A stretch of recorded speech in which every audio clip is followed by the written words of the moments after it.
Mm-hmm. So, and it feels like Okay.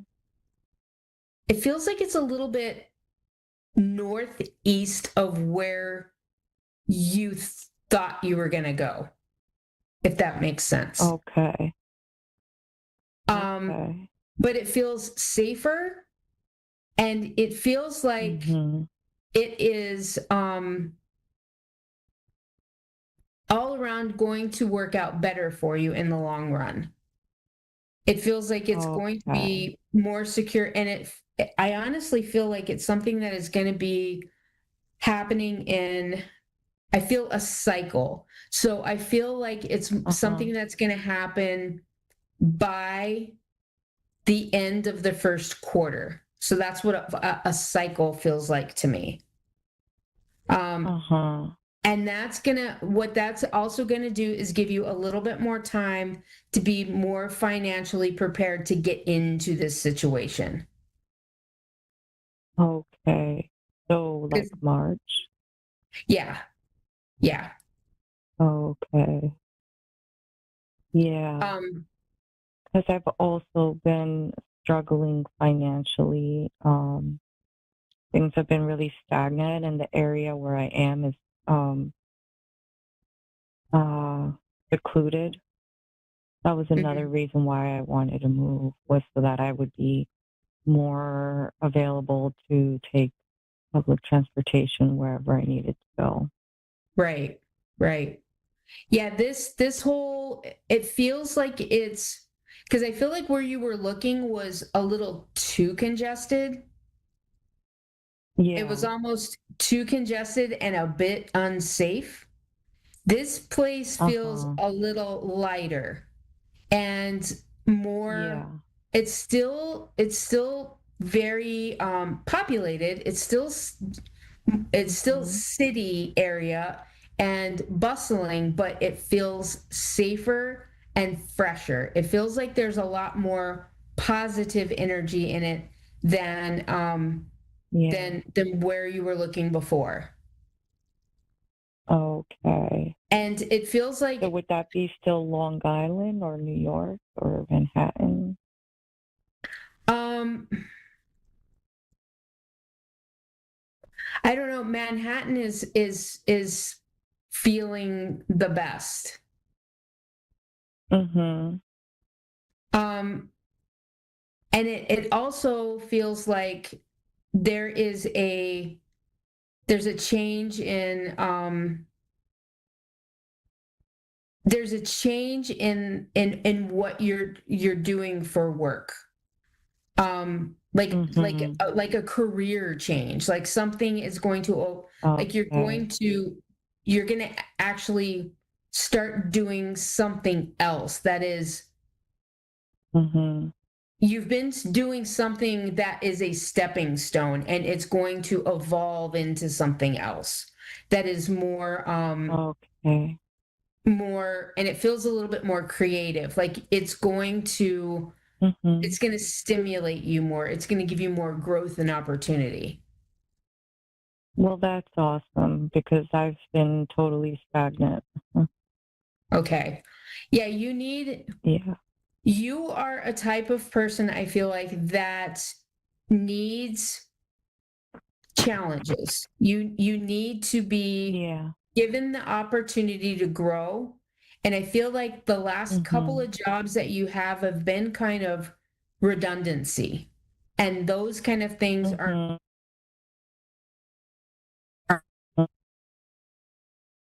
not, they don't fulfill you.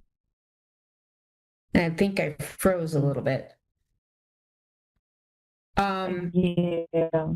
you will, Mhm. this next thing that you do is going to be much more satisfying. And it feels like more of a Mhm. career move versus a job. Yeah. Right. And when will that start? I think it's going to start around the same time. The opportunity is going to start coming shortly before this move happens. It's like things are going to start falling in Okay. line for you. And I would start, All right. excuse me, I feel like these are things that you're going to have to look for them. They're not going to fall in your lap. It's like these conversations Mhm. that you're going to have, and these relationships that you're going to see. It's not like you're going to hop on the computer, look on Indeed, and go, oh, that job looks interesting. These are relationships you're going to Mhm. build by communicating with people. So think about going to those Mhm. career fairs and doing the meet and greets Mhm. with people, and the socializing. Keep up with that, because those are where the Mhm. doors are going to open for you. Okay. Okay. Okay. Mhm. All righty. Is it in the dance or acting or something in particular?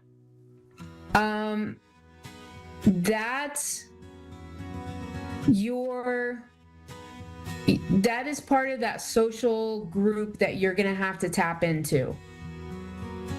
And Mhm. I really hope that you take advantage of that. And I wish you well, and just kind of grab the bull by the horns and go for it, because you can Okay. do this. Okay. Well, good luck to you, Okay. and thank you for calling in. Thank you. Beautiful life. I'm so happy to be here. It's been a great week. So many blessings have opened up. I know I open the show up with the same statement almost every single time, but it has been such a great week.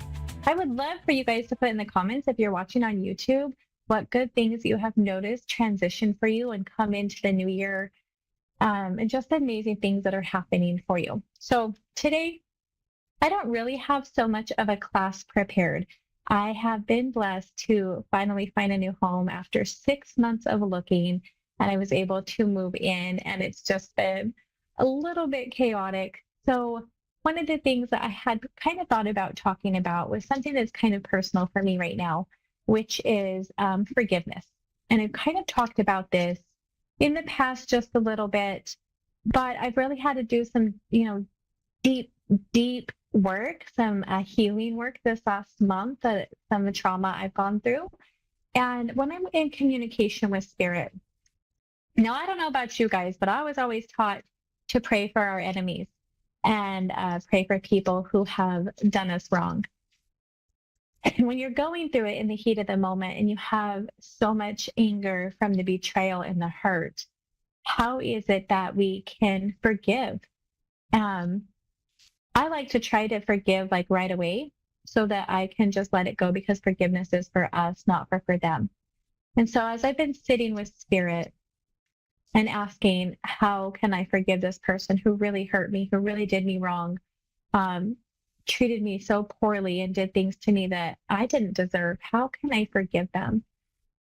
And when I'm sitting with spirit, the number one thing is that they always say, pray for them. And I get to a point where I love prayer. I love prayer. But I got to a point where I cannot pray for this person who has done me so wrong. So what else can I do in the meantime? And Spirit had told me, if you can't pray for them, ask one of your friends to pray for them instead.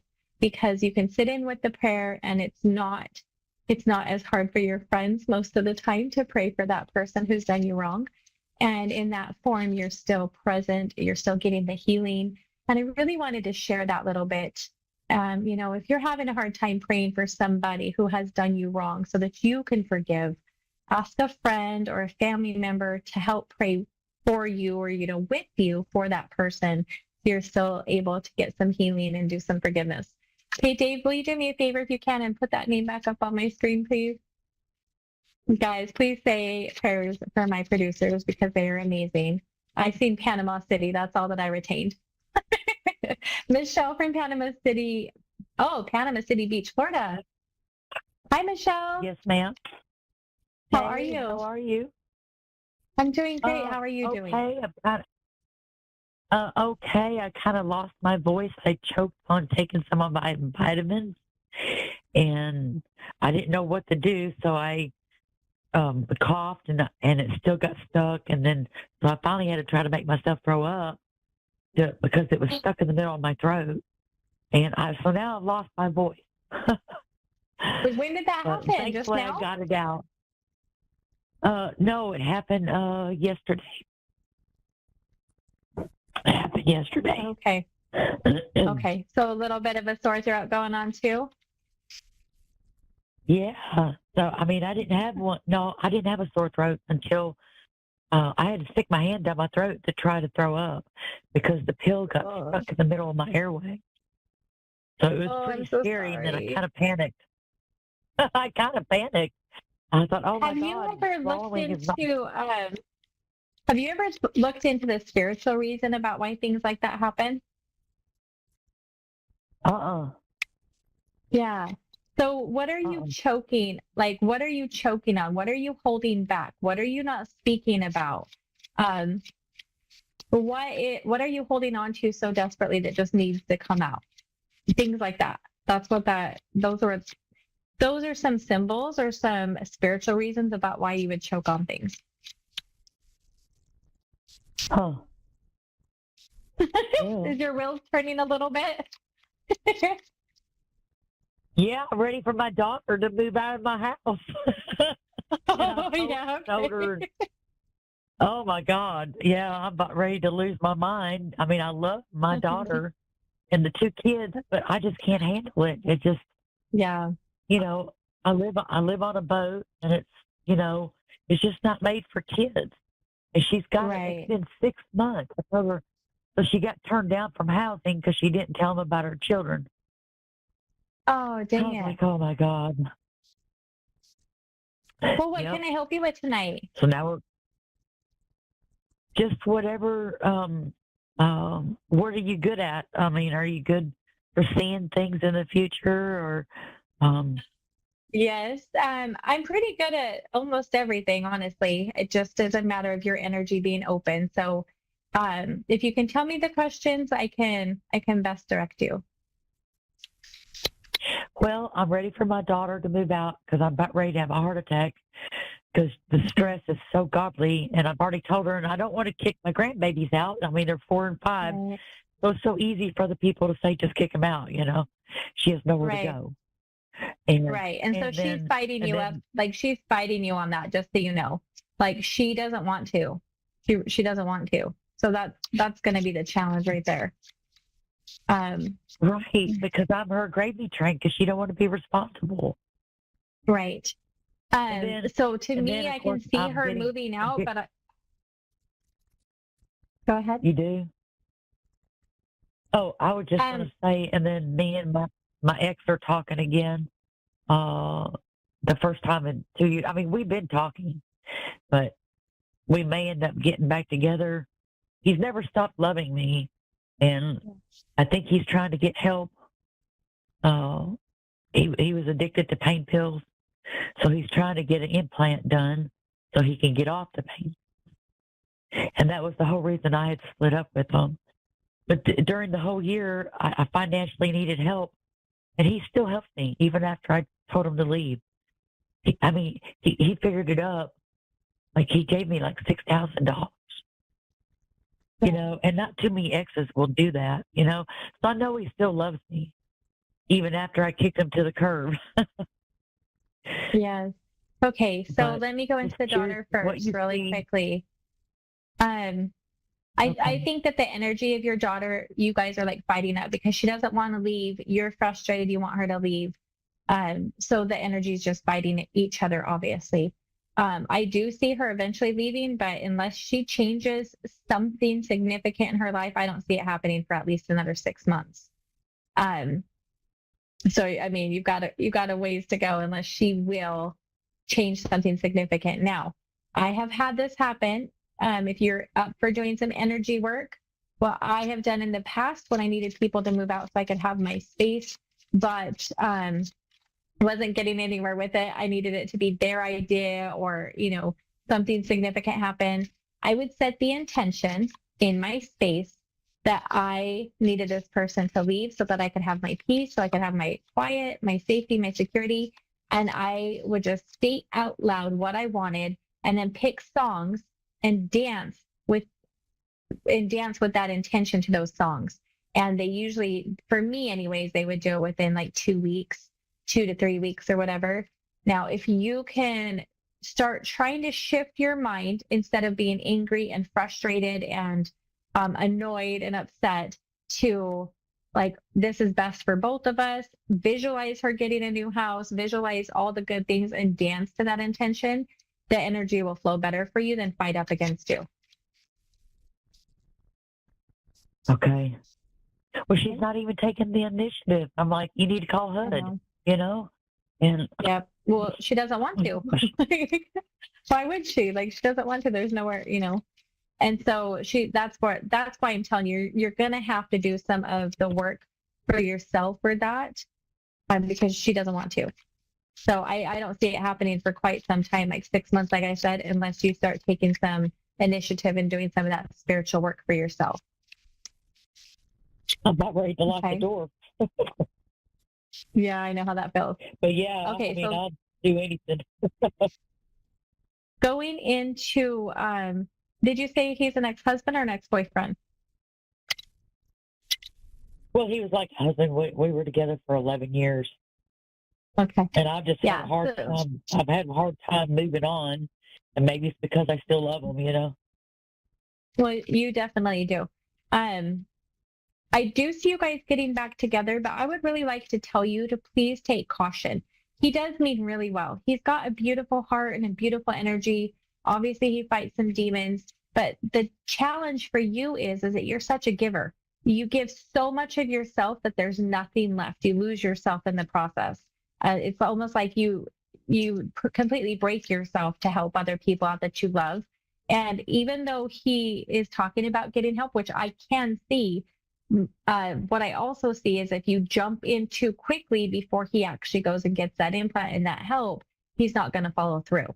So you have to be so mindful with your choices of giving too much too fast, because then I think that in his mind, what would happen is, well, you love him for who he is and that's okay. And then he won't follow through and you guys are going to be in the same pattern you were last time. Choose to do things differently, even if it tortures you on the inside. Yeah. So I'm just telling you to choose to do things differently. And it's going to torture you because I feel that love there. I see that connection so strongly from your hearts coming in. And it's like every part of you just wants it so badly, but you're going to have to choose differently. If you rush into it, you give too much of yourself at one time, he will not follow through. And then the same pattern. So please take it slow. Make sure that he follows through and gets that implant first before you guys, really jump in and give it your all. And you'd be on a different cycle at that time. Yeah, I haven't totally given in yet. I haven't had sex with him or anything since we split up 2 years ago. And I'm kind of scared to take that step forward until I know he gets help, Right. And that's very smart of you. So I think you really are doing a good job of following your intuition there. You guys are probably always going to be connected like that. You have such a strong soul connection. And truly, from what I can tell, you guys are meant to work it out and be together. But we're humans. We have free will. Things get in the way. I think that's why you have such a strong pull. And nobody likes to hear it, if not in this life, in the next one. But if you guys can make it work, if he can get that help, you guys will have challenges, but you're going to be okay. Okay.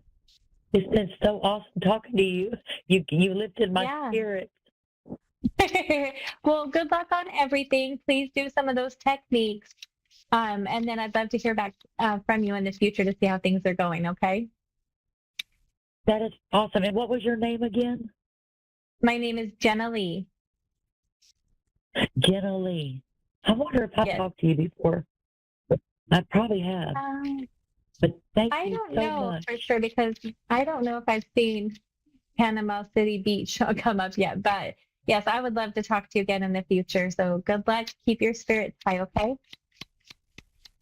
Thank you and God bless. Thank you.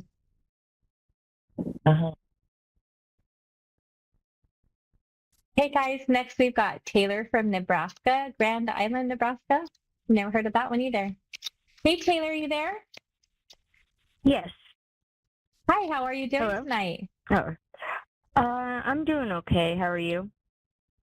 I'm doing good. When you said you're doing okay, it didn't sound like you were doing okay. So what's happening?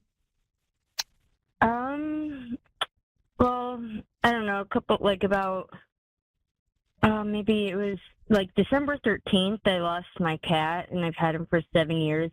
I feel like he's my soul pet. And it really just, Yeah, it hurts. yeah. How did he go? He went, well, organ failure, and it was Oh, so bad. He looked really flat, like more than normal. And when I picked him up, I mean, he couldn't get off the ground. And then when I picked him up, my heart just like sank down to my the pit of my stomach because it felt like he was only fur, no bones, no muscles, no nothing. But he was still alive, meowing in pain. And from there, my boss took him to the vet because I would have never made it. I was not really with it. I was devastated, and from there he had a cardiac arrest. yeah. Was he sick for quite a while before he went like that? Yes, Yeah. he Um, had did he colitis. like to snuggle He you? had a whole bunch. Huh? Did he like to snuggle you quite frequently? Yes. Yeah.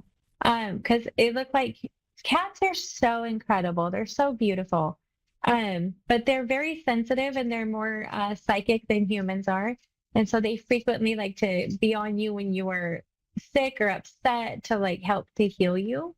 And it looks to me like he was a really strong protector and like to help you take on your energy, I say, is kind of how it looks. Mhm.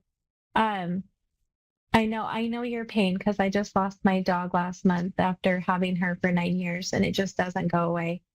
And mine was very trauma based as well, so I understand what you're going through. Has your cat showed up in your dreams yet? No. Not yet. Okay, so they will. I see my dog's spirit like with my psychic abilities and in my house, and I hear her bark all the time. Yours is going to start showing up too in your dreams. He's around in the house frequently. Just, I mean, he's still there. His spirit is still there. Um, do you still have like a scratching post or something of his? Yes. Yeah, because he's showing me that he still uses that. Um, he's there. You guys have been together. I don't know if you believe in reincarnation or not, but you guys have been together many, many, many Mhm. times. Many, many times. Yes. And it looks like he's always been a cat too. Like I was trying to see if he shifted forms, but not too much. He likes to be a cat for whatever reason.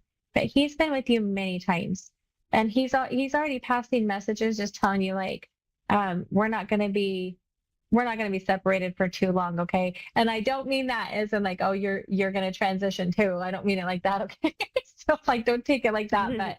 But two things are gonna happen. He's still so fresh. He hasn't made up his mind yet, and you haven't either because of the grieving period. But there's a possibility that he's going to come back in this lifetime as another one again because he doesn't like to be separated from you either. I don't know, you guys have had a very strong connection. He's a totem for you, which is an animal protector. So just know that that's a possibility that he's going to be coming back around in physical form, but he is definitely with you in spiritual form. He's even showing me being on your bed by your feet or kind of by your knees at nighttime. Oh yeah. Um, The day the day after he died, I swear to God, I woke up and I was in a panic because I thought I kicked him off the bed. It felt so I know. real. I swear I kicked him. and I I woke did up and that I'm like, too oh my because God, my Toby. dog was so small. But then your heart hurts, huh? And then your heart just sinks and it hurts Yeah. so bad. I know. I know what you're going through. And then, But yeah, he's with you. He's with you a lot. So, um, yeah, he's really attached to you. But I see him so strongly on the bed by your feet, by your knees, and he's there a lot. So if that's where you yeah. need to go to feel that comfort, go lay in your bed and like snuggle and just talk to him because he's still around. You guys are going to be together like in every lifetime. It looks like you guys are just really attached to each other. So Okay. He must have a favorite toy that he couldn't part with. What is it? Um. Oh, he didn't really get in. He loved catnip. Oh, He of loved course the he did. catnip. He was, Well, oh man, he loved that catnip. but he's just Yeah. saying, don't get rid of that. Don't get rid of that. He must like that. Oh well, I already did. I'm like, I You don't got want rid of to. it? I don't. Yeah, I didn't want to look at it anymore, so I gave it to my dad's cats. Oh, And then I gave him like the blanket I bought him. It was a fluffy blanket, and that's when he started dying, like having his organ failure in that blanket. And I had my boss throw that away because it's hard like to look at it, and then when I go to work, because it happened at work, it's like looking in that spot of when he started his episode, like looking at that spot, it's just really bad memories. I know. Where do you work at? I work at a hotel. Okay. Well, I know it's basically a Best Western hotel. Okay. So the trauma like- that you are going through, I'm telling you that I'm going through something. Mine didn't happen like that. Mine, unfortunately, my dog got murdered.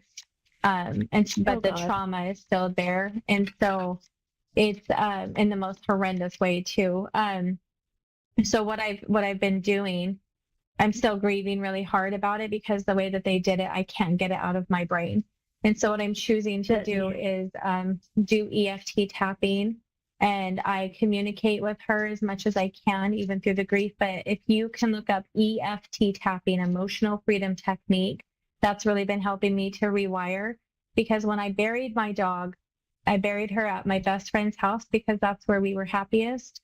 And now every single time I'm at my friend's house, which I just got done living with her, and when I look out the window, instead of seeing the backyard, all I see is where I buried her at, and all I see is the trauma. Yeah. And so I've had to find ways to help heal that, and the best for me has been EFT tapping. It's going to help to rewire the brain.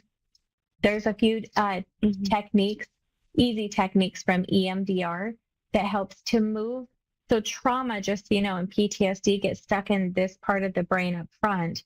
And it seems like it's happening right now. We can't move. It's stuck in the part of the brain that means it's happening right now. So when we do these techniques, it pushes it back to the brain to process it so that we can understand that it happened in the past and we can move on a little bit easier. So if you were to look into some of those when you're ready, it's going to help with your grieving process. And I'm going to give you one more tip too. When we're grieving, our body depletes the nutrient called selenium. And when you do not have selenium in your system because it's depleted, your grieving process is harder and longer. Please find some selenium. It's SELENIUM, selenium. And that will help with your grieving process as well. Okay. Yeah. And then like right after my cat like died, and my dad has cats, and I hold those cats very close to my heart as well. So it's like not only did I go through Toby's death, that was my cat's name, but then like a couple weeks after that, or the beginning of January, and Simba, my dad's cat, I hold him very close. I mean, I would help take care of him. I bonded with him. And I mean, I hold him dear to my heart. Well, he got murdered by the neighbors, and my dad texted me. And so not only did I have to do with Toby's death, then I find Simba, and I found Simba. I don't know how I did. I don't know. It was really dark. He was under the car of the neighbors, and I don't know why. I mean, I don't know. Like, there's so many unanswered. Like, I don't even know why he was in the street, like where they park, or I don't know. It's just really confusing, but he was laying there dead under their car, and it just, oh my God. And then it was like, so now I'm like dealing with that, and it's just, it's been really bad. Yeah. Well, I would also tell you, if you know how, or if you know somebody who does, sage your guys' home, sage your dad's home, bless it, light some incense, something to shoo out the negative energy of that. because whenever there's a death or like a murder, if you're positive it was murdered, it just carries Yeah, such a they ran heavy him over. energy. I had And to leave I the house confronted when him the mine next happened, day. so I know. Yeah, and then I What did they confronted say? them the next day. Well, they spoke English, but they translated what I was saying. I didn't know what she was saying, but she wasn't yelling at me. Oh, because I was really mad. She knew I was mad, but she was yelling at her husband in Spanish really fast, pointing like to on his phone because that's where my translation was coming from when they were seeing what I was saying. Because I was really mad, and so I don't know what she was saying, but I'm like, okay, I'm running late for work.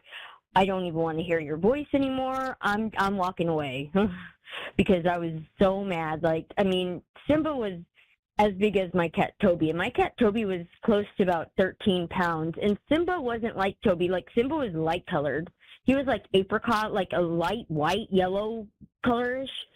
Whereas Toby, my cat, was all black. So it was. I mean, I just don't know how they didn't see him right there. Like, I don't know. I mean, he was a big cat, and even if it was an accident to begin with, they knew after the fact, and they left him under their tire, didn't even have the respect to move him a little bit away from the tire. His arm was still under the tire. My dad had to pry it from underneath the tire.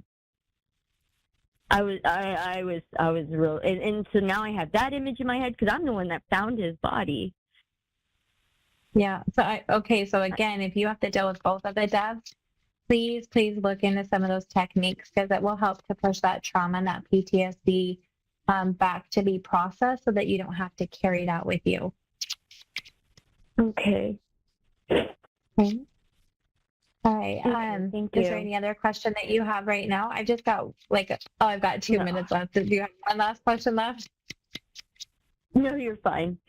Thank you. Okay. Yeah. Good luck, Taylor. Please do some of that healing, okay? I will. Okay. Bye. Have a good night. Bye. Okay.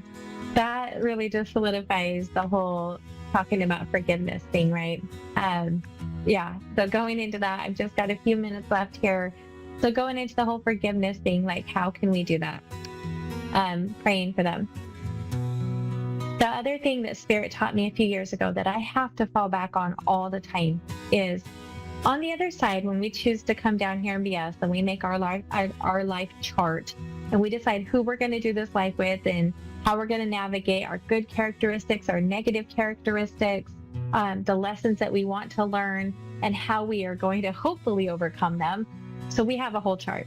And when you go to somebody on the other side and you say, I want to learn this lesson, and this lesson, will you be that person to help come in and teach me this lesson? And they say yes. Now, maybe this person that I had in my life was here to teach me boundaries, how to teach me, stand up for myself, how to teach me I don't have to put up with, crap. And it was my job to choose myself, to walk away, to know my worth, right? Did he do his job? And if the answer is yes, they did, then instead of being angry, we just say, thank you, thank you, thank you.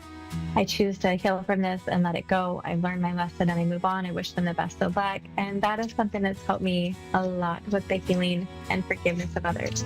It was nice to talk to everybody today. I hope you have a great week. I will see you next week at 10:30 Eastern Time. Have a good night, you guys.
Psychic Radio, Earth's #1 psychic radio network, and watching Moonstruck TV, enlightening television.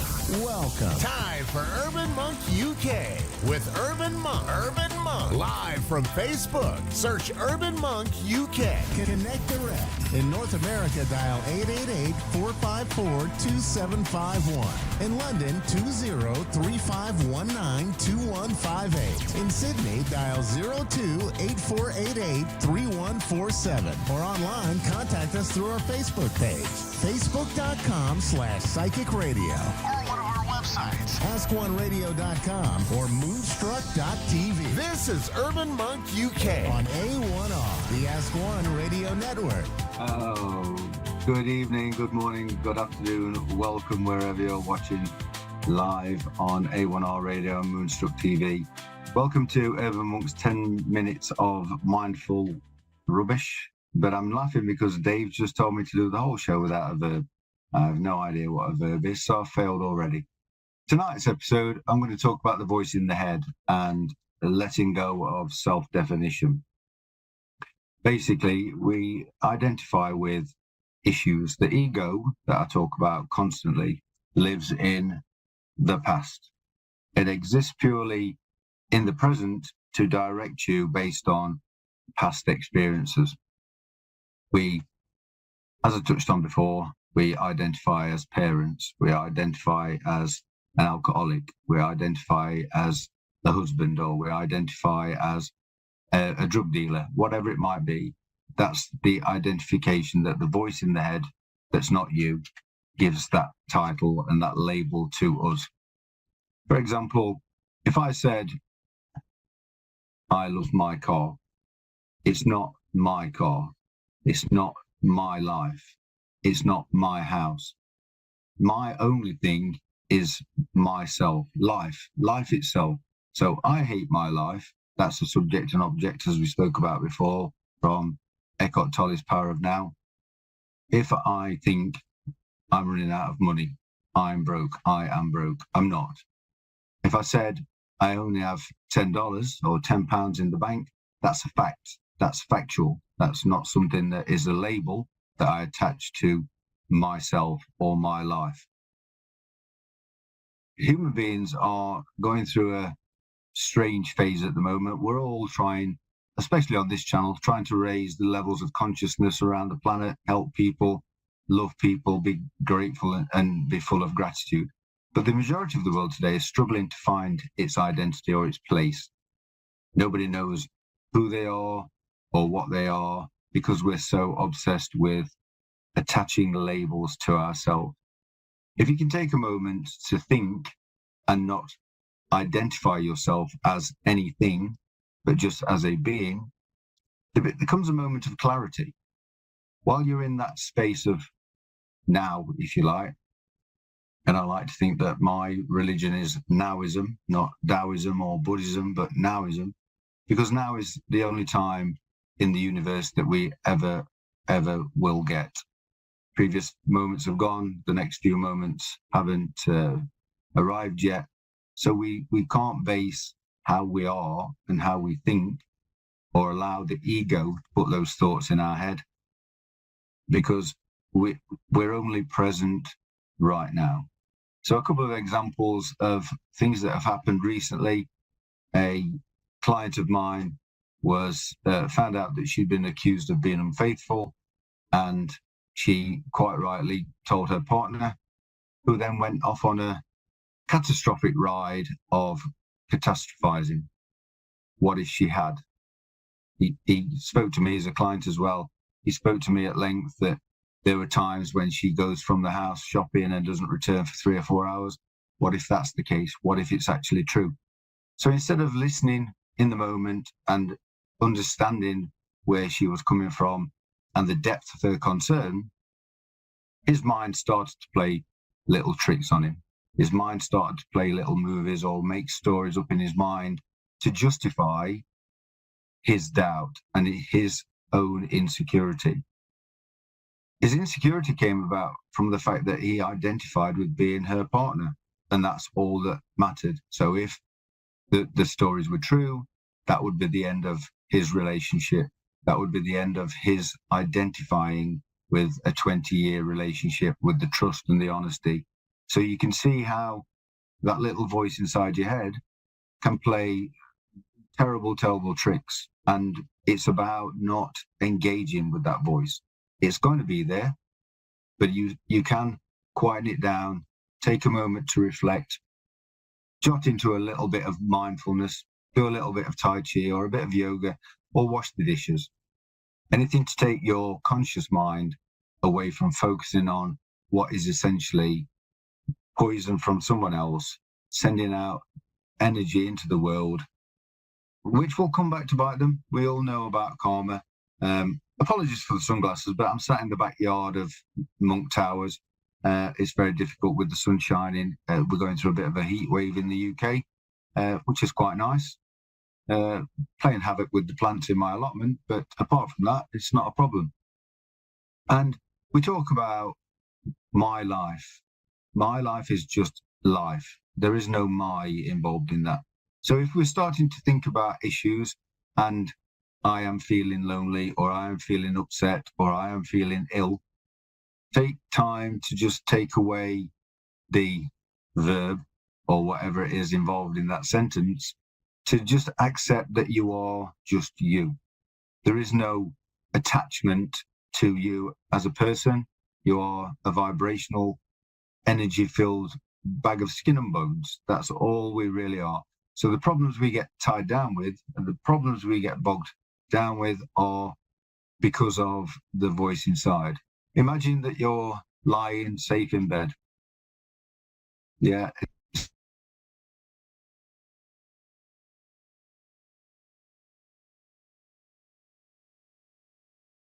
Anything that troubled you in the day, that troubled you, or is potentially going to be troubling you tomorrow, the voice inside your head, the voice that is responsible for continuing your breath in the night, continuing the blood flowing around the body, we don't ask it to.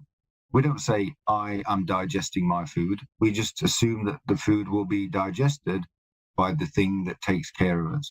So if that voice inside your head focuses on the anxiety, the body inside, the one that cures the cut, the one that keeps the blood flowing, alerts the brain to danger. Once the brain is alerted to danger, as I've said before, all kinds of hormones and chemicals is flooded, will go partly back to the brain to make that story even worse. The rest of the energy will remain inside the toxic, creating vibrational discrepancies within all the vital organs. So even while you know you're tucked up in bed, nice and calm, nice and warm, your brain is telling your body that you're under attack. We have to just take a moment, think about the thought. If I can achieve something with that thought right now, I will. If I can't, I need to again, and I'm going to say this every week, as Professor Steve Peters says, take the chimp and give it a banana. It will go back in its box. Everything will be as it should be. The body will be vibrating at its normal, universal healing level. So today's thought for today is let go of self-identification. Don't listen to the voice inside the head unless it's telling you not to cross the road when the traffic lights are on green. There are certain things that it's designed to do to keep you alive. The rest of the time, it needs to exist. And as an energy vibration, it can't exist if you're present and in the moment. So again, thank you for checking in. It's been another interesting chat. The sun's shining. I need to go and get myself a beer. I hope you all have a great time. Have a great week, and I'll see you next time.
to A1R Psychic Radio, Earth's #1 psychic radio network, and watching Moonstruck TV and Lightning Television.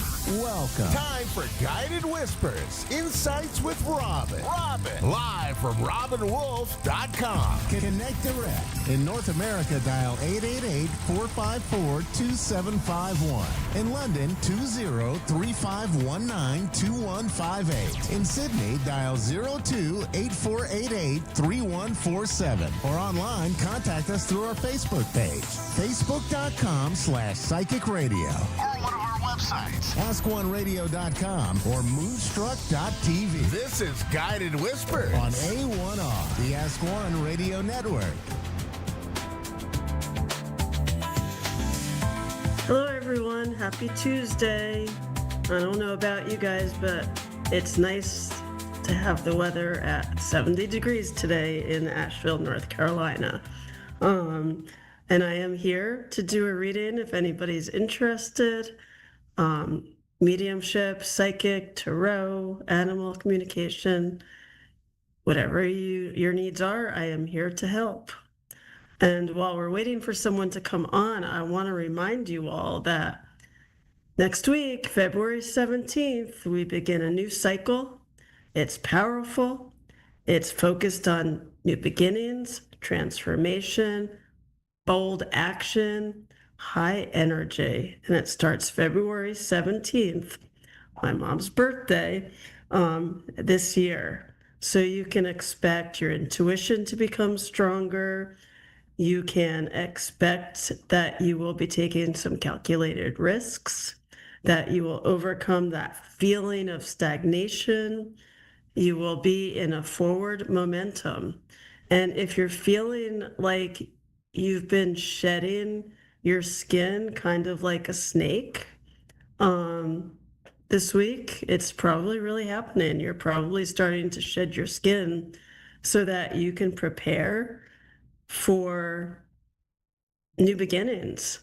So get ready, because it's going to be really fast, and it's going to feel fast-paced and passionate and everything. And with that, I am going to welcome Mary from St. Augustine, Florida. How are you today, Mary? I'm doing great. How are you? I'm also doing great. Starting to warm up. The last couple of weeks have been horribly cold. Oh, I know. It's been awful. Yeah. How are you today? I'm doing good. What can I do to I'm help doing you? good. Do you have any insight for me or advice in general or anything on my love life coming up or money? Okay, so you want to concentrate on love and money. So think about that Yeah. for a moment. And I'm going to shuffle the tarot cards and also use my own, like just tune in with you psychically. So just think about that for a second.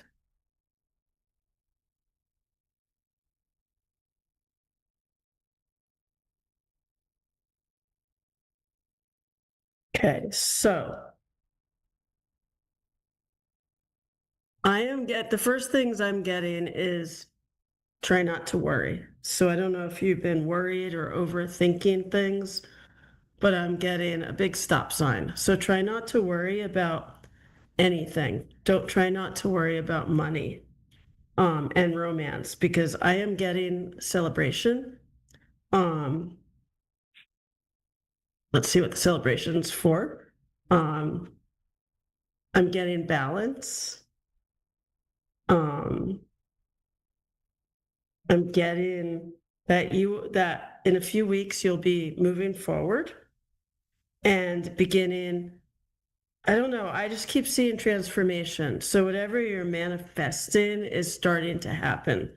So let's focus first on romance, because I'm definitely getting a forward momentum, and just keep manifesting this week, because next week, I want to say all heck breaks loose, but I feel like everything we're manifesting is coming to fruition next week, because the year of the horse starts. And I really feel like you're going to feel a forward momentum. Now, as far as romance goes, I'm getting a lot of celebration. So I'm not sure if you're in a relationship right now, but I am getting, don't worry, that person is coming. Do you understand that? Are you with someone right now? Yeah, Okay. I'm Um, not. You're not. Okay. I feel like, firstly, for some reason, money's coming in first. You have a job, correct? Yeah. Or okay. Because I'm not getting the feeling you're retired yet or anything. I'm getting that by springtime, more money is going to be flowing towards you. More growth. So whatever your job is right now, I'm getting a promotion. I'm getting more money coming in. Does that make any sense to you? Yes. Okay. Would you also understand that you have something going on the side with money? Like, are you trying to build something? Yes. Okay, because I'm getting that it's time. I'm getting that it's time for you to start building that side business up. Why do I feel like it has something to do with animals? Am I wrong? No, you're right. Oh, okay, cool. I love when I'm right. Because I just keep getting the feeling, I don't know if it's animal communication or if it's pet sitting or walking dogs or helping animals, but I just feel like you're a healer and I feel like it's time for you to really build that part of your life. Does Okay, that make good. sense? I don't know if that makes sense, but I'm getting that it's really important for you to build this year and manifest it to come true. And I'm also getting Okay, good. take time to I don't know, put everything in order, like have a plan and go step Okay. by step with that plan. Advertise, get your name out there. Trust. That's the big key is to trust yourself. Now, as Okay. far as love goes, I keep getting the feeling that the person you're supposed to meet is coming in as you're building the side business. Okay. I feel like Okay. he or she is, I don't know, I keep seeing dogs. So I feel like that person is coming in as you're building. I don't feel like that person is a client, so to speak, but I feel like this person is going to help you and you're going to help that person. There's some healing involved. So I don't know if you're helping that person to heal or if you're helping that person to train a dog or something, but there's definitely dogs around. And I do see this new beginning. I see like the hand is out with the relationship in your hand. So I feel like it's so close and this person is so close that you could actually touch the person. I see celebration between you and that person. And I keep seeing you raise the glass. Like I worked hard to get here. And now I even have someone to share that happiness with. I'm getting my timing's not always accurate, but I'm getting within 3 months. Um, it's also a 3, so it could be March, but I feel like it's so close. And I feel like this person's just gonna come racing in and you're not gonna know what happened in a good way because it's going to happen so fast. Do you have any questions or do you want me just to keep talking? No, I don't have any questions. I like what you had to say so far. Well, that's good. But I am getting, it's going to be important to do your research, not on the person, on your business. It's going to be important to do your research and to go online and meet the correct people, not for the relationship, for the business. But I'm also getting that someone is thinking about you. So I don't know if you already know this person, because I'm just getting that this person is thinking about you and really enjoys helping people and animals just like you do. So I feel like you both have a lot in common, and that is how you're going to meet. But you might somehow know the person already and just not seeing that person as the relationship type. Okay. So it's really important not to overthink it and just to go with your feelings. And it's going to also be really important not to stay attached, like to be in the moment and not attach yourself to what you think should happen. Does that make any sense to you? Yeah, it does. Okay. I mean, sometimes we overthink so much. We get attached to what we think we want, and then we don't see what's right in front of us. So don't get too attached in the moment. Well, that didn't make sense. Don't get too attached. Stay in the moment. That makes more sense. Okay. What Yeah. else? You're going, I feel like by May, you're going to really start building this. I'm not seeing you leaving your current job yet, but I am feeling like by the time May comes, you're going to be so into building not just a relationship, but the business. It's going to feel right. And a chapter is going to end so the new chapter can begin. So, like I said, stay in the moment and don't worry too much about how something ends. Just allow it to begin, if that makes sense to you. Yeah, that makes sense. It's not going to be black or white. So you're going to have to kind of trust your intuition and see in between those grays, because it's not going to be a yes or a no decision. You're going to have to kind of read in between the lines in order to trust yourself to build the business. And I feel like I just keep getting the business and the relationship are so intertwined that it's going to be hard. Like I said, it's not going to be black or white. You're going to have to read in between in order to understand it.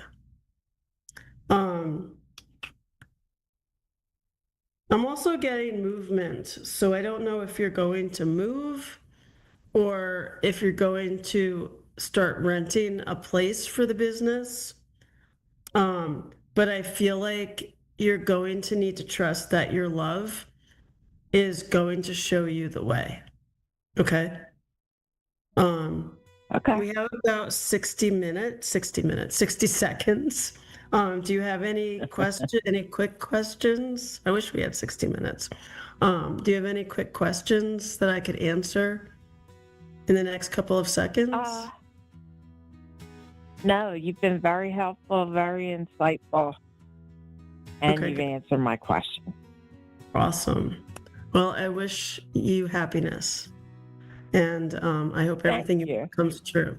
Don't forget to manifest and to believe in yourself. Okay, I will. All right, Thank take you. care. You're welcome. Take care. And with that, I hope everyone has a great rest of your day.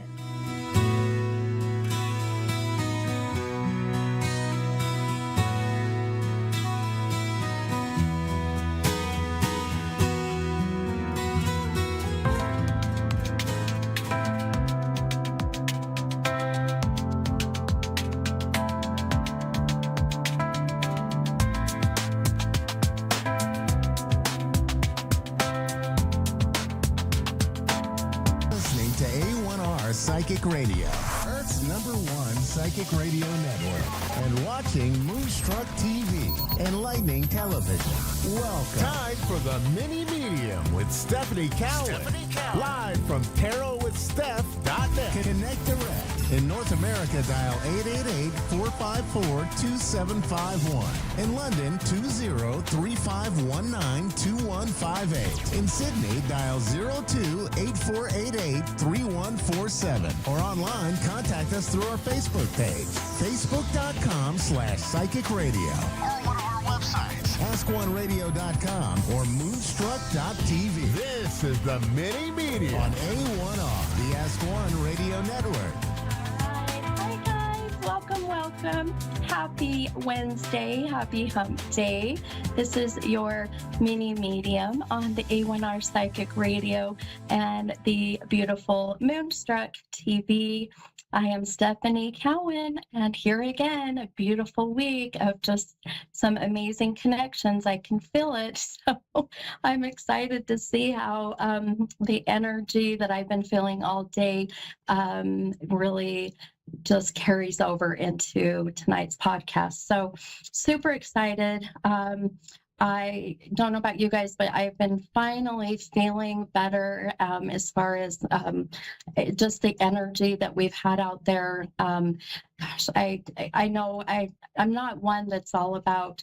I'm not as versed as the other very talented and very gifted others on A1R, but as far as planet alignments and the energy, but I do know that, the last few months we were kind of in this rut as Mars was in retrograde, and I can feel it. So I feel like the energy is getting better. I don't know about you guys, but I was having awful migraines, and I don't get those very often, but when I do, I can tell it's right before I have like an energy shift, a change in kind of my direction and my energy. So thank goodness that is better, and thank goodness that I'm feeling that we're on the up and up. So I hope you all are going through that same feeling. If not, be patient. It's coming.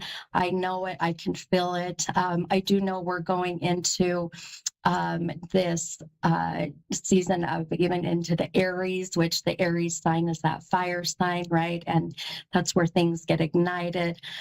Just for you Aries out there, you fire signs, a little bit of kind of a suggestion, make sure that your non-filtered ways are maybe a little more filtered from what I understand. So people are going to start voicing their true thoughts and feelings, emotions, opinions. And although sometimes I feel like that I envy those people, I say, just be careful, maybe put a little bit of a filter on it. So a little bit of, mini medium, Stephanie, good energy advice for the future here. So anyhow, a couple things I wanted to share really quickly. I have just been I've had so many beautiful events coming up. And if you're here in Utah, please go to my website, or even if you're not in Utah, go to my website, mini-medium.com. Come to Utah, come see me. Let's get together, do a private reading, or I have many events that are coming up, and I'll tell you, I am just super, super excited for all of these things coming, collaborating with some very beautifully gifted people here in Utah. So, so just want to share my excitement and my growth. And I think that's all part of what this year is. So, all right. Now, as many of you know, who've been following me, I will get numbers. And it's very interesting. I have been going back and forth today, which this happens often when the number is connecting with, obviously one of my callers, both of my callers tonight, but I have been getting the number 17 as a very strong number. And then right after that, the number 23 has been very visual. So for those who, are wondering, okay, well, great. What does that mean? Well, this means I'm connecting with, spirit, with someone's loved one who has crossed over. The number 17 and the number 23 will be a significant death date, birth date, age, year. This is kind of where they bring this in. So, we'll kind of see how that meshes in with tonight's callers. But But with that said, I was going back and forth about whether or not I was going to pull a affirmation card or if I was going to pull an oracle, and I just felt affirmation was where I was heading. So I pulled the number 23, the 23rd affirmation. And so here is your beautiful affirmation for the week for all of y'all's. And boy, I think this will just resonate and fit in, I feel, for most people. But it says, my patience is being rewarded. My turn will come. So my patience is being rewarded. My turn will come. So this is where I'll tell you, if you know what that immediate gratification is about, it's like finding the patience and knowing, all right, good things come to those who wait, right? Very cliche saying, but it's very true without a doubt. So I know that there's many things that I have been patiently waiting to, manifest and have come my way when it comes to my journey and wanting to just do more events and bigger events. And it's coming. It's slowly. Last year, I was able to do a little mini tour on the East Coast. Got to see many amazing, people and locations on the East Coast, and got to go to Indianapolis. And so it's getting there. And now I want bigger. I want bigger. So I'm really hoping, I'm not, I'm hoping, but I know it's coming. So anyhow, patience is being rewarded. My turn will come, whatever that may be. Just take in account that everything happens at the right divine time. And I know that's so hard sometimes to wrap your head around and to trust, but I'm telling you, take it from the mini medium, take it from me. I don't know how much that matters, but I'm telling you, the stuff comes. So, all right, my friends, well, let's go ahead and take our first caller. And boy, this is Charles Sia from Tennessee. Is that right? Hi, Charles Sia. Yes, you said it. You said it perfectly. Thank you. Oh my gosh, it's beautiful. I have never heard that name before. It is beautiful. Thank you so much. Does it come from a handed down family name or someone that has crossed over, by the way? It was a friend of the family. A friend of the family? Yeah. And it just really, has that friend passed? I am not certain, actually. Oh, okay. I just had, the minute I said your name, I had chills everywhere. And a lot of times that's my body's way of just responding to spirits. So just kind of curious if that did or not. But anyhow, I think it's a beautiful name and it fits with your beautiful energy. So I'm excited to see what happens today with your reading. So how can I help you tonight? Me too. Thank you so much. I'm really open, just maybe for a message for my highest and greatest good. Beautiful. Oh, I love how you put that. I love it. You got it, my friend. So let me ask you, I think I'm going to use a few cards. So we're going to throw a few tarot cards in the mix here. You may have heard, as I was saying earlier, numbers come in, they'll connect with you, as a birth date, death date, or maybe a favorite number. But the number 23 and the number 17 have been very strong today. Do you resonate with one of those numbers, or both for that matter? 17, I think I remember someone asking me what my favorite number is, and that's the number that I landed on. Oh, I love 17. That. I love that. Oh, beautiful. Okay. Well, I'll tell you that is just some validation of our beautiful connection and just the purpose and the intent of you and I connecting. So I love it. All right. I love that you're very open and just to whatever message comes here. So I'm going to pull a few cards for you and see what, yeah, you're welcome. Of course. And thank you for calling in. I love it. Okay. All right, my friends. So I just kind of intuitively pulled a few cards for you. One, yes, I counted the number 17th card. This is kind of how I mesh your energy into the reading. And the first card you pulled, I love this for you, is this beautiful strength card. And girl, if that is not you, I don't know what is. So this beautiful Leo, all about the lioness and that strength, I feel without a doubt is going to be part of your message tonight, but it really embodies who you are. And I knew that the minute you hopped on. So lots of that beautiful energy of the strength that you have had to really endure to get through a lot of what I see that you went through. So we'll talk a little bit more about that and how it's meshing. But the other card you pulled, or we pulled with your reading, is this Ace of Cups card. And that card came out of the deck upside down. So that's really connecting with your shadow work, which is really the things for who are not familiar with shadow work. It's what you're working on just for yourself, or what you need to work on to just try to be the best version of you. So when I see these for you, my friend, boy, you are really having a very transformational year. And last year was the year of karmic energy. So a lot of what we were putting out into the universe, if not all of it, was coming back tenfold, meaning twice as much. So there's such a sense, I feel, that you've got a great optimistic, way of looking at things, very positive. And it's a feeling of that you're getting back in return all of the hard work that you've been putting into just in your journey. You're very spiritual. There is no doubt about that. One thing I love that I'm connecting to for you as well is that beautiful heart chakra. And that is one thing I say, women, we really struggle with, releasing the energy, getting that chakra working.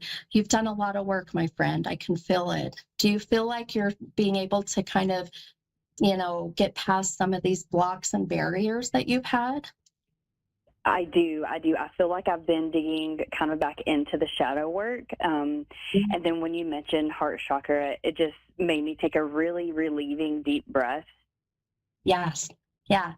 I love that. I love it. And that, I think sometimes, I think sometimes, I know without a doubt that, us as humans need validation of our work.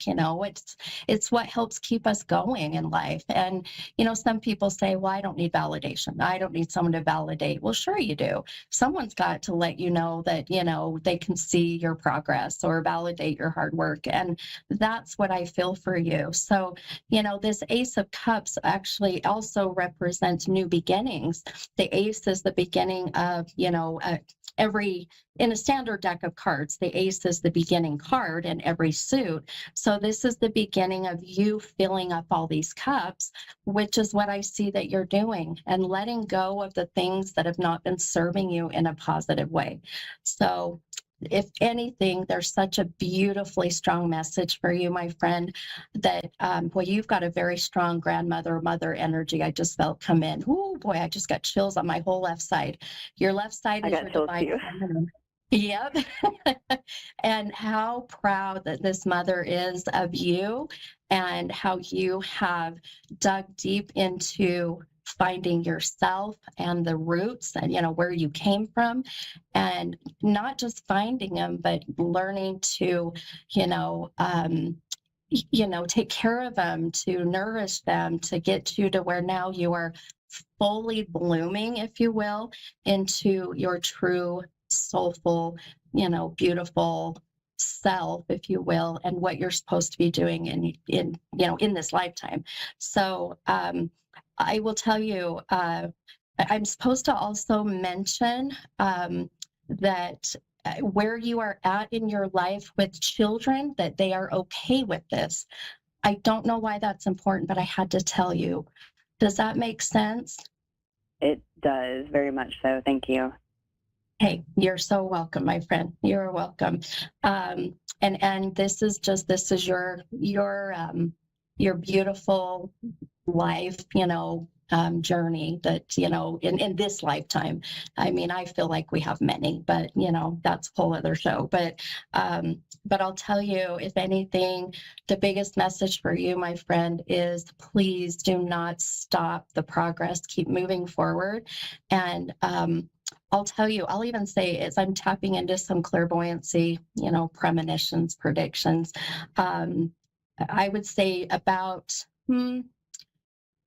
let's see, July, August, about the July, August time, I really feel you're going to see a beautiful shift in your path, in your energy, where I feel that next spiritual ascension or spiritual awakening, as we call it, is coming.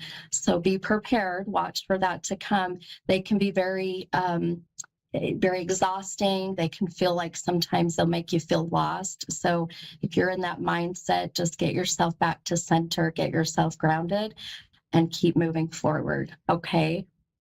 Okay, that sounds good. Thank you. Hey, you're so welcome, my friend. I hope this helped you. And just knowing that you've got such a beautiful maternal, motherly support on the other side that is just validating your life decisions, I think is just beautiful. So I hope that helped you tonight. This was so wonderful. Thank you so, so much. I appreciate it.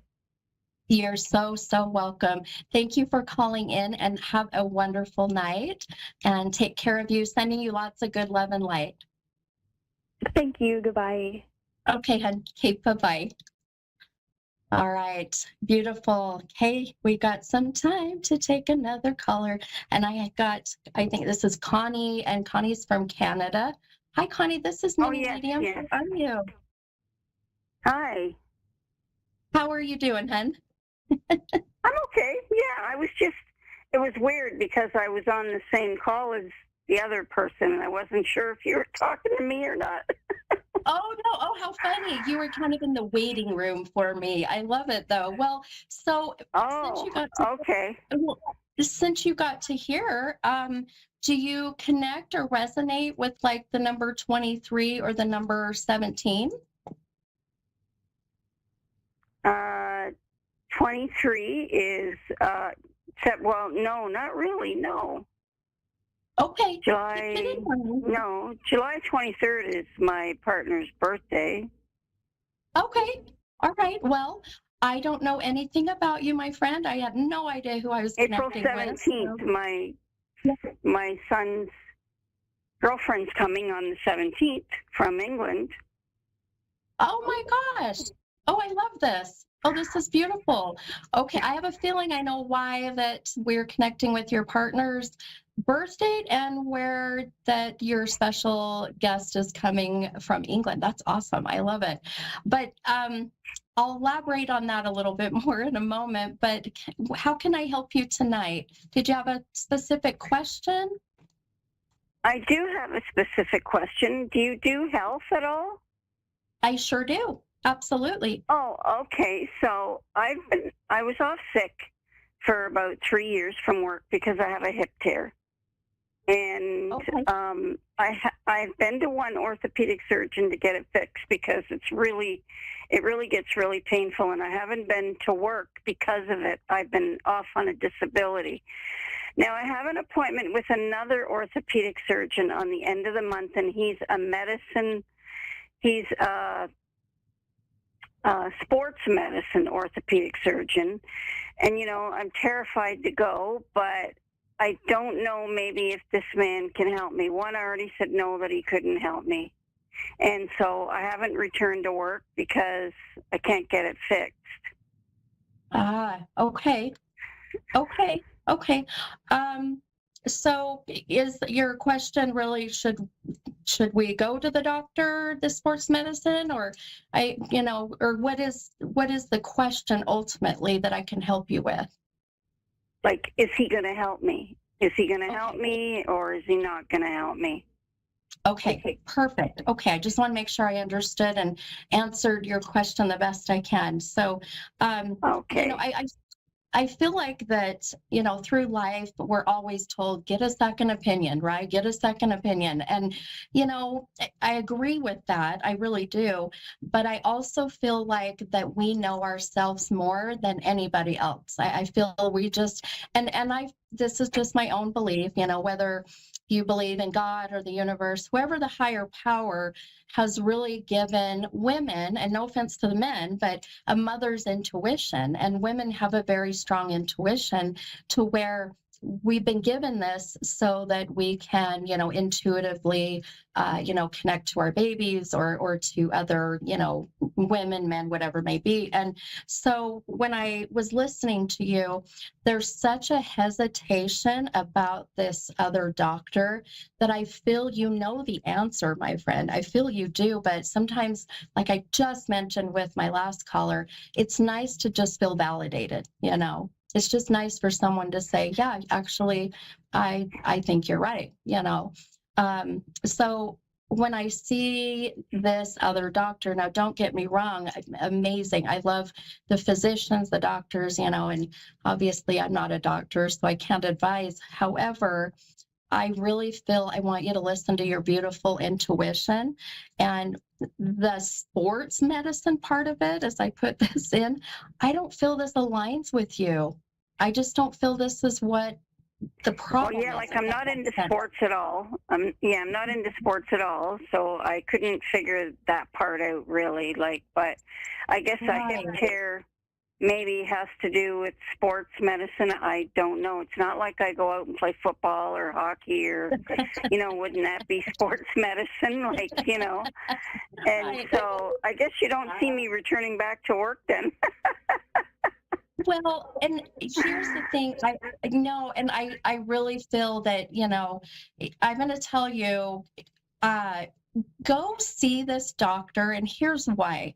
Because, and this is where I was going to say, listen to the intuition, but I'm going to there's a feeling I'm getting. This is why I do what I do. And it's a feeling, it's a vision I see that this doctor is going to open up some more doors. They may not be able to help you directly, but I feel this doctor is going to give you some more options, open up some more doors of someone that can, so you can go back to work. Now, I'm a little bit worried, if you will, maybe a little reluctant about you not going back to work, and for a couple reasons. One, a financial aspect, but also an emotional one. You have such a beautiful energy, my friend. I can tell that you're very social. You just can get along with people. And if you are at home, my friend, and not doing anything to have that exchange of energy with other people, you will just get in that dark space. And I would hate for that to happen. So if anything, maybe not going back to doing what you used to do, which I don't feel that that's ultimately where I'm seeing you headed. But regardless, you've got to get back to work, and I do see that. I do see it. But this doctor, this sports medicine, I really feel go and see what they have to say, because I'm telling you, mark my words, my friend, they're going to give you some more, whether it's tools options to use to help you. Yeah, options. Yeah, absolutely. Yes, that's what I was hoping for, that he could help me in other ways, even like some way of, some options at least, Yeah, because the other guy just said, no, I can't help you, and go to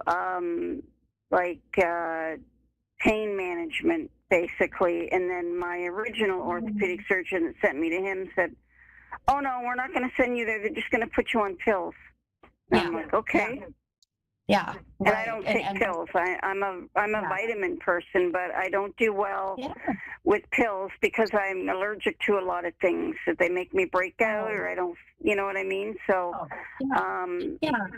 well, and it would just be, I look for natural alternatives.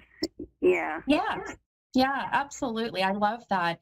And it's your way of connecting with your intuition, right? You are intuitively knowing yourself and your body and what it needs. And that's why I feel like you going and seeing this, sports medicine, and that, hearing sports medicine, I kind of laugh, because I thought, well, I don't see, like you had said, I don't see how they're playing football or hockey or, maybe, I don't know, maybe bowling or golf or, but still we use our hips for all of that stuff, So, but doctors know more doctors, and they know other doors that can open. And that's why I said I should just go anyways. Agreed. My intuition is telling me to go. I think I have a strong intuition, and my intuition is telling me that I've been cooped up too long, because I do have an energy, and it's killing me just to not do something. Yes. So, 100%. yeah. Absolutely, my friend. And I'll tell you, that connection with the numbers, being the 23, connected to your partner, and then the 17 of April being such a significant date of having, this guest coming in. I'm going to tell you this again. I've got such a lot of mother energy coming in. So has mom crossed over? Has your mom passed? Yeah, my mom passed over. Yes, she did. Yeah. Okay, I have a feeling your mom is here. This is her way of guiding you. This is her way of saying, and I'll tell you, there's such an approval and wanting you. It's very important I let you know that 23 being connected to your partner is your mom's approval of who you are with and loving this person and what they are doing for you. The number 17 of who is coming in to see you is going to be such a beautiful, enlightening visit that it's just going to be that. She's very enlightening. She's wonderful. Yeah, she's very enlightening. I understand my mom approves of the man that I'm with, but am I with the right man? I always wonder if I'm with the right man, because sometimes he drives me nuts. I've been with him 25 years, but I Wow. Wow. Sometimes I just don't know if he's the right. He gets on my nerves so bad. Right. I think we all kind of go through that at times, right? We go through that. I just always wondered if my relationship is okay, or if it's been hard on my health or hard on my stress. Yeah. Because my health was really not good for 3 years. Well, and I'll tell you, and that very well, not knowing this, ultimately about, you and your partner, but hearing your mom or feeling your mom say to tell you that she approves and likes or loves how this person has been in your life and supporting you. I really feel that's, in a sense, the answer that mom's trying to give you, that, to stick it out, hang in there, that you guys are meant to be together, even though you drive each other crazy, but, so. Yeah, well, sometimes he just gets he's like who he is, but disrespectful almost, but I don't know if it is, honestly, or if it's just me because I'm cooped up now. Yeah, and you said, I'm tired. I really do want to go back to work, even if it's just part-time. Yeah, absolutely. Well, I've got about 30 seconds, my friend. I'm so sorry. I hate having to cut you off, but 100%, I feel like you hit it right on the head. You getting back to work and having that, that energy exchange, things will start to align and mesh beautifully with you and your partner, okay? Okay, and I will go to that appointment. Thank you very much. You're welcome. Have a beautiful night. Thanks for calling. Bye-bye. Bye. Bye-bye. All right, you guys, that's another beautiful show, and I can't wait to see you guys next week. Go to my website, mini-medium.com, and I'll see you again next week. Bye, guys.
Psychic Radio, Earth's #1 psychic radio network, and watching Moonstruck TV, enlightening television. Welcome. Time for Beyond the Loss, conversations in grief education and healing with Sherry Dworkin-Smith. Live from SherryDworkinsmith.com. Connect direct. In North America, dial 888-454-2751. In London, 20-3519-2158.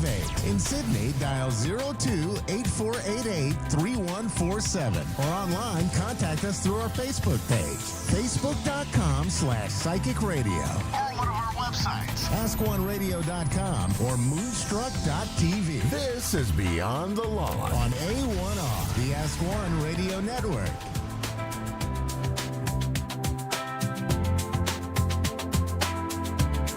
Hello, I'm so glad you're here.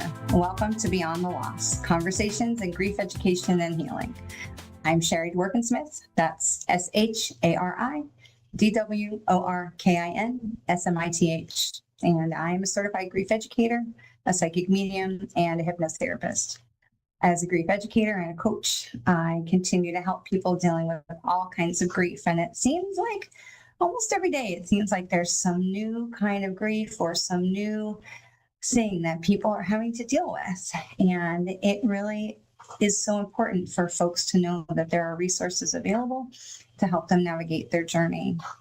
There are far too few resources available, and through my work, I am able to help people understand and shine a light on the resources that are available, and to help people understand their feelings and how grief may be showing up in their lives.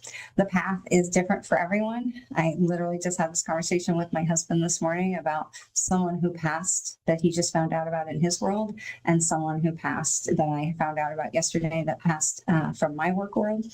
And how we're both handling those things differently, just based on relationships, based on our male-female dynamic, based on the people that we are.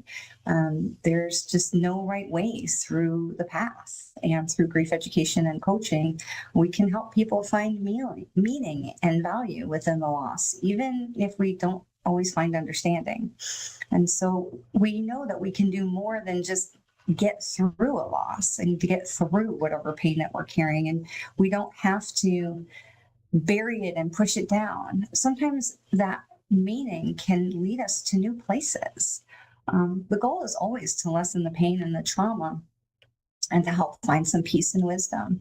And here on Beyond the Loss, we talk a lot about grief. And again, I know it's not a fun or sexy subject, but in the challenging times that we're living in, with so much division and so much strain on people's emotions, so many people are continuing to struggle with grief, sadness, depression, frustration, and even confusion, because we're not sure what to believe or who to believe or where we can put our trust or faith.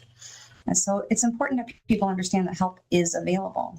If you or someone that you know is struggling with deep sadness or depression, please know that help is available. The National Suicide Hotline is available 24 hours a day, 7 days a week, by simply calling or texting 988. That's it, just 988, and you will be connected to confidential support for yourself or for someone that you care about. This is a big part of what I do, is working with people every day. And so if something that I say resonates with you, please don't hesitate to reach out. Send a message, send a text, an email, something, and let's talk. And let's see if grief counseling or grief coaching could be right for you. It's always free to talk and ask the questions, and you can find me most easily at my website, SherryDworkinsmith.com, SHARIDWORKINSMITH.com, and I'll get back to you as fast as possible. I want to remind everybody that as smart as those AI systems are, then they still have trouble spelling my names, and you know it's not an easy one. So if you're looking for me, be sure to check with A1R Psychic Radio or Ask One Radio, because they've got it right. So today I'm truly thrilled to welcome a friend and a fellow medium who truly was able to take her loss and allow it to shift her life in a different direction. I'm so delighted to welcome Amy from Hilton Head, South Carolina. Amy and I, we don't know each other very well, though I'm excited to call her my friend, and she has been a student of mine in several of my classes. So I'm really looking forward to our conversation today and getting to know Amy along with all of you. Amy told me that she lost her father a few years ago, and that grieving his loss led her into her spiritual journey that opened her up to mediumship. So this should be a fascinating conversation. Amy, thank you so much for being here today, and welcome. Oh, thank you. Thank you for having me. Absolutely. I'm absolutely delighted for you to be here. I'm so grateful for you to be willing to share your story. So can we start by having you share and tell everyone a little bit about yourself, and then maybe also a little bit about your dad? Sure. I was originally from Rhode Island, grew up very Catholic, moved to South Carolina when I was younger, and just had, your average childhood, and was always very spiritual. My dad and I were very, very, very close. And he was just always kind of like my dad, but I could also talk to him about anything and everything.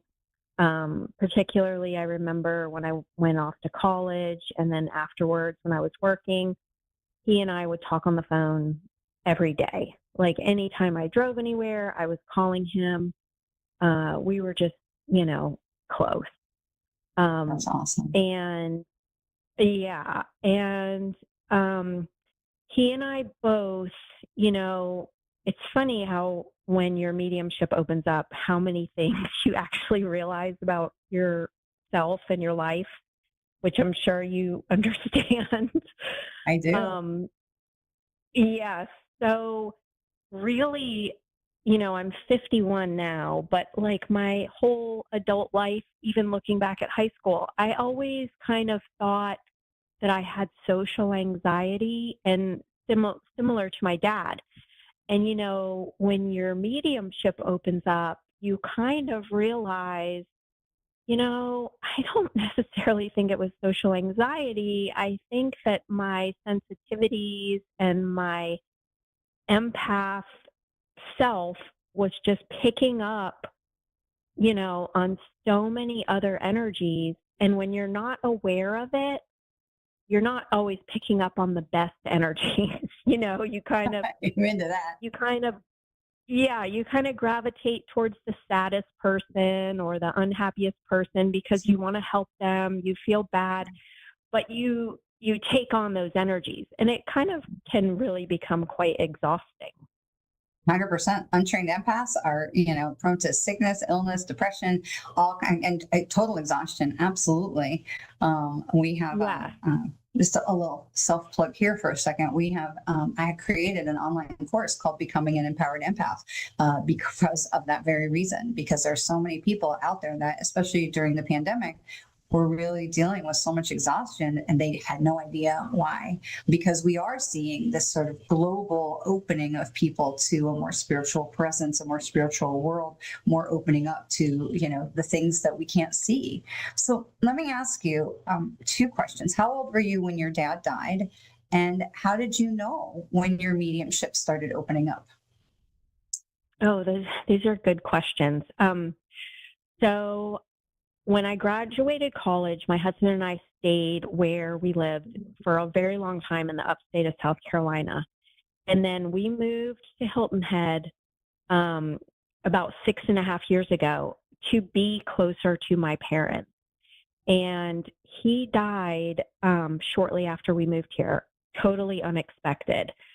So it was extremely hard because we had moved here to be near him and my mom, and it was just really overwhelming. So that was about 6 years ago, and when that happened, and I'm sure you've experienced this, and many of the listeners have experienced this, when you lose a parent or a close family member, it's like the feelings are overwhelming. Like you don't even 100%. Know. Yeah, it's like really difficult to process that they can actually be gone. When you're used to talking to someone all the time and seeing them, you can't even imagine, oh, I can't talk to them anymore. And that was the thought that was with me. And I remember feeling like he was still around. And there were like little things that would happen, like I kept having all of these really unusual experiences with owls. Like I would be on a walk and this is crazy. There would be an owl on the sidewalk, like sitting on the sidewalk that wouldn't move in the middle of the day, or sitting in my backyard on the ground in the middle of the day. I would be woken up in the middle of the night because there would be an owl outside of my bedroom. It was just like a lot of owls. And I just remember thinking, is that him? Is he trying to tell me he's still around, you know? Wow. But I was, I was going to therapy, and therapy for me anyway, it helped me deal with the change of relationships with my family members after losing my dad, but it didn't really help me with the grief as much. Right. What helped me with the grief was mediumship. And what happened was I was like, I know he's still around. I know that your soul is still carries on. And I kind of made it my mission to find a medium and have a reading. And it's so interesting, and you probably have maybe heard this as well, but when you're not in the world of taking mediumship classes, it's almost hard to find one.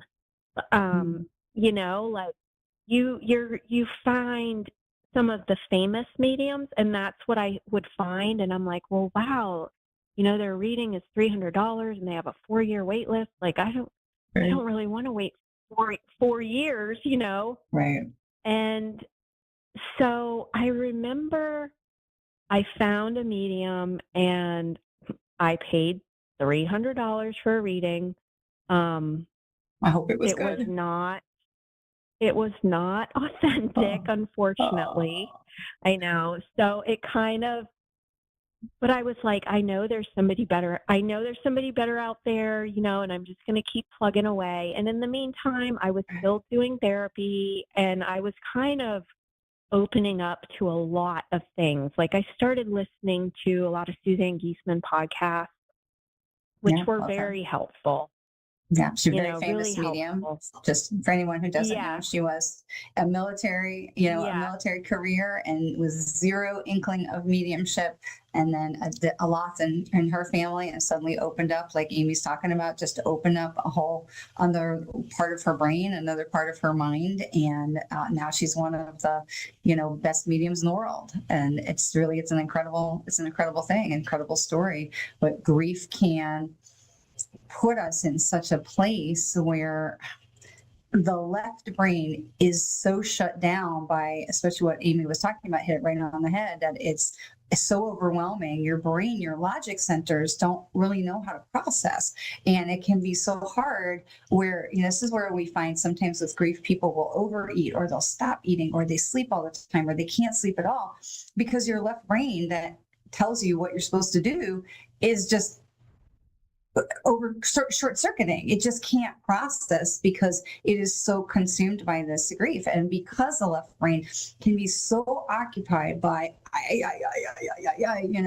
the right brain, which is our metaphysical side, can be like, hey, they're busy, we can talk now. And it's really absolutely incredible the things that can happen.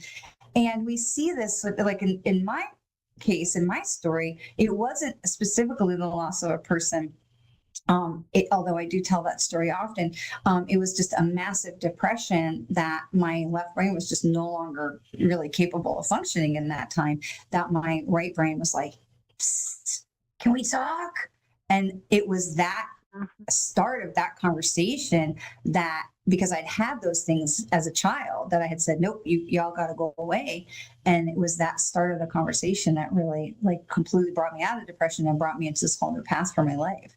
So the grief can be a catalyst for change if we can let it. Oh, definitely. Because if that hadn't, sorry, go ahead. No, you go.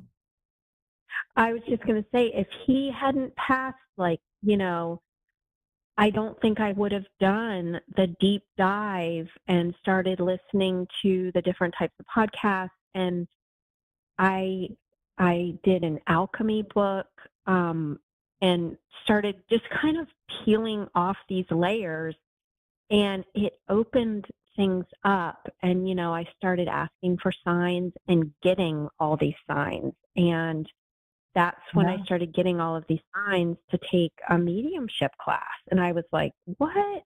I just kind of had always thought, oh, there's like 10 mediums in the world, and they're so special and it's so rare, and they were born no, that not way. Me. And It couldn't possibly be me, right?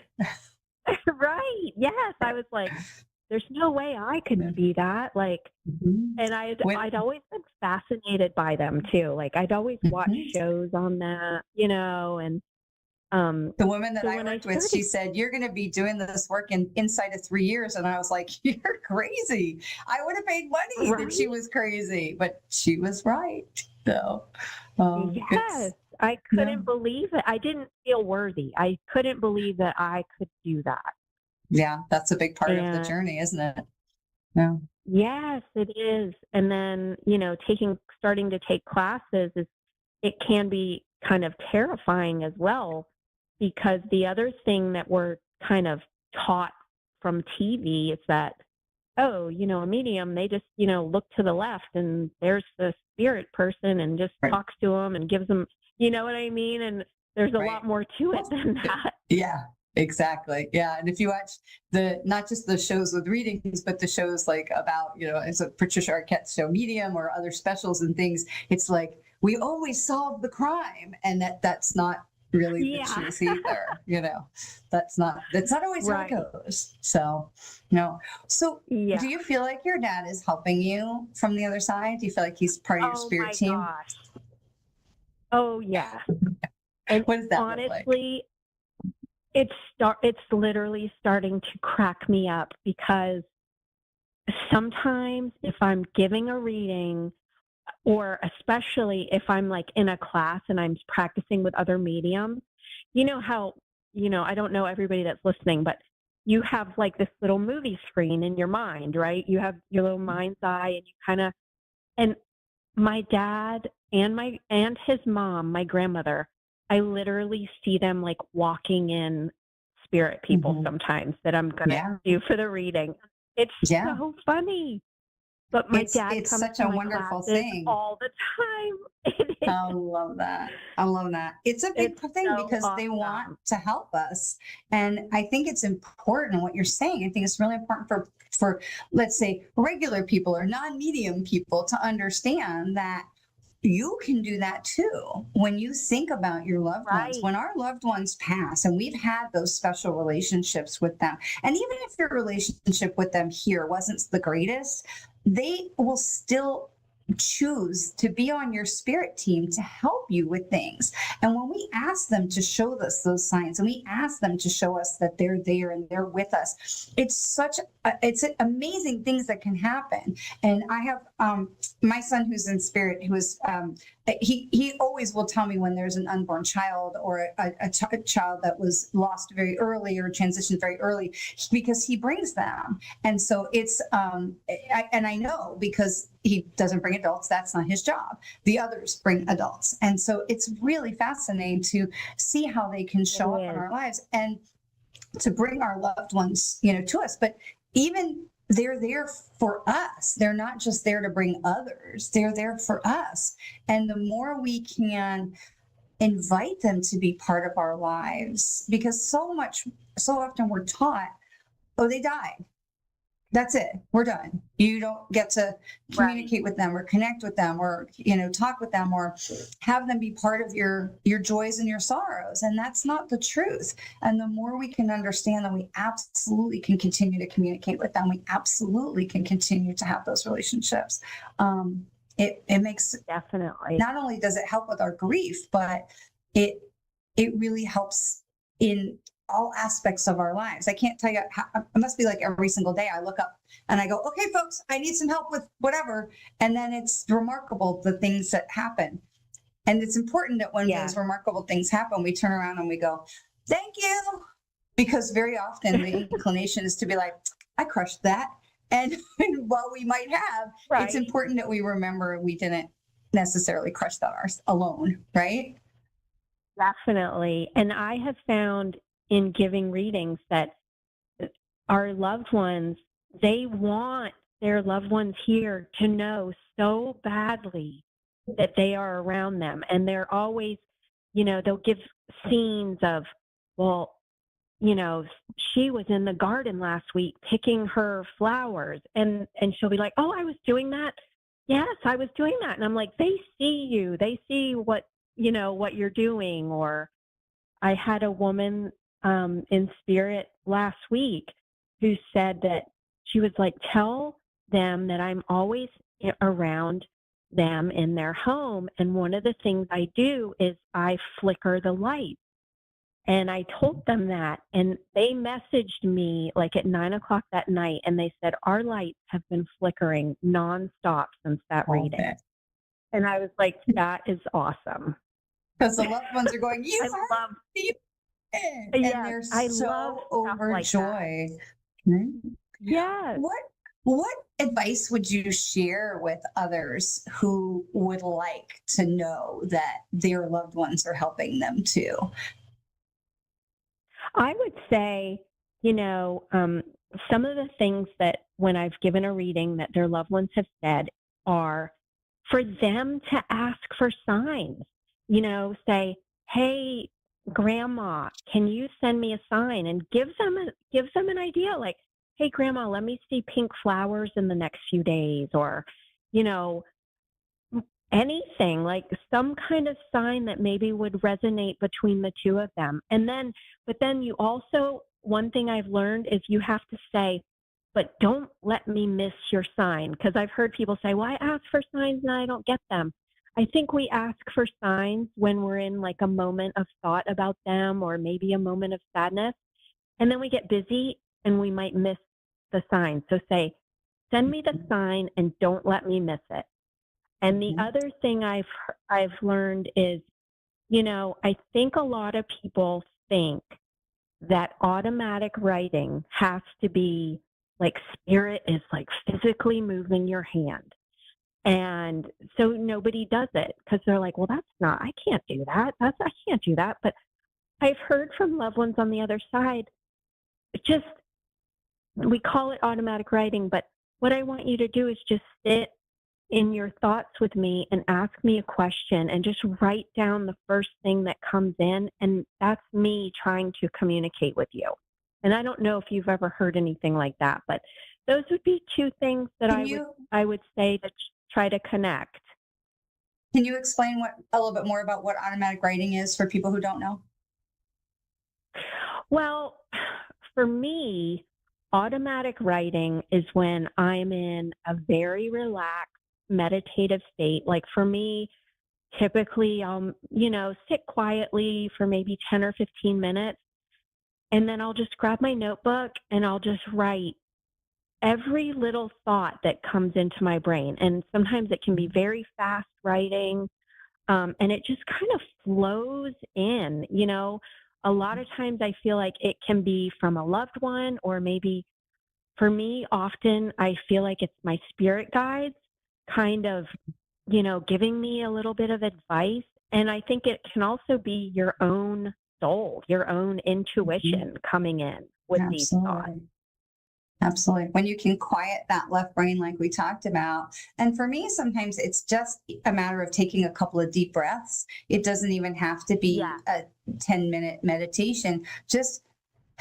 And I type a lot faster than I write. My handwriting is ridiculously bad. So I will put my hands on the keyboard, and left-handed daughter of a doctor, there was no chance. So I will put my hands, a couple of deep breaths, and I will put my hands on the keyboard, and I will just close my eyes, because when we open our eyes, we are the left brain goes, oh, you misspelled that. Oh, you've missed a comma. And so just to close my eyes, I'll put my hands on the keyboard in the right position, on the A and the S and, where you're in the right spot. And then I will just let my fingers just go and just start typing. And for sometimes we just start with, I don't know what I'm typing. I don't know what I'm supposed to say, but the things will come. And sometimes it can be really astonishing when we look back and go, oh my God, I didn't even realize I thought that, or I never thought about it that way. And so if you've never tried automatic writing, it can be really magical way for people to communicate with us. I agree. Getting a little. I'm sorry to cut you off. I know we're running a little bit short on time, but I want to come back to something about dismissing signs, because I think that that's really important that you set it up for people to ask, make sure I don't miss it, because I think that that's really important. Sometimes we ask for the signs, and then when the signs come in, we do dismiss them because we think, oh, I'm busy, or that's just a coincidence, or that was too small, and it doesn't, that was just a little bird. And so I love how you put that to say, make sure I don't miss it. That's really, really important. And then I wanted to also come back to this thing you said about feeling worthy to communicate with spirit and feeling worthy of taking a class, whether it's mediumship or anything else, to allow yourself to grow and to step into a new realm. And I wanted to ask, what was it that helped you go over the hump and to feel like, okay, I may or may not feel worthy, but I'm going to take this risk anyway. I'm going to show up. I'm going to give it a try. What was it that was the real change for you in that? The real change for me is taking myself out of it. Being a medium, you are a channel, and you're here to deliver the messages from spirit to the people still here. And I mean, we're helpers. We are bringing that message, and every person that we meet with, we bring that healing connection and that healing energy. And there's nothing better than giving a reading where someone says to you at the end, wow, that really helped me. That really makes me feel so much better. I mean, that's the best feeling. Yeah. Unless if you're the person receiving that wonderful reading. Amy, where can people find you if they'd like to get a reading for you or know more about what you're doing? Okay. My website is Amy Jeanne, JEANNE, spiritualmedium.com. Amy Jeanne, JENNE, spiritualmedium.com. Fantastic. Amy, thank you so much for being with us today and for being so willing to share about your journey. It was so wonderful to have you here. As for me, you can find me live on my Facebook page Mondays at 4:30 Eastern for channeled information and collective card readings of the week, where I share channeled information and almost channeled information, like we're talking about with the writing, and collective card readings and individual oracle and angel card readings for anyone who would choose to have one. And those videos are also posted on my YouTube channel.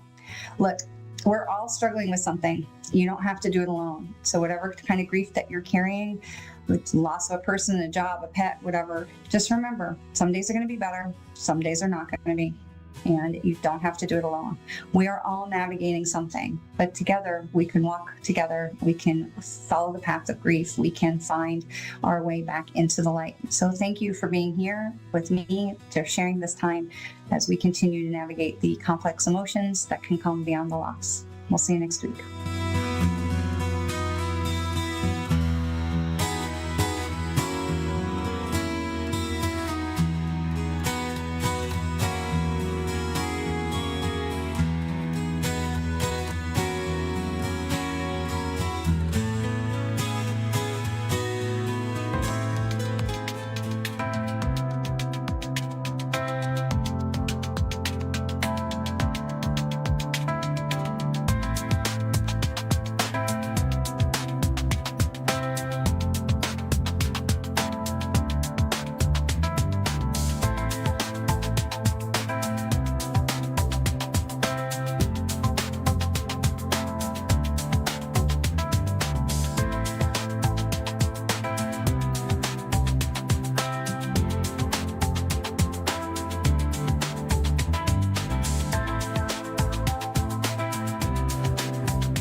Psychic Radio, Earth's #1 psychic radio network, and watching Moonstruck TV, enlightening television. Welcome. Time for New York City Celebrity Psychic with Perry Lyons. Perry Lyons. Live from PerryLyons.com. Connect direct. In North America, dial 888-454-2751.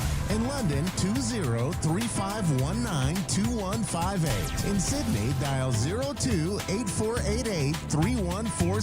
Or online, contact us through our Facebook page, facebook.com/psychic radio. Or one of our websites, ask1radio.com or moonstruck.tv. This is New York City Celebrity Psychic on A1R, the Ask One Radio Network. Hello, darlings. Hello, my cherished ducklings. I'm Perry Lyons, PERILYONS, Perry Lyons, that's me. And this is Moonstruck TV and A1R Radio. I am a psychic medium, although over the holidays I ate so much that I'm edging toward being a psychic large. But I'm so looking forward to hearing from you. Please do call in. I have a verifiable 85% accuracy rate and above, but I like to just put that little extra in to make me look better and give me a little wiggle room. So I'm sitting here waiting by the phone, waiting for your call, and call with your most deepest and least grammatical, questions. And I'm here for you. I occasionally do mediumship work, but I'm on air. It's very tiring, so it's kind of easier if you can just ask a psychic question, but I'm open to both tonight. And what else? We got a new moon coming up in Aquarius, which is very lucky for all of us because I think Jupiter's in Aquarius. I might be wrong about that. I should probably look that up before the show went on. Anyway, but the new moon in Aquarius on the 24th is a great time to put your intentions into the universal ether. It really is. New moon is a great time to just state your intentions out loud, like you already have them. I have a Rolls Royce. Feel free to send me one. And I've got a fairy in my hair tonight for those of you who are watching at home or watching at a friend's house or just plain watching. See that? I got a little fairy. That's because my first name means fairy. And the first time I looked my name up, it said I met fallen angel. I was a little taken aback by that. I'm like, Mom, Dad, what did you look at me and say, oh, she's so cute. What does she look like? She looks like a little baby slut. No, fallen angel is not the right definition though. A fairy or graceful being. Fairy, if you've ever seen me trip over a dust moat as I'm trying to cross a room, you know that graceful isn't maybe the first word that springs to mind. But anyway, I'm babbling because it's fun. I'm going to draw the 3 cards I do for the psychic weather, which is a phrase I invented and everybody else is stealing, so what the hell. I've been doing this for 5 years and I'm very, very grateful to Moonstruck TV, A1R Radio, and my producers, Dave and Constance Solomon, and to all of you guys. It has been so fun so far, and it's only getting better, baby. Okay, we got Stephanie in Texas City, Texas. Hi, Stephanie. Give me 3 minutes. I just want to do the psychic weather, the tarot weather for the week. While you're waiting, Stephanie, what I'm going to ask you to do is breathe in deeply. And as you breathe out, I'm going to ask you to do this 3 times. Breathe out like this, like you're blowing out a birthday candle. You might sound like a whoopee cushion, but don't worry about that. That's to get you into a very relaxed state, which makes it easier for me to jump in and rummage around in the sock drawer of your psyche. Okay, darling, I'll be right back. I'm just going to do the psychic weather for the week. This is the tarot weather for the week. And I'm going to be drawing 3 cards. Excuse me, one second. This is water. Joke. And for all of you watching me for a long time and know that I usually keep my tarot cards in a big battered cardboard box, I just got something new. Woohoo! Kate Spade tote bag. Okay, so I'm going to draw 3 cards. This will be the beginning, starting today for the week coming up. Going to be the beginning, middle, and end of the week. So what's the first card? Oh, and the first card is the 2 of Wands. This can often mean that you're sort of in the beginning of something. This might be at that stage where you're dating somebody and you're sort of dreaming of each other, but you haven't made any kind of commitment yet. So boys, get on that, or girls, or other, if you're a gender fluid or whatever gender you identify as. We're very LGBTQ friendly at this show, in this show, on this show, whatever. So the beginning of the week is going to see you might have started a project or a relationship, which is in that stage of like, where's this going? And what I suggest is just go where your intuition takes you. Go in the direction of pleasure, whatever lights you up, whatever, even if it sounds crazy as you're thinking of it, just go ahead and do, I mean, not too crazy. I mean, don't wear a giant chicken suit and dance around doing the polka, unless, but enough about my personal life. But I would really follow your intuition in this week, especially with the new moon in Aquarius on the 24th. Aquarius is about innovation, about thinking outside any box, thinking so far out of the box you can't even see the box. And so it's a really good time. You're working towards something. I strongly believe it's going to work out. I just love doing that. Oh boy. Okay, next one is, this is somebody for me, a lot of readers read this differently, but over the 15 years, 20 years, I started when I was 10. Over the years I've been doing this, what I found out is this card means two things.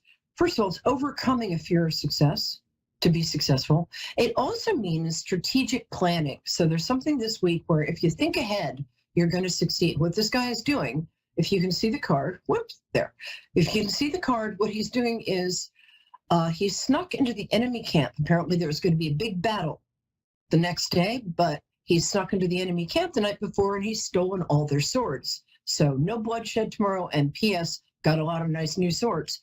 So it's about if you plan ahead for some sort of maybe stressful or important situation that's coming up for you, think strategically, know you can win, and P.S. a lot of nice new swords. Okay. Third one is, and Stephanie, thank you for waiting. Oh, that's kind of cool. I almost put it back, but I don't put cards back because I have integrity. Of course, if I have integrity, it probably belonged to somebody else to begin with. Joke. This is the Fool card, as we all know. The Fool is the poor sap who everything in the tarot happens to. He's the zero card. He's the beginning and end of the tarot. And what this actually means, all joking aside, is that you're starting a new journey of some kind. You're taking a step up in frequency. You're taking a step up in your life. And sometime toward the end of this week, which is 6 or 7 days from today, you are going to be starting something that's going to be wonderful.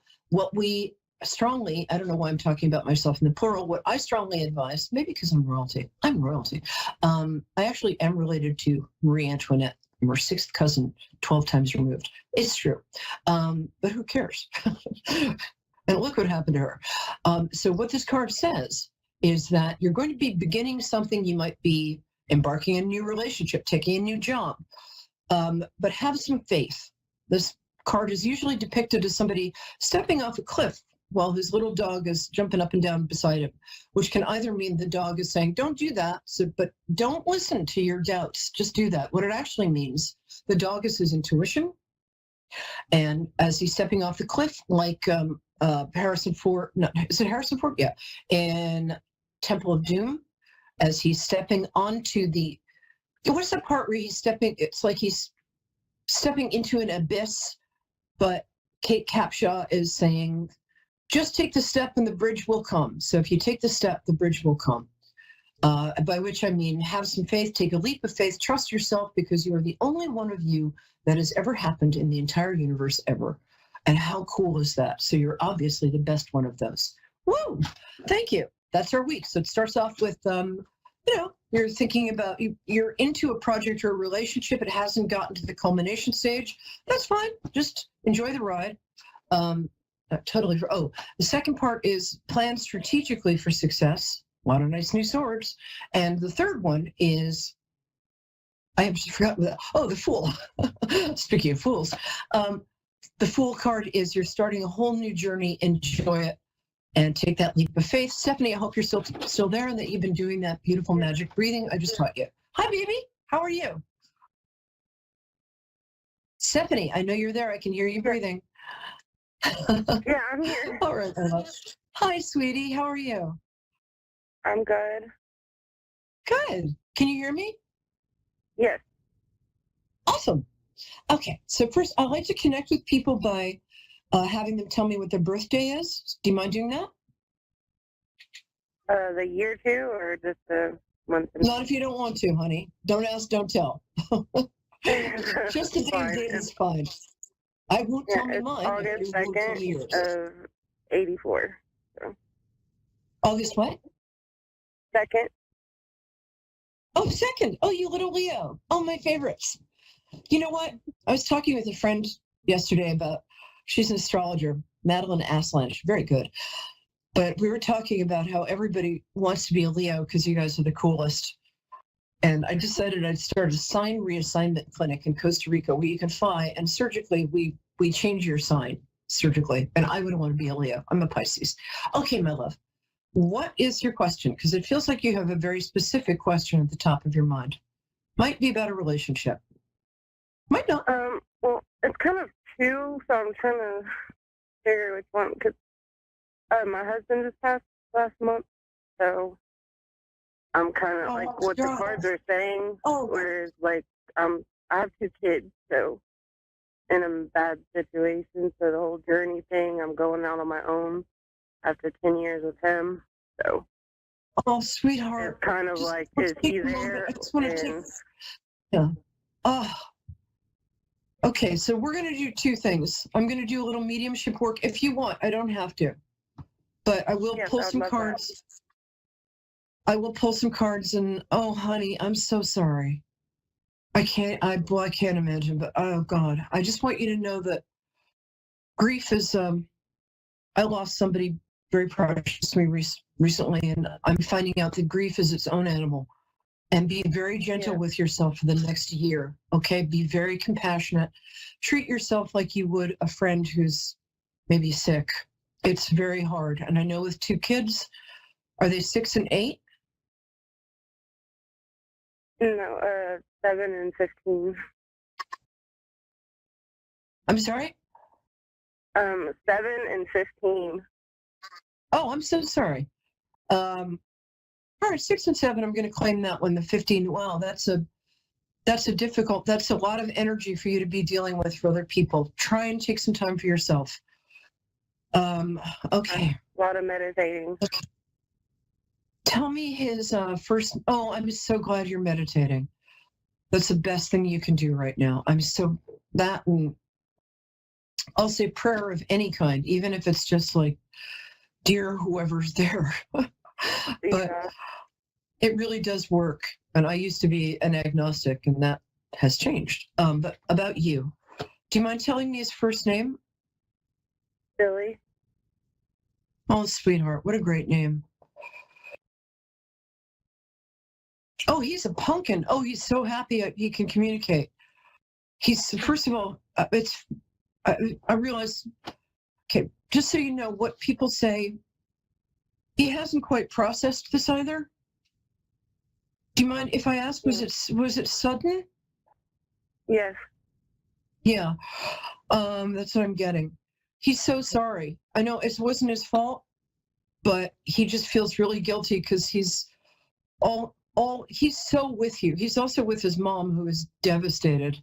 Do you know it? I mean, are you and his mom in touch? We don't have the best relationship, but I know that it's been really hard on her. Oh, it's been really hard for her. If you can, I know you don't, but she's a very young soul and you're a very old soul. And I think you guys, I'm not going to tell you what to do, but I think you guys could comfort each other a lot. But you're very different personalities. Woo! Okay, let me get back to him because he's so happy to be here. I'm sorry, I'm normally very good at getting kids, but I'm a little emotional right now. Feels like, is it the boy who's 15? No. Okay, I didn't think so. Sorry about that. Okay. The girl is 15? Mm-hmm. Yeah, pretty much what's left over. I'm sorry, I can't get right now if it's a boy or a girl. I'm usually good at this, but everybody has their nights. The other one, they're both really affected, but one of them isn't talking about it. So you might want to go into, there's free grief counseling available in your neck of the woods. Just so you know, you can find it if you Google it. Might not be a bad idea. Although my grief counselor kind of sucked, so you never know. But I think you've been fun. I'm sorry. All she said was like, embrace the suck. I'm like, really? Really? That's what you're telling me? I'm like, that's all I do, honey. Can we move on? But sorry, Beck. First, I love him. He's very all-American looking. Is he very fresh-faced? You know what I'm saying? I just love him. No? He's not? He has a lot of energy. Yeah, he does. I don't know. He's like a big. I guess what I'm getting is he's got like he's like a big kid in a lot of ways. Mm-hmm. He's very enthusiastic. Yeah. And he was very positive. I don't know. He just adored you. Now, one thing he's telling me that he regrets is sometimes he would sort of retreat into himself if you guys had a fight or something, and oh, honey, I'm sorry. This is hard. He wants to tell you that he was always on your side, and he's really sorry. He was so scared of losing you that sometimes he behaved like a little cooler than he felt. Is this making sense to you? Yeah. Okay. He didn't think that he was enough. Yeah, that's what I'm saying. And he would sometimes try and play games out of insecurity. But man, you were the love of his life. End of. He was also, sometimes he could get kind of irrationally jealous of people you dated before. Is that correct? Mm-hmm. Yeah. He's really sorry about that because also he says that, sorry, give me a second. He says you're the best mom ever, and he didn't tell you often enough how proud he is of you. God damn it, I don't want to cry. Excuse my language. Sorry. I'm crying right now. What's the younger one's first name? Our son is Jackson. You have two sons?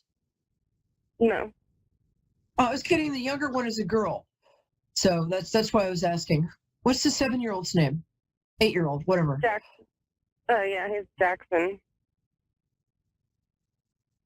Oh, okay. So I'm sorry. Right. Excuse me. I'm sorry. Jackson is taking this hard. He doesn't even know he's taking it hard, but he's taking it hard. He's a very sensitive. You have some great kids there. He's a very sensitive little boy, but he's also like a little man. You know how you see those little boys and they're like little men and it's just the cutest thing ever? Is that accurate? Yeah. He's trying not to cry and he's trying not to, he wants to take care of you, which is just killing me because it's so cute. What a good, and your girl is amazing. Wow, she's really pretty too. She looks like you. I can't see, but I can see with the eye on my heart. What? Yeah. Everyone says she's my twin. Yeah, she is your twin. Oh, I love that. You're both so pretty.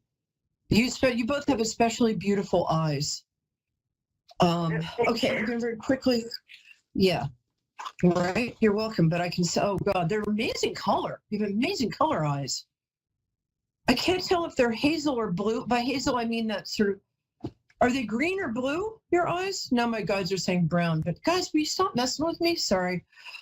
What color are your eyes? Well, mine are kind of gray. They change colors to blue and green and gray. Yeah, they're blue, gray, and green. Yeah, I have that too. You've got ocean eyes. Love that. Okay, you're going to be okay. That's the first thing I want to tell you. And what I want you to tell yourself is not only are you going to be okay, you're going to thrive. I know it's really hard. Not only that, right now, 5 of diamonds, you're worried about stuff financially. There's much more available to you than you know. Also, but the Hanged Man card says you are going to take this challenge in stride. You are so much stronger than you know right now and than you can feel right now. But the thing is, here's the card I got that just makes me happy. What the heck did I just do with it? Oh, great. I just dropped it. It's the Chariot card. Just trust me on this. The Chariot card. Oh, there it is. Chariot card is the card of winning in a difficult situation. You're going to have to be mother and father, which is what the two sphinxes pulling this chariot are. You're also either going to start your own side business or start your own business. you've never really thought of yourself as a terrific businesswoman. I am here to tell you, girl, you are. The thing is that you're very sensitive to Jackson gets it from somewhere, baby. You can ask Billy for help too. They help us. They really do. My dad helped me like crazy after he passed, just because I asked. They can't volunteer. There's some sort of rule about that, but you can ask Billy to help you. And just take your ideas seriously. Just write them down for now. Have a little book in which you write down 10 ideas a day.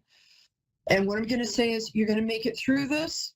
Eventually, you're going to remarry, but I can't even think about that now, but you are going to find a terrific man that's going to come towards you. Not right yet. I know you're in grief. Be gentle with yourself. Your kids love you. Billy loves you. And there's a pet name that he has for you it's not Pumpkin. I'm sorry. I'm not sure what it is, but oh God, is it cute? No, it's not Puppy. I give up. What's the pet name he has? What? Pookie. Oh, thank you. That's Pumpkin. I knew Oh my God. I'm sorry. Could have known that. Yeah. Well, I'm good at this is my job, baby, and I'm good at my job. And you know what? I'm just sending you so much love. And I do free readings for people who've lost a spouse or a child. You can contact me at Perry Lyons. I mean, I do them for people on my show who've done that. So contact me at Perry Lyons. That's P as in pneumonia, E-R-I, like periwinkle, Lyons, L-Y-O-N-S. I'm on Facebook. Just go to Perry Lyons or perrylyons@gmail. Contact me. I'm going to give you a free reading. Okay, we got 5 minutes. I'm going to go to my next guest, but I'm sending you love and support, and you're going to be okay. Just know that. Please know that. God's got your back, baby. Just a huge hug, and you're so great. Thank you. Thank you. I get the most amazing people calling in this show. Is the nice person who was on the line before still there, baby? You still there, Pumpkin? Yes. Oh, great. Hi, Katie. Thank you for being here. Hi. All right, we're going to talk really fast because I'm a New Yorker and we don't have that much time. And you're a very deep girl, aren't you? When's your birthday? What was that? When is your birthday, my angel? That's how I connect to people. Just tell me the day and date you were born. Like April 16th. Oh, April 16th? Oh, wow. That's my best friend's birthday and my, one of my best friends and my ex-fiance's birthday. But I still love you. And that's the day the article about me came out. So this is my favorite day in the world. We love Aries in the show. Oh, so tell me your question. You've been a little depressed lately. Let me cheer you up because you got some good stuff coming. Talk to me, baby. What's your question? I don't know. There's a lot that's been going on. And yes, there is. I just don't really know which way to go. Okay, take it. First of all, did you hear the deep breathing thing that I taught the other woman before, where you breathe really deeply and then you let the breath out like this, like you're blowing out a birthday candle? When you start to feel overwhelmed, which is your main problem right now, I'm going to get to the fortune telling part in 1 second. I want you to do that breath 3 times, every time you feel overwhelmed. And remember, how do you eat an elephant? 1 bite at a time. And you're right, you've got stuff going on financially, relationship-wise, family-wise. It's a lot, but you're going to get through it. Because, darling, you've never met a challenge you couldn't overcome. If you look at the evidence from your past, you'll see that everything you thought was going to kill you just made you stronger. So I'm going to tell you that right now. And let me pull some cards for you. What I'm getting for you here is, oh, honey, these are great cards. But yeah, right now it's a little tough. You're a little lonely. You feel like nobody's supporting you. Is that correct? Yeah. Yeah. And that's really hard. And it feels like some form of payment or something that you were getting has suddenly stopped or maybe is in danger. Is that correct? Yeah. Okay. Sorry about that. Here's what's going to come up for you. Are you invited? If you're invited to a bridal shower, baby shower, or a wedding in the next 3 months, go. Something's going to happen there that's really going to change your life. Also, what they want you to know is this year, this is the earned happiness card. So just before I get to the specifics, I want to tell you that there's a happy ending happening for you by, I want to say June, October at the latest. This card is earned happiness, and it's sudden happiness.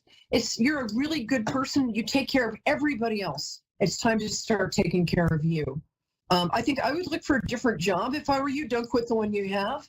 But you'd be really good. You might even want to learn a trade if you want to go to something like beauty school. I don't know what you're doing right now, but you're really good with people. How many kids do you have? I have 4 3 kids, and then I lost 2. I got 3. Sorry. Oh my yeah, God. 3 live with So me. sorry. But my oldest lives with her dad. Oh my God. Well, she really is with her dad, and they're both waving. I only have 2 minutes, but I want you to know that they're both with you. You gave her a beautiful name too. Oh, so beautiful. Oh, honey, you've already been through.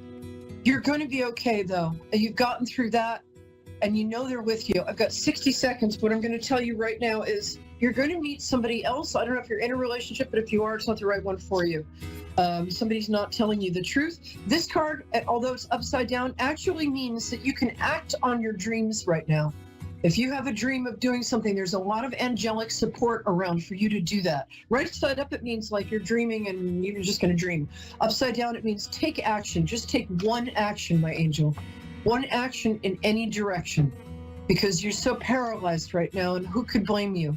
You're such a good person.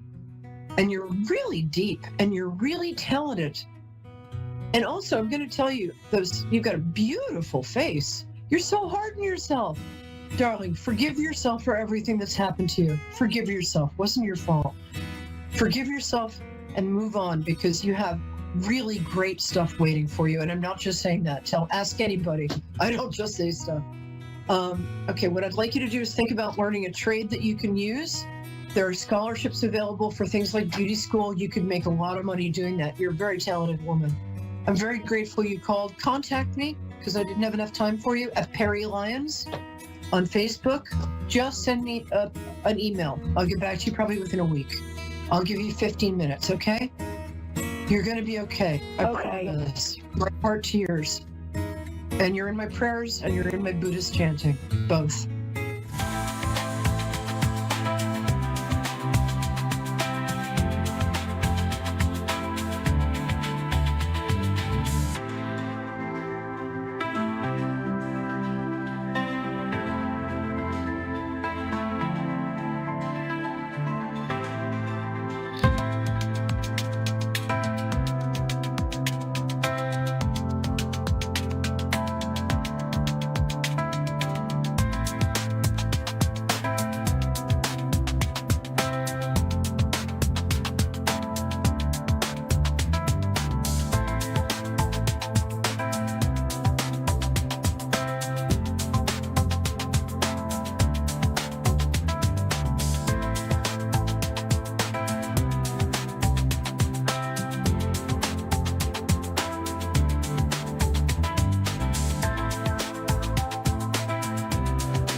To A1R Psychic Radio, Earth's #1 psychic radio network, and watching Moonstruck TV, enlightening television. Welcome. Time for New York City Celebrity Psychic with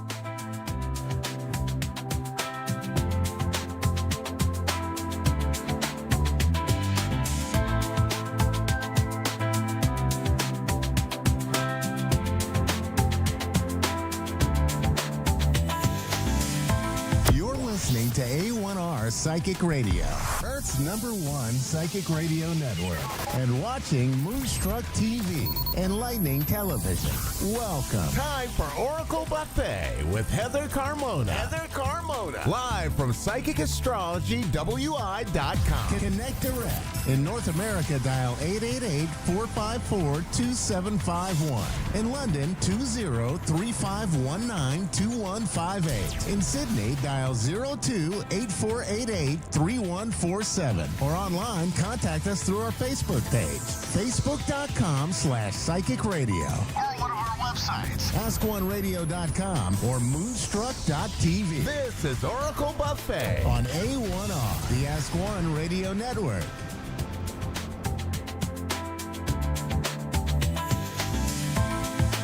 Hello everyone, bienvenidos a otra edición. Welcome to another edition of the Oracle Buffet. Brought to you by yours truly, Heather Carmona. And my fancy rock I got today, couldn't tell you what kind it is. I got it a while ago, but I'm like, I need to hold a rock again because when I hold rocks, good things happen or something like that. Anyway, you got a special going on right now on my site, buy one, get one free reports. So I offer personality reports, which is like 35 pages all about you, your personality, and your birth chart. And also solar returns, which is like your birth chart for the year. Every time the sun returns to where it was when you were born, it creates like a snapshot in the sky. And that's what's called your solar return. So you can like see kind of what's coming up for the next year with that. Some of the things you have to look forward to, the overall energy, and some events that'll be happening. Anyway, check out my site, PsychicAstrologyWI.com. You buy one, you get one free. Pretty good deal. $45 value. So check it out. Anyway, we will be taking a caller here shortly. What else do I got for you? We got Saturn and Neptune in conjunction next week at 0 degrees Aries. I would be lying if I said I wasn't a little nervous, but excited. Me being Sun, Moon, Mercury, Venus, Aries, I'm curious to know what the universe has in store for me. So yeah, we're going to manifest the best possible outcome for that Saturn-Neptune conjunction. But anyway, that's the big news in astrology, and we have the eclipse next week as well. So while we're waiting here, in case you don't know we're going to talk about your birth chart quick. In case you don't know, your birth chart is like, it's a snapshot in the sky of the time when you were born. But anyway, that serves as like a map for your whole life. And different facts of you in different parts of your life can be brought to light by learning to read your birth certificate. But yeah, if you've never had your birth chart read, I'd love to do that for you. I'm booking readings. I got a few more left for next week. Feel free to reach out again, PsychicAstrologyWI.com. It looks like our caller is ready. Ashley from Providence, are you there? Hi, how are you? Fabulous. Yourself? Good. Ashley, what's your date of birth? 3/2/94. All right. Do you know what time by chance? 1:55 p.m. Oh, good. You do know what time. Not a lot of people do, so I appreciate that. And where at? What is it? I'm sorry. Providence, Rhode Island. Providence? Okay.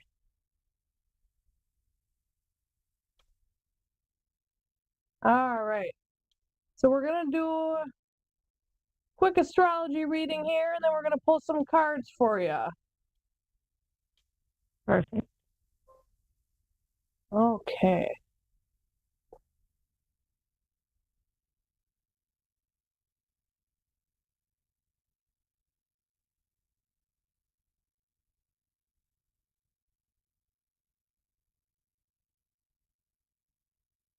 All right, Ashley. So first thing I notice about your chart is you're a double water sign. So you got your sun in Pisces and you got your moon in Scorpio. So holy crap, you're an empath to the nth degree.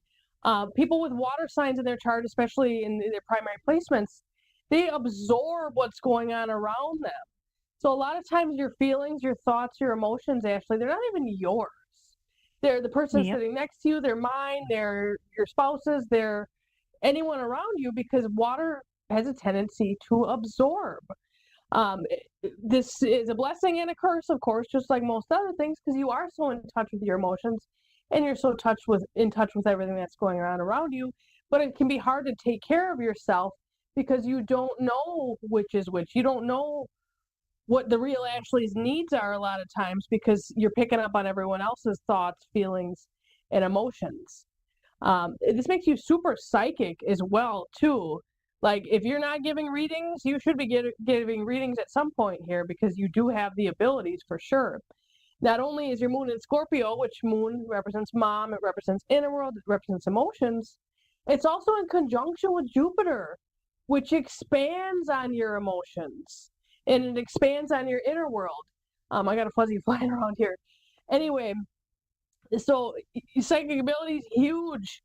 Also, with this combination of the sun in Pisces, the moon in Scorpio, you have a tendency to hold on to things, to hold on to the past, to hold on to resentments, and to really hold yourself to high standards and kind of beat yourself up a lot and be your own worst enemy. So that's something that I'd like to encourage you to let go of here, is that tendency to beat yourself up a lot. You're just getting over your Saturn return, Ashley. That started a few years ago, but that's almost coming to an end. So if the past couple years have kind of sucked, which I would guess they have based on where your Saturn's at, that's why. It's because you're finishing up your Saturn return. And then Saturn hits your Sun, over the past few years, and your Venus too. Anyway, so that you're almost out of the woodwork there, if not already. Actually, next week, when Saturn moves to Aries, you'll officially be out of the woodwork. But anyway, that's the reason why the past few years might have been a little more difficult, but they set you on a new direction towards your Saturn, which is in Pisces, towards spirituality, the divine, religion, forgiveness. Very likely why you're calling me today is because your Saturn kind of set you on the spiritual path. That's very much what it was meant to do. Along with that, Ashley, you've got your North Node in Scorpio. So North Node is your life lesson or life purpose. It's the North Star, the direction your soul chose to grow in this lifetime. And what this one's saying is that in the past, either earlier in this life or a previous life, and it could be happening now because you're still pretty young, Ashley. But anyway, you had a tendency to focus too much on practical concerns, too much on stability, too much on making money, too much on getting stuff that you forgoed the spiritual side of things. So what happens with people with North Node in Scorpio is that a lot of times they have things ripped from them, possessions taken. I don't want to list other possibilities because I don't want to plant ideas in your head. But anyway, they have different things happen to them to show them that they don't need to cling to material possessions. They don't need to cling to money. They don't need to cling to their stuff. They need to learn to let go because everything that they need is inside them. That's the main lesson here, is learning through chaos when you have your North Node in Scorpio. It's not necessarily a fun placement, Ashley. It's a necessary placement, though, because that's what your soul needs to learn is to let go of those earthly stability things that we're programmed to believe as children. And with your chart, you were very likely programmed to serve other people and to take care of everyone's needs before yours. That's part of that as well. I'm going to pause here. Do you have any questions, comments, concerns so far? No, you're right on the head with everything. Okay, perfect. So upcoming here over the next several years, it's going to be a question of spirituality. Again, a theme for you, big theme, religion, higher learning, long distance travel. So you might consider going back to school here soon, or you might be taking a trip overseas at some point soon.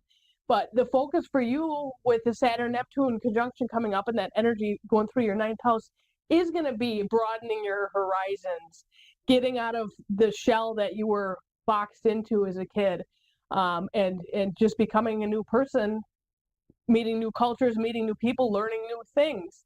Are you feeling that energy already of wanting to break out of where you've been and see the world? Yes, 100%.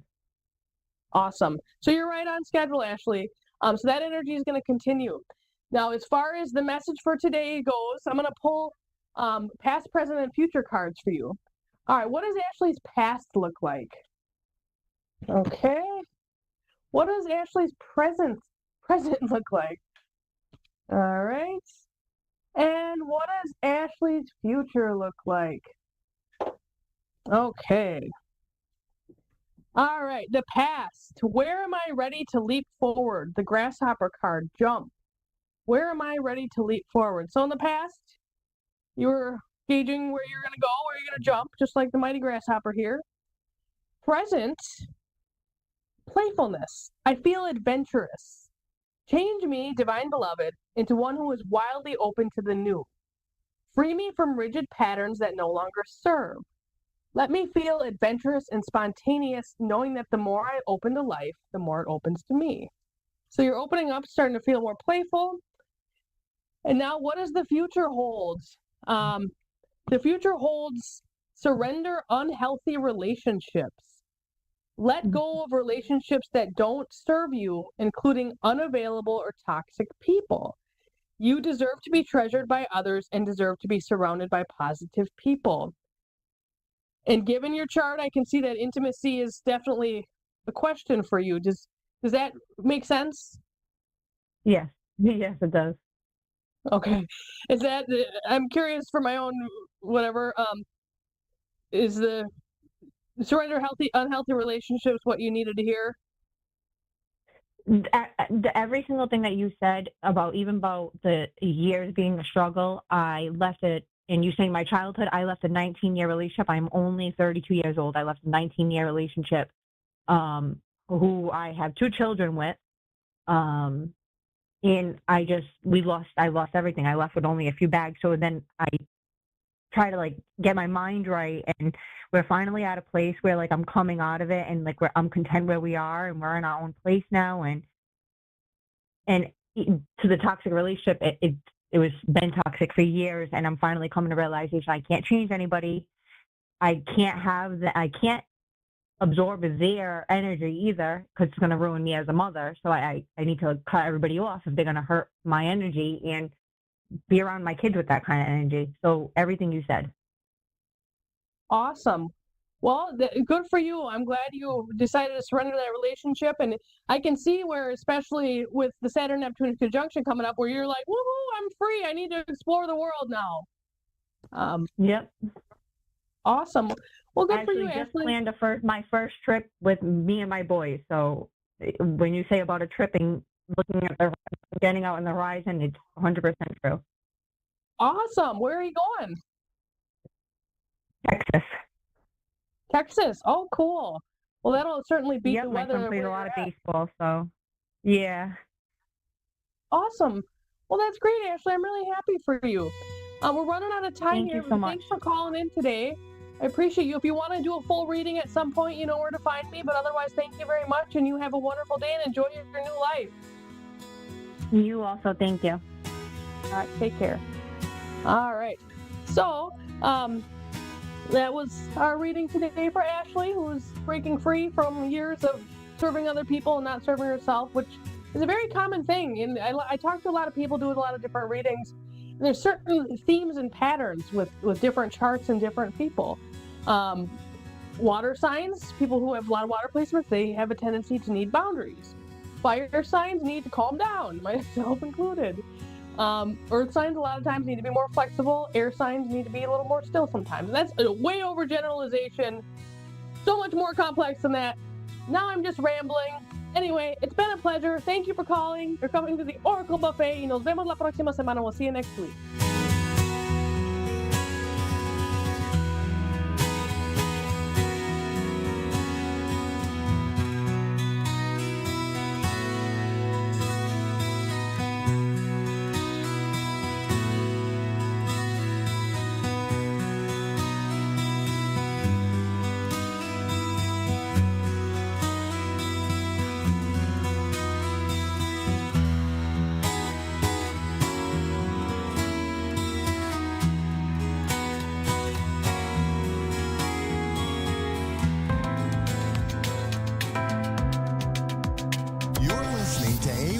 Psychic Radio, Earth's #1 psychic radio network. and watching Moonstruck TV and Lightning Television. Welcome. Time for Mediumship Uncovered with Medium Donna Young. Medium Donna Young. Live from MediumDonnaYoung.com. Connect direct. In North America, dial 888-454-2751. In London, 20-3519-2158. In Sydney, dial 02-8488-3147. Or online, contact us through our Facebook page, facebook.com/Psychic Radio. Or one of our websites, AskOneRadio.com or Moonstruck.tv. This is Mediumship Uncovered on A1R, the Ask One Radio Network. Hey, hi everyone. I'm back in sunny Cootamundra, which is in New South Wales. So we're back from the road trip, a little bit sad, but ready for work. And I've got fully booked day today in our centre, which is Cootamundra Healing Centre, which I'm really excited about. So I've got a lot of things to cover today. So, and I've also got a caller that's going to ring in for a reading as well. So I've got a message here for Paula Manoz, I think. I'm sorry, I'm really bad with, especially when I'm working with spirit, with pronouncing words, but I'm getting a mother coming through for you. So she's talking about wanting you to know that she's okay. She's talking about where there was a lot of issues with her before she passed, problems with her head, but also to do with her lungs as well. And she's talking about where you've been going through a lot, and she just wants you to know that you're okay. She's supporting you. So, and she's always there. She's talking about Dakota, so I don't know if that's where you are or that's where she lived, but that's what she's noticed. So I've also got a caller coming through now. So I've got Patty from Chicago, USA. So hi, Patty. How are you? Hi. Thank you for taking my call. That's okay. Welcome. So how I work is I communicate directly with spirit. So we've only got a few minutes. So I'll try and cover whatever area that you want me to cover, or bring through exactly who you want me to bring through. So now they're talking about a son. Is there issues around a son at the moment? Yeah, a little bit, yeah. Yeah, and they're just talking about being around this son. It's almost like you've had to step back a little bit and really take set firm boundaries, if that makes sense, around a situation and how you're treated in that situation. And they're just talking about how proud they are. And I'm getting a mother coming through who's actually talking about this. And is there changes to do with your work as well? No. More like, in the last 3 years I had to leave my home. Yeah. And have you struggled with being able to find work or to do with work? Yeah, it's being able to work, really. Yeah, and they're also talking about a whole heap of issues to do with health issues and to do with, it's almost like you've lost everything and have to start all over again. Yes, correct. And I've got, and not only your mother, but I've got an angel there that's been supporting you through this, and I actually feel like things are finally coming into place. And in the next month, I'm seeing where you're actually you're going to end up being able to go home. It's almost, or have a place that you can call home. I feel like, pardon? I love that you said that, because that's the phrase I use. Yeah, and that's what this mother's saying. You're going home. It's like you're finally going to find that place that you can call home.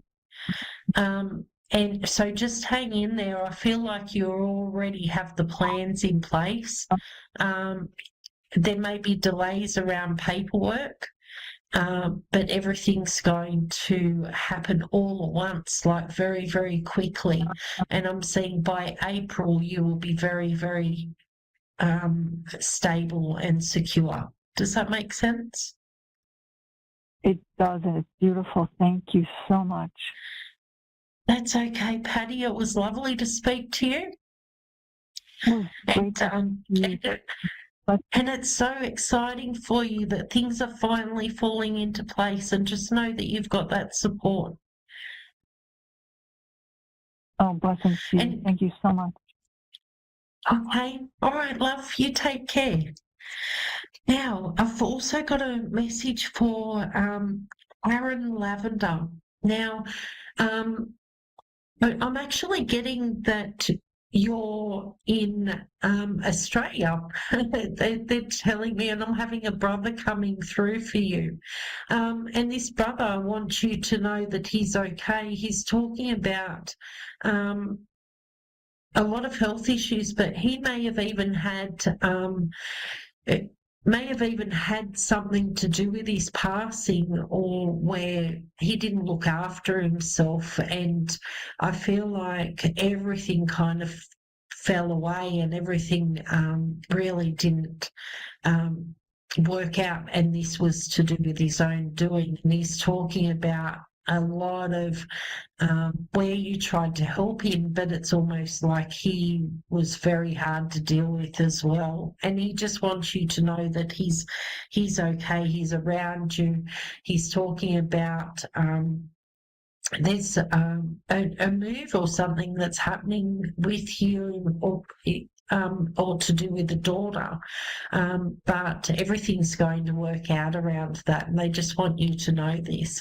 So I hope that helps, Karen. So thank you, everyone. Thank you for everyone's questions. I don't get to answer everyone's, but please leave as many comments as you can, and ask who and let me know who you want me to bring through, or you don't need to always. A lot of the time Spirit will just come through and show me the information I need to know. So now I had a spiritual question about how do I reset between readings, and how do I go from one thing to the next, and sometimes it's a little bit hard when I'm actually doing. So if I had a lady who needed to do her reading via phone today, and she was having trouble with the payment. So I said, oh, well, I'll do it for you.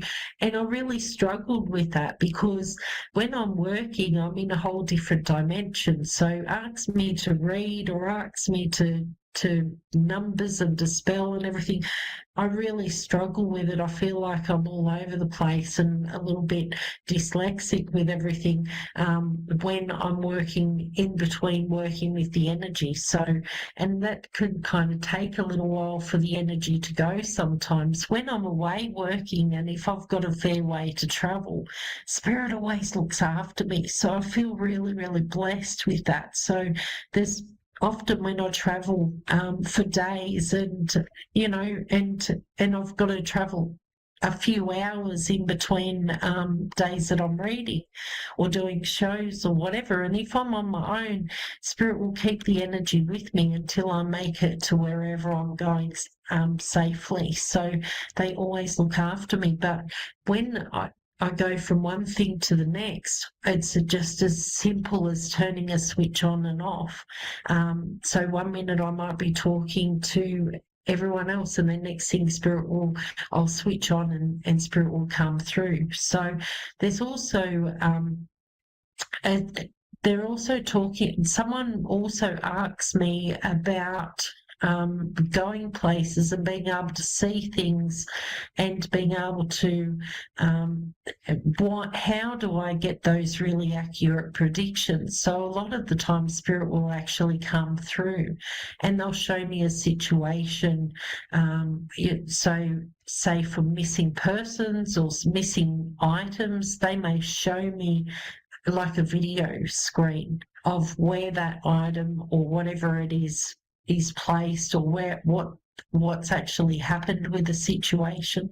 I do have a lot of police get in contact with me. They can't use it with court or anything like that, but they can actually, they book a reading just like everyone else, and sometimes it's for themselves, but then I'll touch on their cases as well, and they'll ask me questions about it just because I can remote view, and that remote view means I'll go to that place and I'll be able to see what happened. And sometimes there's a time lapse, or the time gets mixed up. That's the one area that I haven't mastered yet, but it's because on the other side there's no timing, so everything's all happening at once.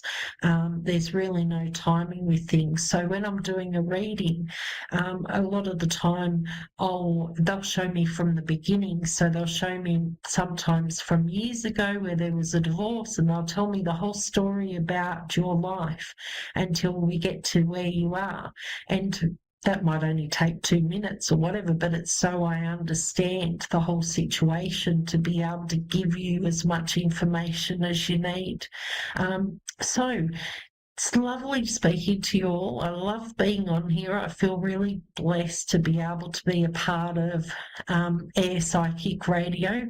And you can also book for 4 readings with me at medium.young.com. So you can book on there. I think I'm almost fully booked for February. So have a look, because every week I put up new times, because I really don't like to be too booked out in advance like I have in the past, because then the people who really need it when they need it miss out. So I'm going to have a lot of shows and things happen this year in Australia, so keep posted. I've also got a documentary coming up, which will be on mostly YouTube video, like movies or whatever, and that's going to be released in the next few months, and that's mostly going to be in America, so which is very exciting for all of you people who follow me in America. So thank you, everyone. Have a great day. Stay out of the heat, those of you in Australia, and stay out of the snow in America. So have a great week, and I'll see you next week. Remember to leave me messages and questions about anything through the week, and I might just answer something for you. See you.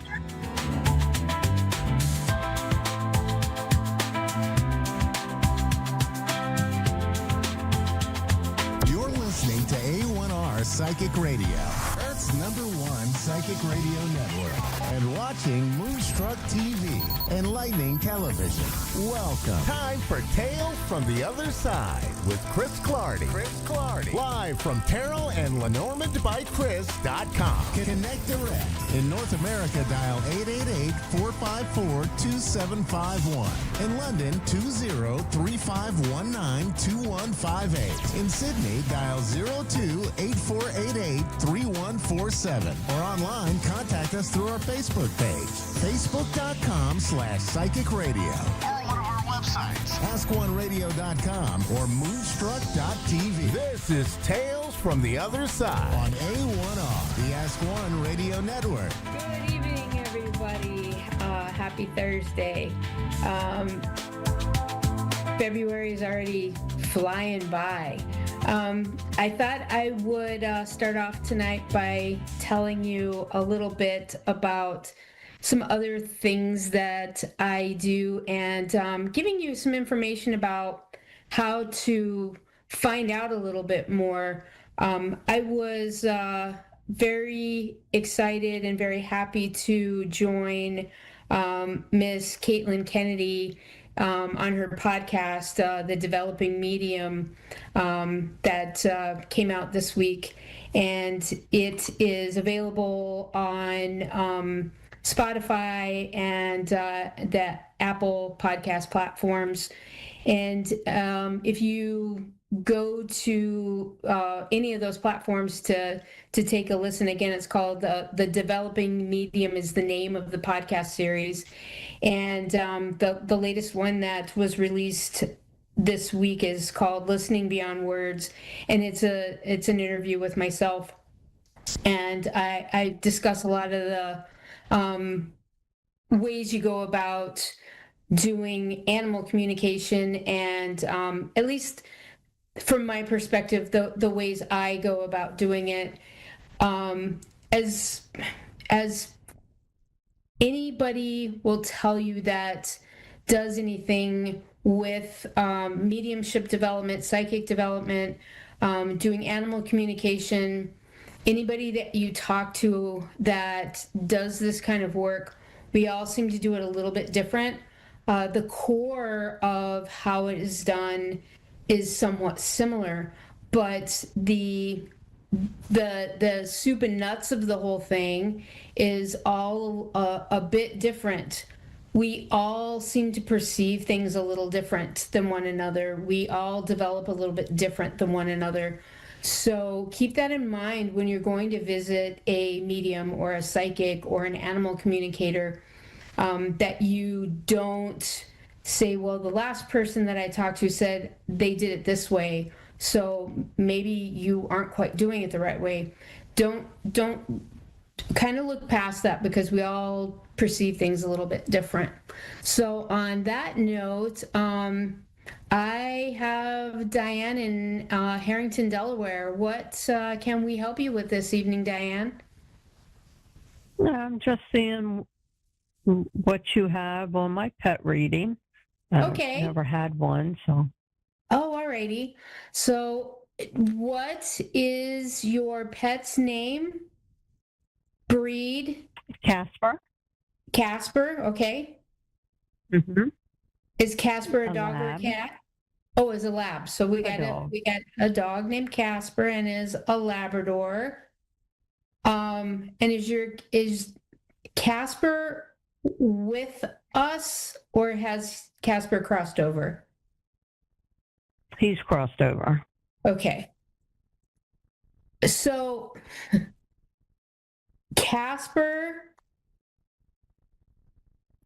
when Casper was with us, Casper had a very fun-loving, typical Labrador personality that was very steady Eddie,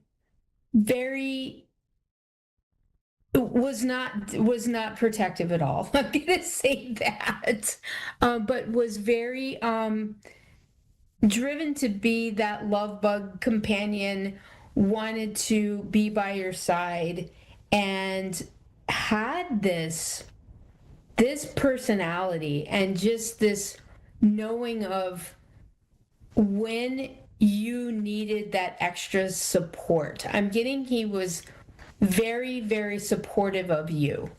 And if you weren't feeling well or you were having an off day, he just knew that you needed a little extra attention. And even now, he's still looking out for you in that respect. He's still coming around when you are having those off days and when you're not feeling yourself or not feeling well. And I'm feeling like, especially when I'm sensing that you have had gone through some stuff with, not that you've had a serious health problem, but I just feel the sense of having either some colds or some not having a lot of energy and not feeling real well. And he has been supportive and still trying to be around you, almost in this way of trying to remind you of things, of when things need to be done, when to take medications, when to you need to get up and drink some water, you need to go and get a snack, things of that nature. And he also, he's making me feel like you have this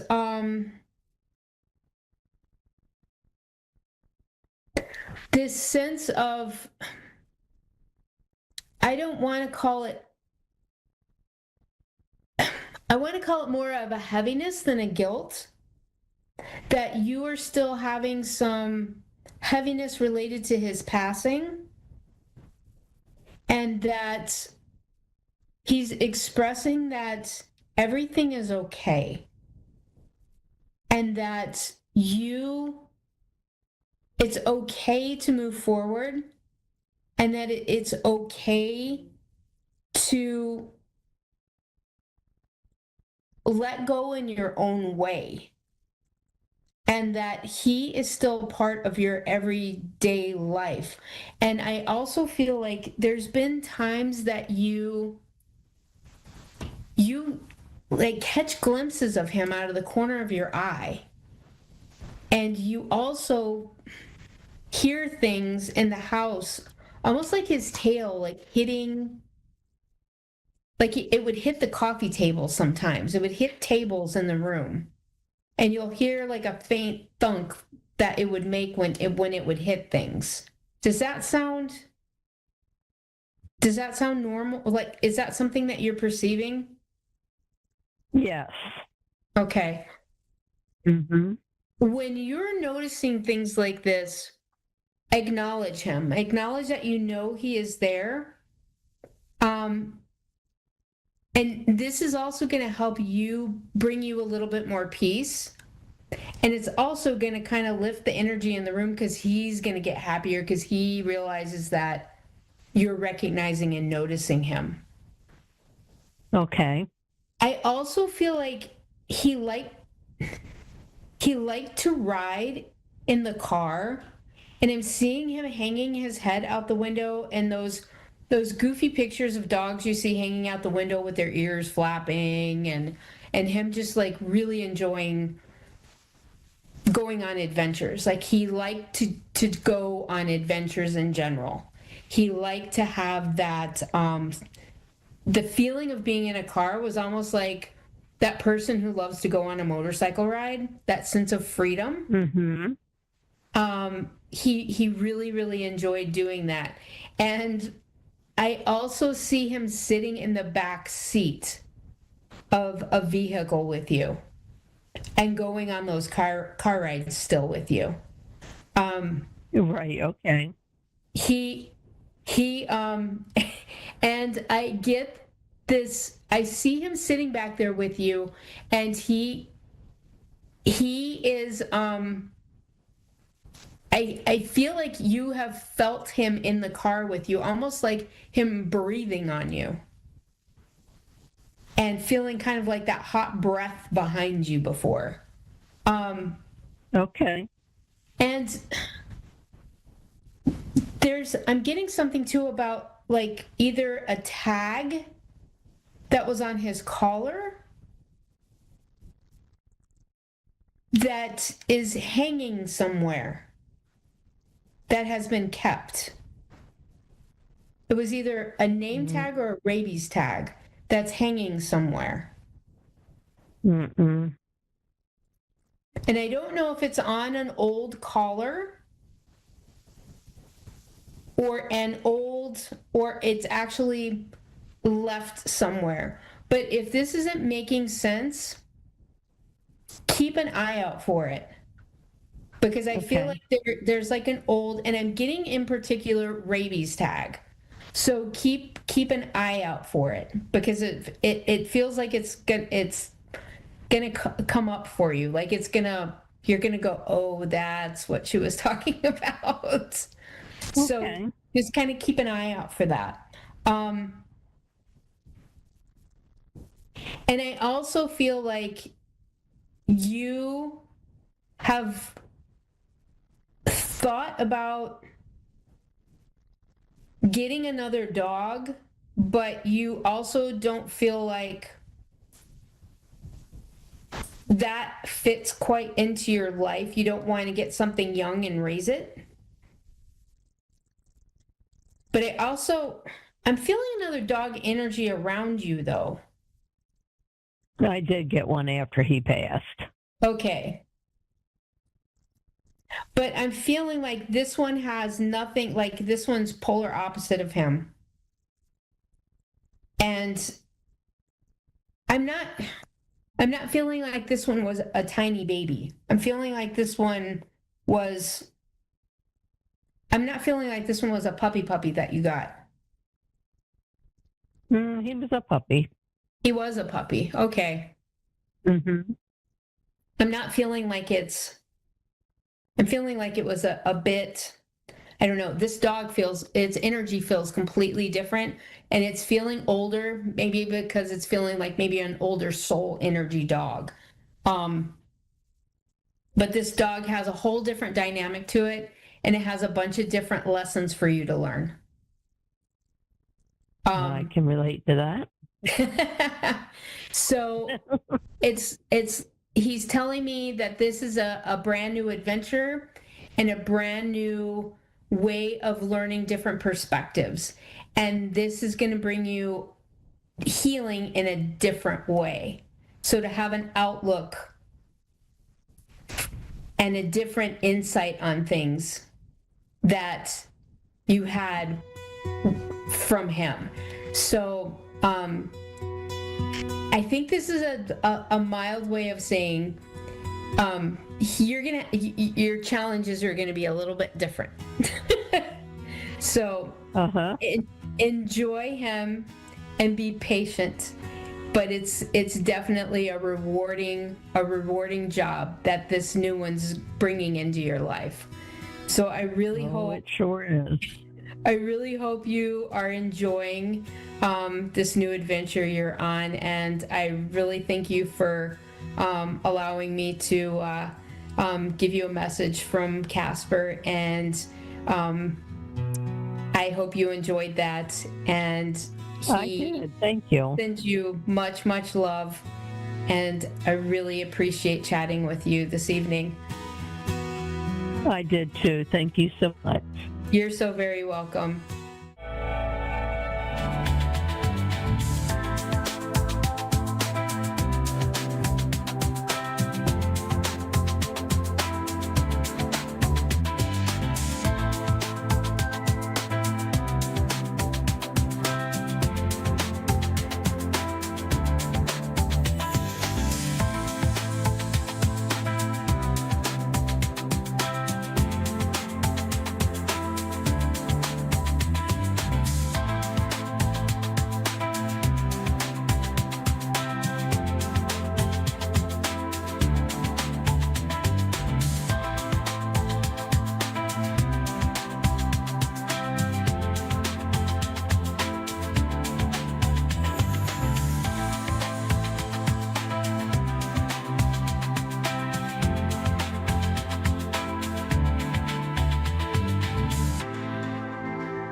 Psychic Radio, Earth's #1 psychic radio network, and watching Moonstruck TV, Enlightening Television. Welcome. Time for Zodiac Zone with Melissa Markham. Live from mmastrovibes.com. Connect direct. In North America, dial 888-454-2751. In London, 20-3519-2158. In Sydney, dial 02-8488-3147.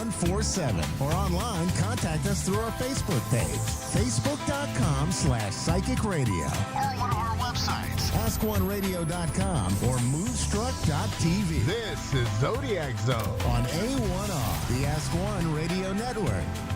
Hi everyone, welcome to Zodiac Zone at my new time. So excited. I wanted to talk today about Pluto, because Pluto on Monday it went direct, and people get really confused about Pluto. First of all, it's what we call a generational planet. So it stays in a sign 20 years. So when it goes into a sign or a house, usually in that 20 years, it's death, destruction, and then transformation, which kind of sounds a little bit scary. It's like, what do you mean death? It could be death of an energy. For example, Pluto since 2019 has been in my 6th house in Virgo.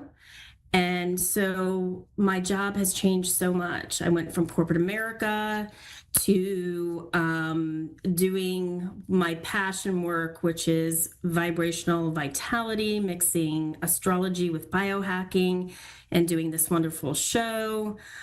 And it's amazing how it just changes the energy. So I wanted to talk about it going into Aquarius, and it's direct now in Aquarius. And the way that these generational planets work is they go back and forth between signs because they stay retrograde about 50% of the time. So now that it's fully in Aquarius until 2043, which, oh my gosh, that seems like such a long time, right? You're going to see some extraordinary things happen collectively on the planet. And I know that everybody, when I talk to people, they've been feeling this energy in the United States. So it's really about technology. We've been seeing remarkable things with AI. It's about collective activism too, looking at everything as a community. Pluto was first ruled by Saturn, and then it's now currently it's ruled by Uranus. So it's very slow moving. And I'm sure that it takes 248 years to go around the sun. So we're having something quite extraordinary happen too, is that it's out of bounds, meaning usually it falls within the celestial equator. Falls within line with the sun, meaning about 23 to 26 degrees. It's out of that. So that usually is about a 10-year cycle, typically. So what that means is it's going to be very, very intense energy. And when I'm talking about changing, I'm talking about collectively we are changing. We are going into the 4th industrial revolution. We are we're just, the world, I'm 56 years old, the world that I grew up in is not going to be the same within the next 10 years. So, sorry, that's my dog. I just wanted to make that point very clear because especially if you're an empath and you're very, you can feel energy, just know that a lot of this is astrological energy, and that's the reason why everything is kind of feeling so intense and so strong. So I wanted to make that point to you. I do charts I read people's charts, and I always look where Pluto is in their chart natally and where it is in transit. So it really can give the person very much clarity about what's going on within their chart and within the United States of America chart, the world chart collectively where it's at. So expect to see activism, expect to see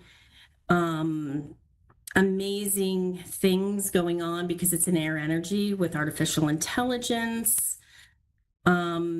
We could in the next, 20 plus years have contact with other star systems. So it's going to be a wild ride, and just expect that energy to be very, very intense for the next 10 years. So I wanted to I think it's fascinating and interesting, this information. And every time I look at and I see world events and what's going on, I always look back at the chart.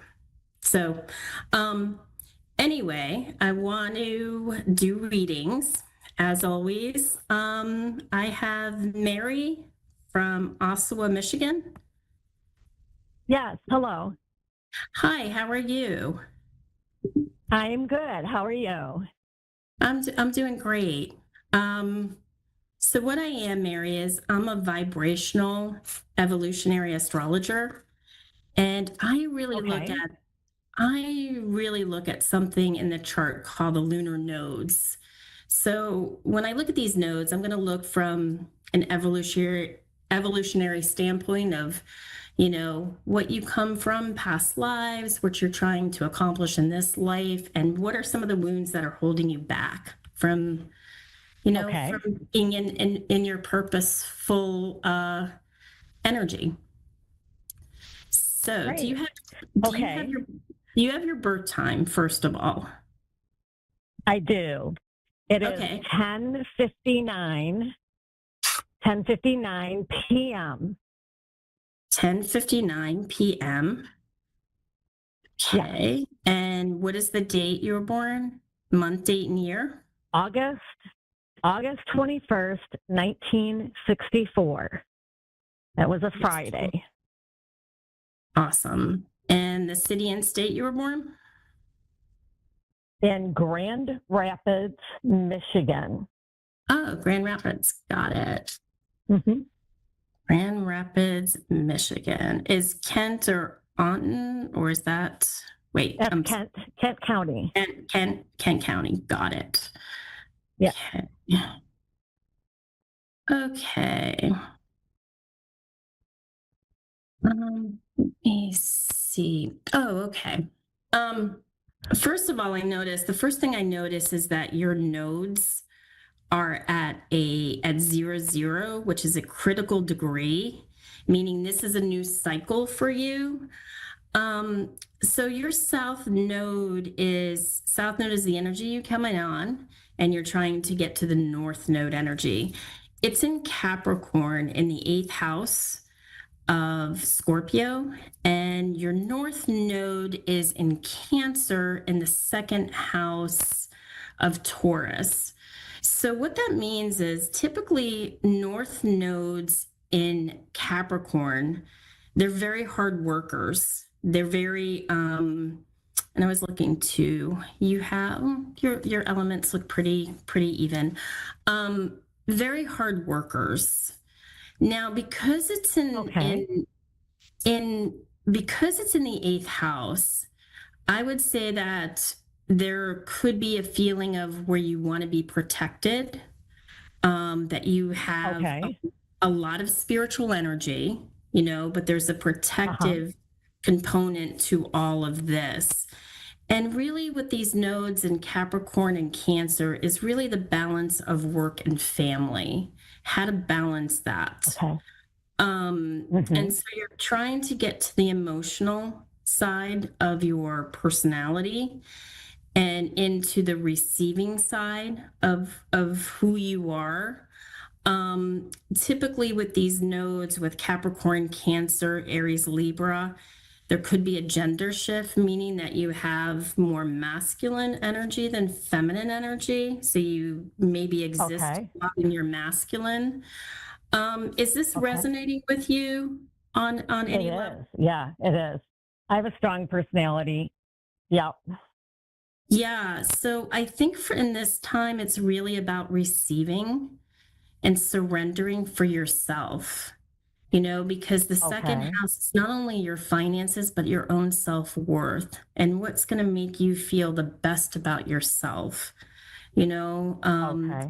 I would say a lot of people, when I see the North Node in the second house, it could be building a business based on emotion and feeling, and based on your yearning to do this. And you have an emotional aspect of this. And it could be also purpose work, whatever you feel purposely driven to do.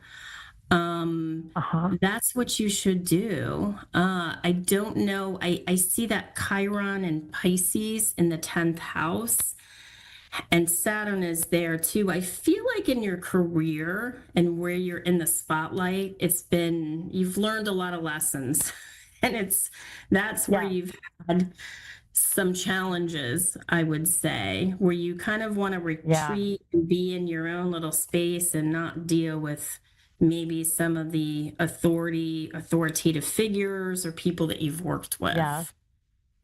And I'm very entrepreneurial. Mm-hmm.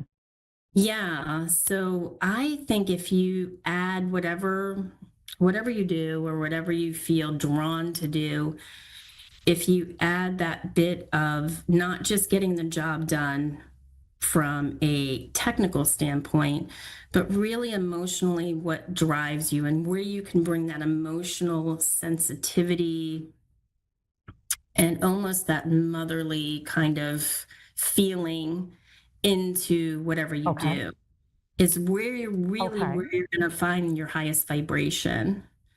And that's where you're going to succeed the most. And I would say Pluto in the 4th house.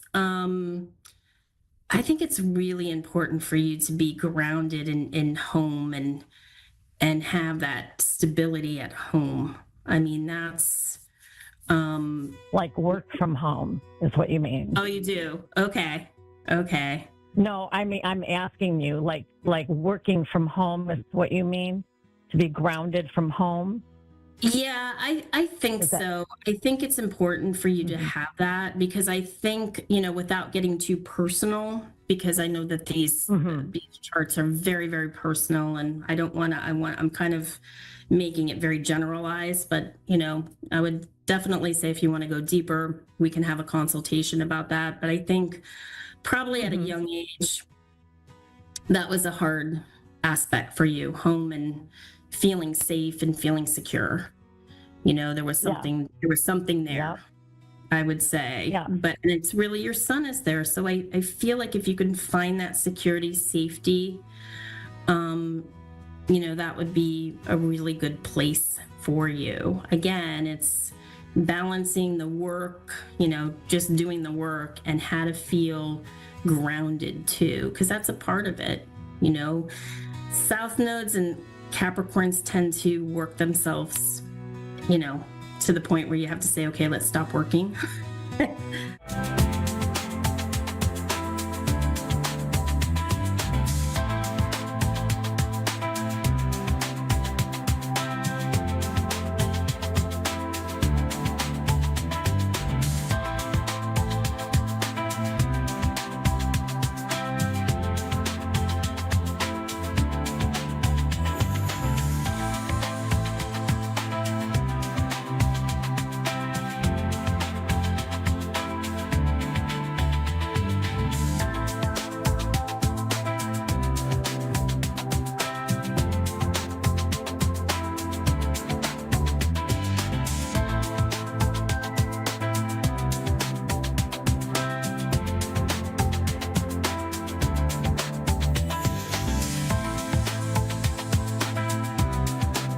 You're listening to A1R Psychic Radio, Earth's #1 psychic radio network, and watching Moonstruck TV, enlightening television.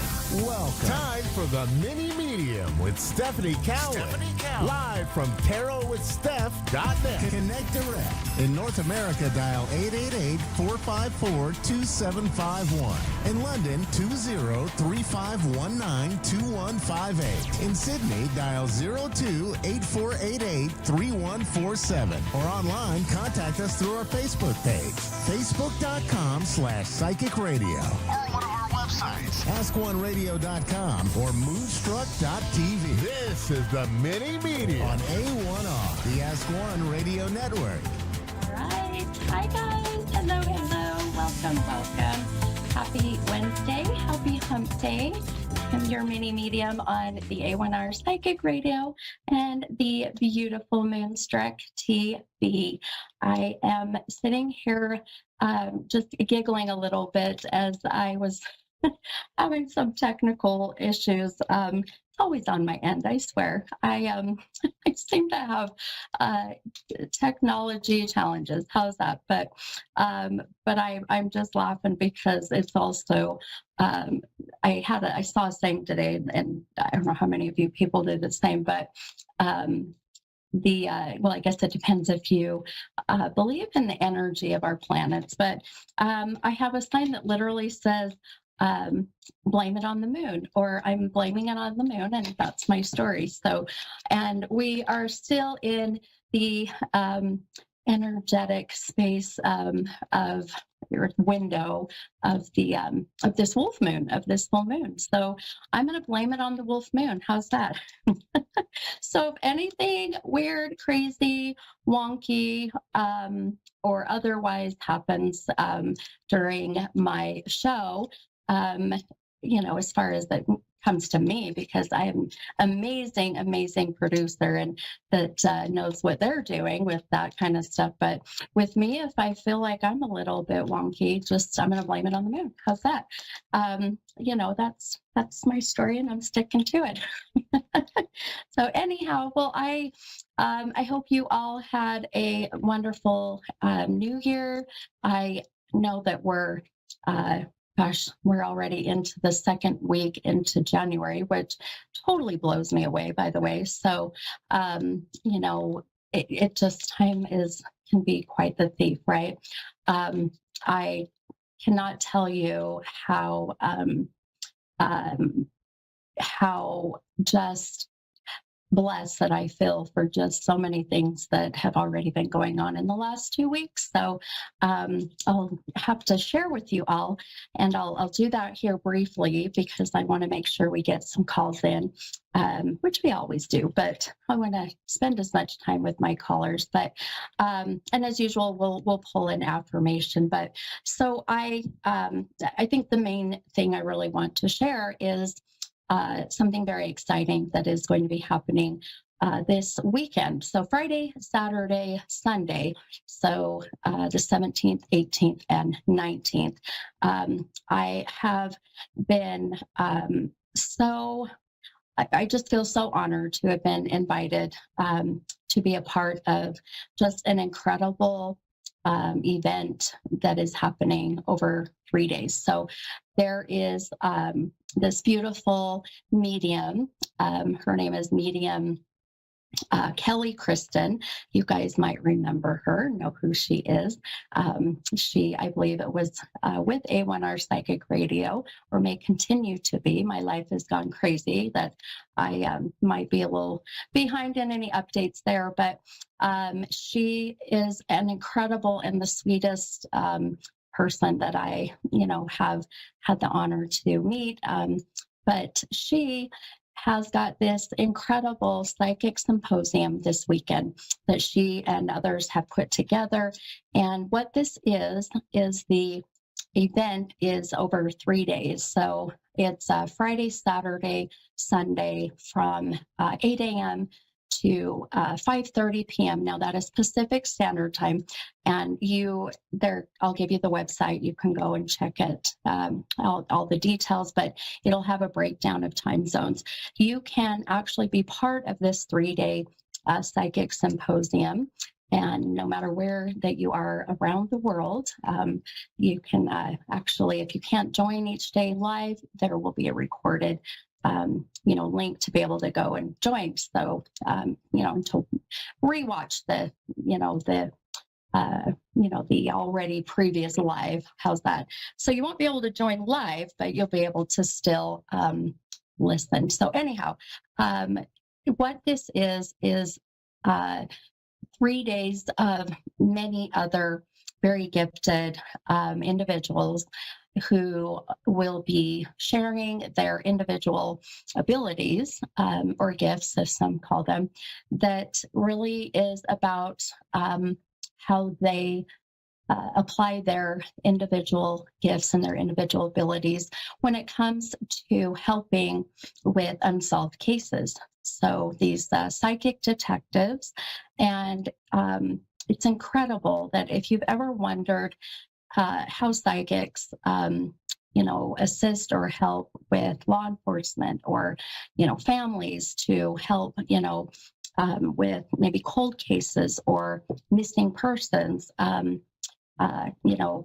that's what this weekend is about. So it is going to be several presenters, myself included, that are each going to share something of their own unique abilities or gifts that can help you to open up your gifts and your abilities, so that if you're also wanting to, either just to be curious and to learn, or if you've always wanted to see about, gosh, how can I, help my family, maybe with, if you have an unfortunate situation as, a missing person or an unsolved, criminal case or whatever it may be, this is a perfect weekend to do this. Now, there are, I can't remember exactly the number of presenters, but let's just put it this way. It's 3 full days and we have about 80 minutes. So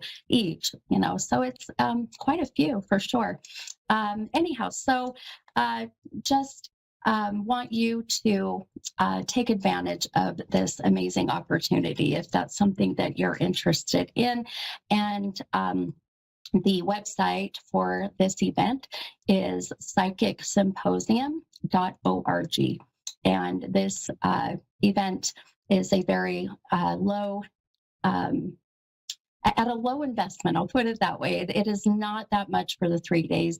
And matter of fact, if you use my name, Stephanie, but with 1 Stephanie 11, you can actually get a discounted 3-day discounted rate. So I wanted to share this with you because so many people have, unfortunately, missing persons or have unsolved cases that they're really, needing some help, or they feel they may be able to help themselves or to help others, and that's really why I do what I do as well, is opening up my gifts really to ultimately help others in this realm, but obviously also in many others, such as with A1R Psychic Radio and Moonstruck TV, and helping all of the amazing callers that call in, and just even the short amount of time that I get with each caller, I hope gives all of them some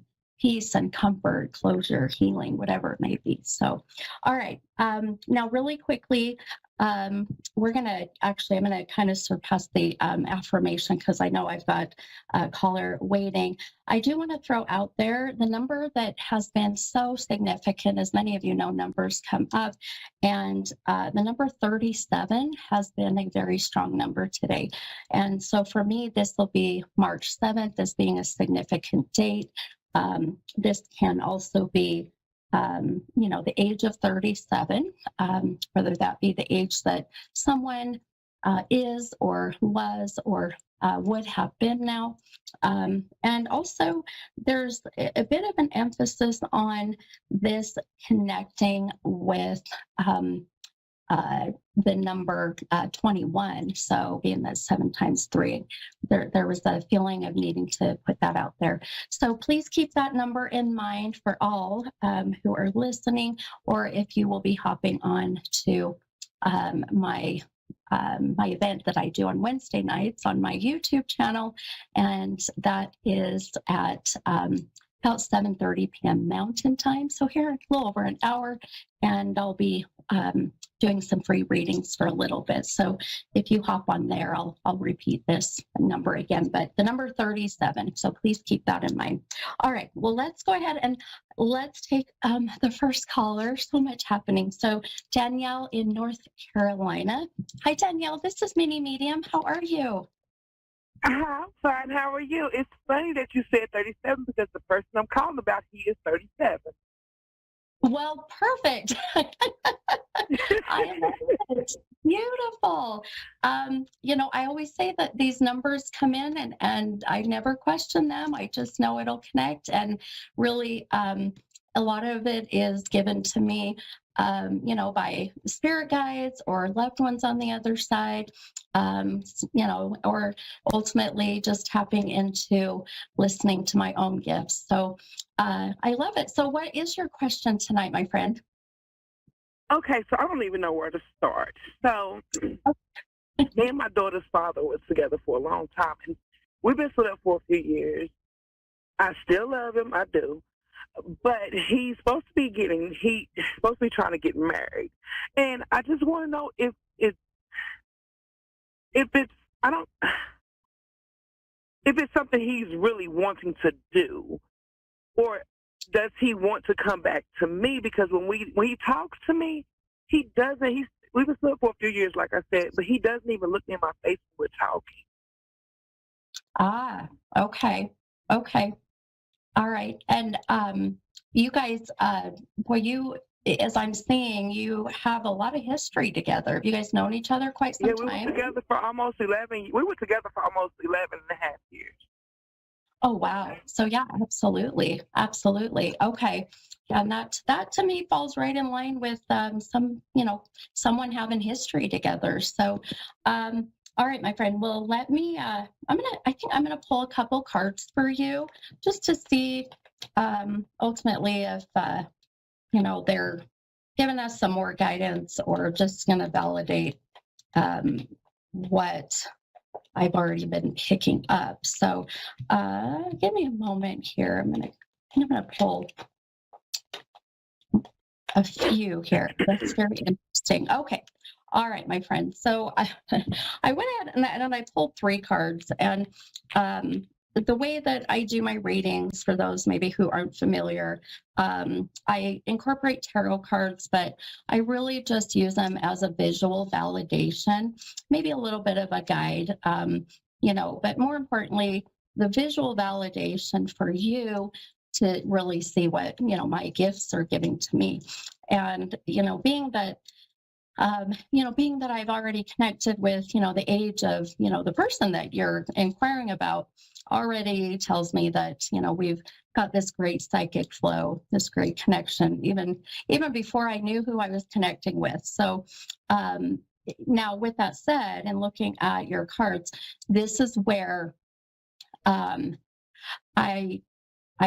hoping, I guess, if you will, that, and you have free will choices. I always tell all of my clients, I can always give you, guidance and direction, but your free will choice can change that or decide to do something else. So, but already knowing that by that number 37, and that's how old that this person is, who you're inquiring about, I hope that you can take whatever comes in your reading and just really take some time to absorb and think about this, because I really do feel, even as I'm looking at your cards, my friend, that this cycle with this person is done. So this is a cycle of where, now I'll kind of put this into numbers. This year, we are in the year of the 9. And the year of the 9, and 9 in numerology really is where we're going to start seeing, everything that we have went through the last 8 years, and I know you guys have been together 11, but if you take the last 8 years, and now we're going to take everything we learned from the last 8 years, good, bad, and different, the lessons, whatever may be, and now we're going to really apply all of that into this year. And a big part of that is cutting old ties, breaking old cycles. We're going to really see this as a year of keeping ourselves grounded, not making any kind of rash decisions or making any decisions based on our feelings, emotions. It's all about how we're going to react and respond to things. So, as I'm looking at this year for you, my friend, a big part of your year of the 9 is stepping outside of that fear of, am I going to find somebody? The fear of, am I missing my opportunity with my person? Was this person the right person, or am I, reaching for whatever may be? So, as I'm kind of looking at a few things for you, my friend, this cycle, very much, I feel, I'll tell you. So tell me, I'm kind of looking at a couple of things. I'm going to pause for a moment, but if I take you back about 4 weeks ago, so let's say a month ago, maybe the beginning of this month, maybe a little end of December, I just feel there was definitely a shift in his behavior, his energy. Does that make sense about the timing? Yes. Okay. It feels that even that time is really he's got a lot going on in his world. I'll tell you that, my friend. There's so much. You do. There is so much. I mean, I can't even wrap my head around all this. So I just, and I get it. And I get why I'm telling you that it's time to end this cycle, because you're about to, really start and embark on this whole new you, and this, this clean slate you, this, fresh you. And what's going to happen is, if this person continues to be a part of your life, it's going to muddy those waters to where you will end up giving up so much of your happiness and your purpose of what this year is about. And I don't want to see you do that. Does that make sense? Yeah, but we're not together. We're like I said, his sister told me he was talking about marrying the new girl. Well, the new girl, supposedly the main girl that he's with. And yeah, I just want to know if it's like that's something he really wants to do, or it's like his mind is not in the right place. Yeah. No, and I get that. And I feel like that there's such a feeling of so much of, and I think this is why I'm bringing this into, of where I know you care about this person without a doubt, and in many ways. And so to kind of answer that part of your question, I feel that he is serious and ready to make that next move with this next person. But he is also feeling that you are holding on to some hope, some, of even the worry. I feel he cares a lot about what you think. And I think that's really why I'm saying I don't want for this year for you to feel like you have to take on all of this as well, and relieve him or cut that tie, so he can make this decision of, yes, I'm going to do this. And regardless, I feel as this year is going to happen, you stepping back and just observing. And when maybe he comes and says, hey, I really I really want to take the next step. What do you think? He really takes your opinion or your advice into consideration, which I love that, but I also don't want to feel like he puts all of his 100% decision into that, if that makes sense. And that's where I want you to come. I made a promise to myself today that if he comes to me with it, I'm going to give him my blessing. Sure. Yeah. And no, I love that. I love that you give him 100%. So, if he, as I see him coming into this year, starting this new, part of his life, then, giving your blessing.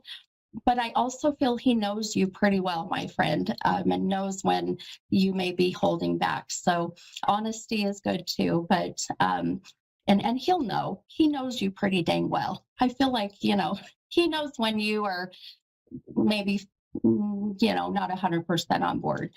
But I just, I want you to know too that there is a feeling of some connection between the two of you that I feel he's still really holding on to that may affect the decision for him in the future. So just keep that in mind, as this year starts, especially with you and new beginnings for new relationships for you too.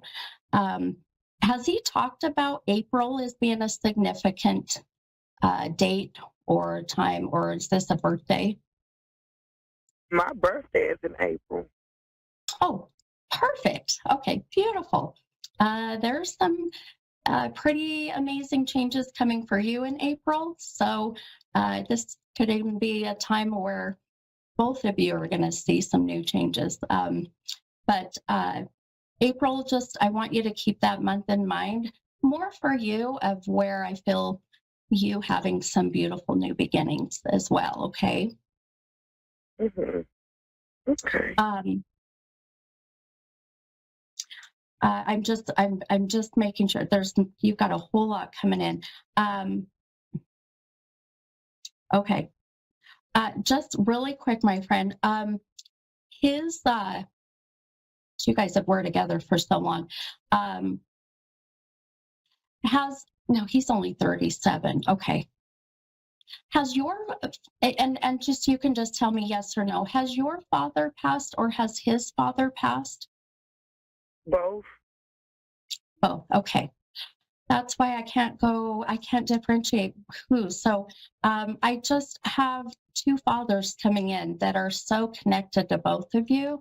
So I may have your dad trying to step in and his dad.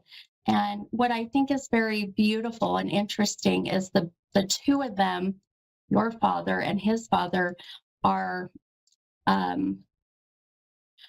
just so incredibly proud of the two of you for being able to keep this relationship between the two of you still together, because these two dads, I feel, know that the two of you will always be in each other's lives for that matter. So, even that intention of, boy, if not both of them, one of them sure had the intention of seeing you guys together back in the day, being together. So there's a sense was of his dad. His dad. Okay, perfect. He still is very proud of that moment, by the way. Yeah, that was his dad. I love it. I love it. And, I love that both your dads are here to just say, regardless of what happens in the future, that the two of you will always stay connected, but to also, know that you may not be together again, as a couple or romantically. But if there's any fear or worry that even when he finds somebody and gets married and moves on, or you or whoever may be, that even that decision will never cause the two of you to not be in each other's lives. Does that make sense? Right, it does. Which I honestly feel like he's the type. We've been split up for 5 years, and he's never seen me with another man.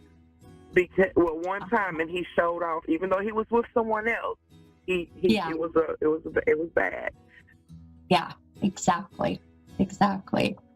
Well, I can't believe my show's already wrapping up, and I got 30 seconds. So I hope that gave you some guidance and some comfort, knowing both dads are supporting both of you. Okay. Okay. Thank you so much. You really helped. All right, and you're welcome. Have a beautiful night. Bye-bye. All right, you guys, gosh, that went by so fast, and I wished I could have took 2 callers, but things happen. So I will see you guys next week. Love you much. Bye, everybody.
To A1R Psychic Radio, Earth's #1 psychic radio network, and watching Moonstruck TV, Enlightening Television. Welcome. Time for Amanda Hall Psychic with Amanda Hall.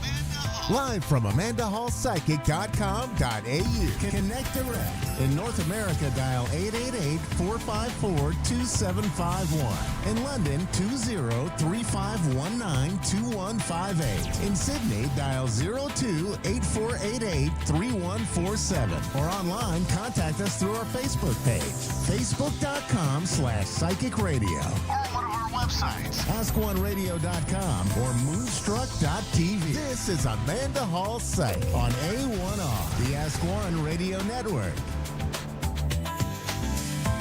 Welcome Welcome to A1R Psychic Radio here on Moonstruck TV with Amanda Hall, Psychic, all the way from the Gold Coast. Hope you're having an absolutely sensational week wherever you are in this amazing planet of ours. Look, there's lots of things going on around the world and we won't dwell on that today. Let's keep the show very positive and upbeat and looking forward to what's coming ahead the next week, which is the time of the year where people sort of turn their attention to love and, you know, sort of looking for love or being in love or surprising their loved one with a special gift or a dinner or a box of candy or chocolates, as we call them here in Australia, and flowers and whatever. And yes, we're heading towards Valentine's Day, and it's always a magical time of the year where people really do show their admiration for the person that's really significant or special in their life.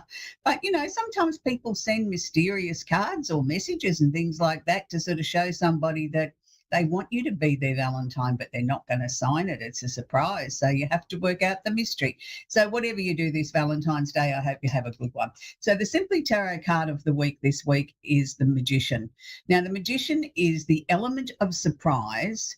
And surprises can be either good or bad. Not all surprises are good. You know, sometimes we say the element of surprise and it means, well, hang on a minute. We have to look at what's going on around us. Is there things here that we need to be aware of? Are there things there that are unspoken or unwritten about that we need to sort of figure out? So the element of surprise isn't always bad and it isn't always good. It can be either way. So the Magician has the 4 tools on the table there. He has the cups, the wands, the swords and the pentacles. So it says that he can create his own opportunities so that, you know, he has all the tools in front of him to create whatever he wants out of life. So if you're feeling in a little bit of a rut this week, then sort of look around you and see what tools or abilities that you have that you might be able to sort of start bringing in something new into your life that will bring some good things into your life and shake things up a little bit. We all have skills and abilities that we sort of lay dormant or put to one side and don't use. Well, this is the time now to bring them back out into the light and say, how can I utilize this skill or this ability that I have? Can I make a little bit of income? Can I, you know, make my life more pleasurable by bringing this back into my life? So it's the element of surprise this week. So don't be surprised if something pops into your head that you weren't expecting. It'll be a good time for you to look at things like that. So we're going to move on to the astrology section of the show. Now, we're in the final, you know, stages of the sun being in Aquarius. So it's happy birthday to, we're not in the final stages, we're about halfway through, a bit over halfway through. The sun sitting in Aquarius. So happy birthday to all the Aquarians. It's a very magical time of the year for them. It's their time to shine. It's their time to strut their stuff. But also it sort of shows the rest of us that it's a time that we need to think outside the square. It's one of those rare times in the year where we've got a license to sort of be a bit abstract, to be a little bit different, to be a little bit, oh, I hadn't thought of it that way, or wow, that's a bit of a shock tactic or a surprise tactic that I wasn't expecting. Again, that word surprise. So it's a time of the year for that. For most Aquarians, they're happy to bask in the glory. It's their birthday time. It's their time to shine. It's their time to sort of say, look, I made another year. And, you know, for some of them, they're on adventures of, you know, some bigger and better horizons because of Pluto being in Aquarius. But a lot of Aquarians are still sort of a little bit in the dark, and particularly ones that have birthdays around now, because Pluto hasn't even begun to bite yet to them. It's sort of, you know, like sitting on the peripheral edges is sort of, you know, sticking their toe in the water, sort of saying, hey, look at me, I'm here. And they're sort of saying, oh, go away, you know, I'm not interested. So as Pluto starts to make his way through Aquarius, it's going to affect Aquarians at different stages. So at the moment, it's the very, very early Aquarians, the first couple of days of Aquarius that are really in the thick of what Pluto's got to say, because Pluto's going to be there a long time. So it's not a fast moving situation for them. It's a slow, transformative situation where Pluto wants to sort of make them sort of bring points of difference in their life to sort of completely transform their life, get rid of the things that are outworn or no longer useful, and sort of put them on a new path. So just be aware of that if you're an Aquarian. But again, happy birthday, Aquarius. We also have the planet of action, Mars, is sitting in Aquarius at the moment. Now, this is affecting the air signs predominantly, which is Aquarius, Libra, and Gemini, the opposite sign of Leo. It is washing over the remaining 8 signs. So if you've got to do something this week that you've really got to sort of really get motivated about, try and think about it in maybe a different light. Think outside the square. Approach it from a different angle. Sort of, you know, come in with a different way of instigating or moving something along, because obviously what you've been doing isn't working or isn't working fast enough. And Mars is saying here, if we step out of our comfort zone a little bit and think outside the square, maybe think differently, ask someone else's opinion, and maybe listen this time and sort of see whether you can implement, this will be the way to break the deadlock of things that haven't been moving fast enough in your life that you've been trying to push along. And I know lots of people are feeling quite frustrated at the moment. Doesn't matter what your star sign is, that they sort of feel as if they're stuck. Things have got so far and then, they've got bogged down in the clay. Well, this is where Mars is asking you to think outside the square a little bit, and maybe we can just break that deadlock and start to move things along again, which would be very, very nice. So, if you can't, or if, even by doing that, you still feel as if you're in the quagmire and you're not getting the traction that you want, just be patient, just keep thinking, just keep looking at it. Sort of, there may be another brilliant idea that'll come to you by just being chilled and being focused on, this is what I've achieved so far, this is what I've been able to do. Look at it again with a fresh set of eyes to see if there's anything else that you can come up with. We are heading into the time of the year where people search for love, and I mentioned that at the top of the show. We're heading towards Valentine's Day. Now, Venus, the planet of love and affection, is sitting in Pisces. Now, this will be affecting the water signs more so than the others, but it's, the water signs being Pisces, Cancer, and Scorpio, and the opposite sign of Virgo. It will wash across the remaining 8 signs. So if anybody, it doesn't matter what your star sign is, if you're looking for love this Valentine's Day, then you need to put yourself in places where you can potentially meet somebody that has the same outlook, that thinks the same way, that wants the same things out of life as you do. But we need to be focusing on what type of venue or where do we go looking for love, particularly this Valentine's Day with Venus in Pisces. We need to be going somewhere that's close to water. So either close to water, near, still water, ocean water, river water, lake water, it doesn't matter, something towards water, but also something that's quite creative. So, the Pisces energy is quite creative. So that could be the cinema, going to a show, going to a concert, going to something that you consider has a creative sort of flair, that is, an art gallery for say, an art exhibition, something that's creative. Now, creative brings in a lot of different areas now, because lots of people sort of look at things that are done with computer technology and AI and light shows and things like that as creative. So it's whatever you see as something being creative that tickles your fancy, that's where you need to be. Go to an exhibition on a light show if that's what you really enjoy, because then the chances of you meeting someone there that has the same passion as you do is really elevated. There's no point in going to look at the rose garden if you're not interested in roses, and then you're going to meet somebody that's a mad keen gardener and you couldn't think of anything worse. So, we need to be putting ourselves in locations with the potential of possibly meeting somebody or making a new friend, that's somebody that has the same vision, has the same passions as we do, that enjoys things that we enjoy in our lives. And by doing that, I think there'll be lots of people that are going to actually meet somebody around this time of the year, not necessarily on Valentine's Day, but, around this, week leading up to it, or a few days leading up to it now. But, look at this next week as the opportunity. If you're searching for love now, the time is ripe. Get out there, strut your stuff, make sure you're well presented and things like that, and that you're open to sort of, love doesn't always come in the same formula that it did in the last time, because if it did in the last time, well, last time didn't work. We want something different and fresh, and we want, you've evolved and grown, and hopefully the person that you're going to attract towards you can see those beautiful qualities in you, and will want to get to know you further and want to spend more time with you. So it's a really positive time of the year for love. We also have Mercury, the planet of communication, is sitting in Pisces. So they're not holding hands, but they're fairly close together. So this again is sort of, adding weight to the Venus in Aquarius, in Pisces here, that with Mercury here, make sure that if you're going to meet somebody, or, you meet somebody at a concert, or, in the rose garden or whatever, be friendly, be approachable. Don't be too bombastic. Don't be too pushy. Sometimes just a smile and, lift your head up, and a little bit of let the eyes do the talking, and, say, hi, how are you? And sort of, wait for them to sort of respond. If they don't give you any response, then move on. You don't need to make a fool of yourself, but you've been pleasant, you've been polite. And sometimes by just that gentle approach, it sort of attracts more people towards you to want to respond because they don't feel threatened in any way. They feel very comfortable with the fact that, oh, you acknowledge that I'm here. Yes, I'd like to say hello back. And, then the banter can start from there. And that's a good thing. So it's not a bad thing. I think, make sure that your communication is clear, but not bossy in any way and not loud or, be yourself by all means, but, have a little bit of gentleness there with it as well. Now, I don't often talk about the moon because the moon moves so quickly. Every 2.5 days, the moon changes signs. But this week, I thought I'd talk about the moon because the moon has just gone into Sagittarius, be there for another 48 hours. Now, with the moon in Sag, this sort of adds weight to sort of what we've been talking about with, where to go to look for love and things like that. And don't just leave it till Valentine's Day. We've got a little bit of a run up to it. Start focusing on it now. With the moon in Sag, it's asking you to sort of step out of your comfort zone a little bit emotionally.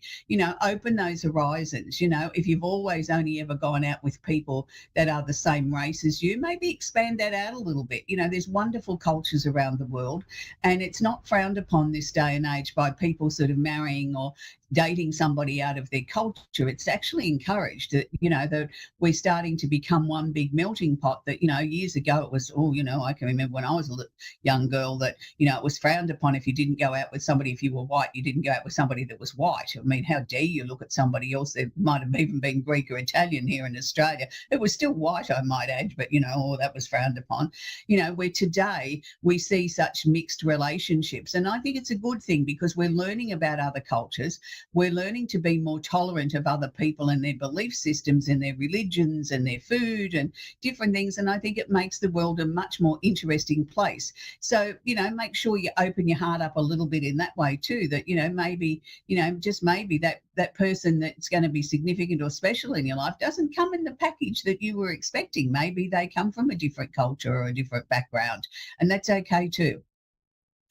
Finally, I want to talk about Uranus. Now, I've been talking about Uranus for many, many years on this show because Uranus has been in Taurus for a very long time now.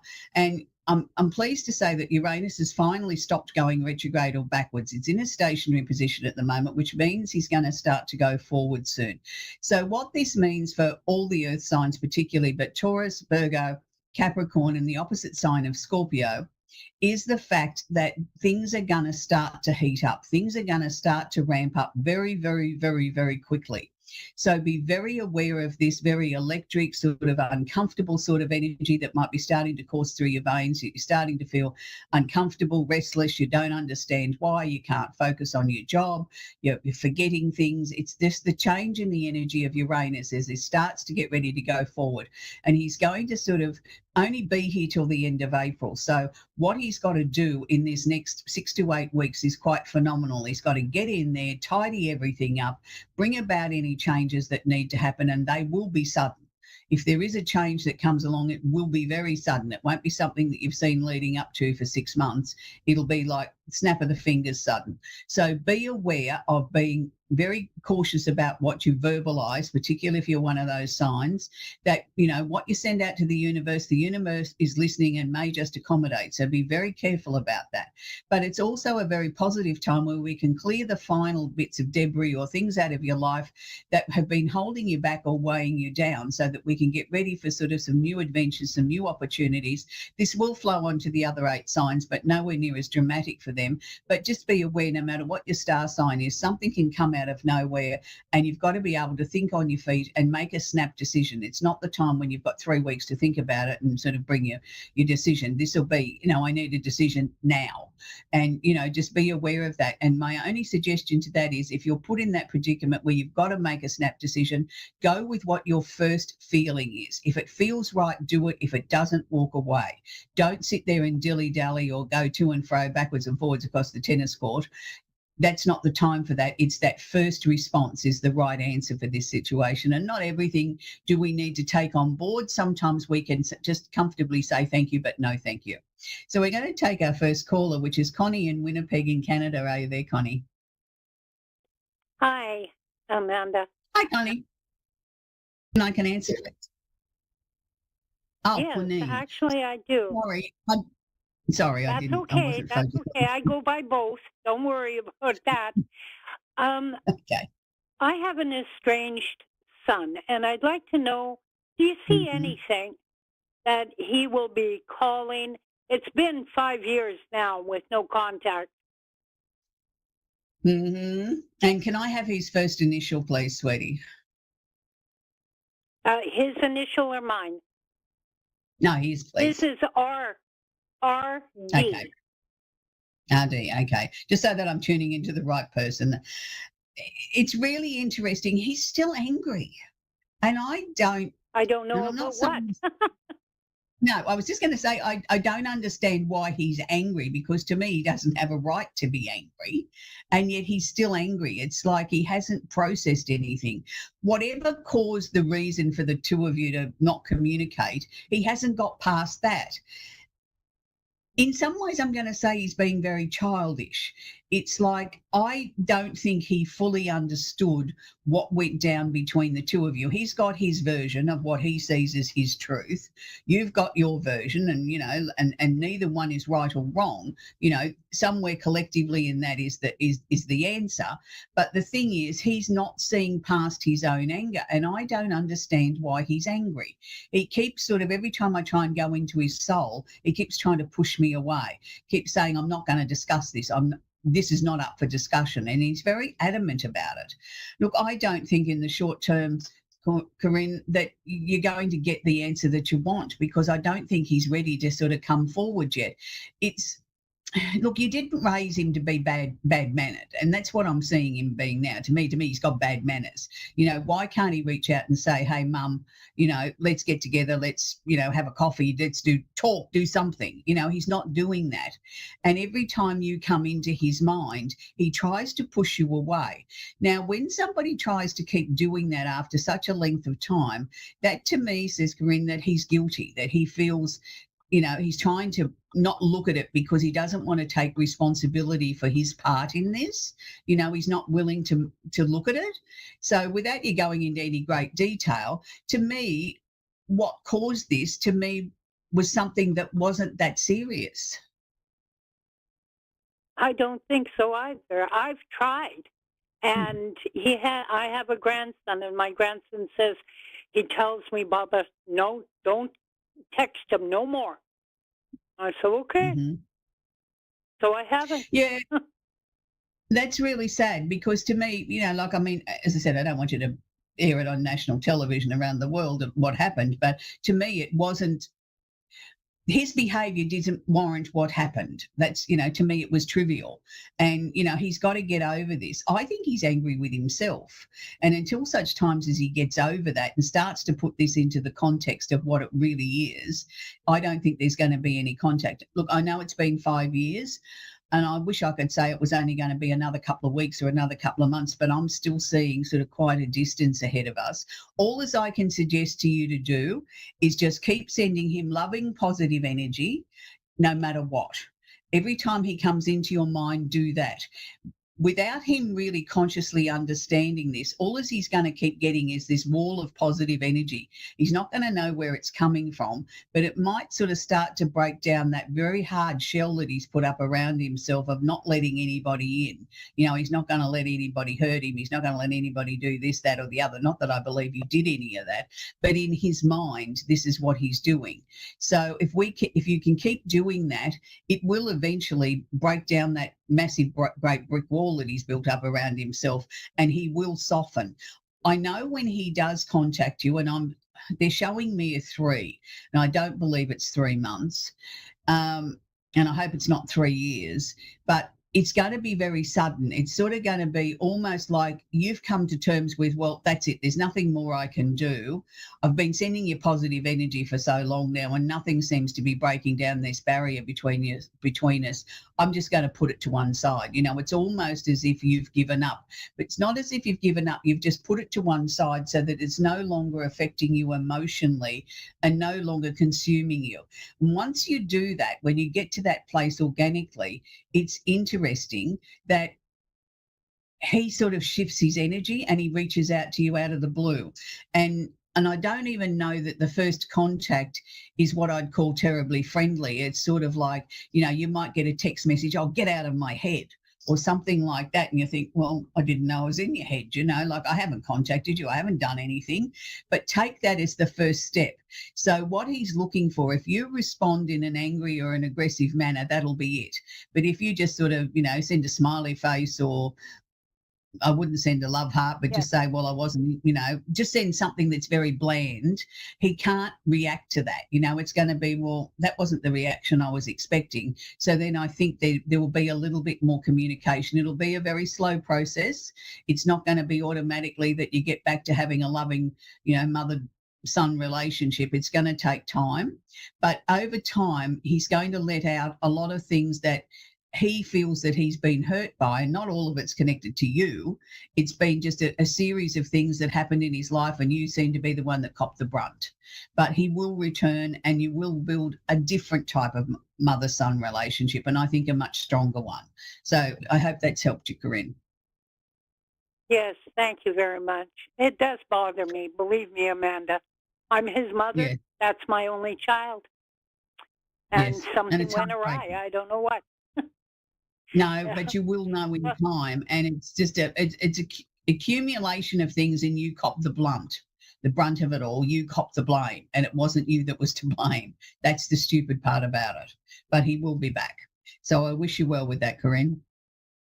Thank you very much, and you have a lovely day yourself. Thank you, sweetie. I will. So we're going to talk with Patricia now in Chicago and Illinois. Are you there, Patricia? Hello? Hello, Patricia. Hi. Hi, Patricia. Do you have a question I can answer for you, please, sweetie? Do you see me finding a person or a healing modality to help me with getting off of a prescribed medication? Oh, okay. That's a really interesting question, Patricia. I feel for you that you're going through this, and that, you're dealing with, a prescribed medication that obviously you feel isn't conducive to your health, that, you want to take some positive steps to try and sort of eradicate this out of your life. It's interesting because I think that what you're sort of needing is somebody that's going to look at the whole picture, not somebody that's just going to look at, okay, I'm addicted to, or I'm stuck on this pain medication or whatever it may be, but looking at the whole picture, that how did we get there? Was it through, a particular accident or an illness or something that led us on this path, and understanding the emotions that are connected to it. I want to see you find somebody that looks at the whole picture. Look, it's not for me to sit here and say, go and look for a particular type of practitioner. Only you'll know what you need to be looking, what's right for you when you're guided to that sort of particular person. But I feel it's somebody that needs to work on the whole body, the emotions, the physical, the whole package, not just one area. It's not like sort of say, go off and have a massage and they'll release the tension out of your body and then you'll be able to cope better. I don't think that's enough. It needs to be a whole thing. So have you looked at going to sort of some complementary therapies in the past? Yeah, it's just that with this particular one, it's a very, very slow process. And I know that there's different healing modalities out there. And yeah, it's something that I was never advised about when I went on. It's kind of like there's a lot of people now coming forth because there's a lot of suffering going on trying to get off of it. But I know that there's healing modalities out there also as well. Outside of the box is more where I'm thinking. Yeah, but look, I'm sort of I think you need to sort of go with what feels right to you. Do you know what I mean? I could say to you, go off and do, say, Reiki for argument's sake. And you might say to me, well, that doesn't feel right to me. And yet somebody else could be singing the praises of a Reiki master and, they've had amazing results in all different ways.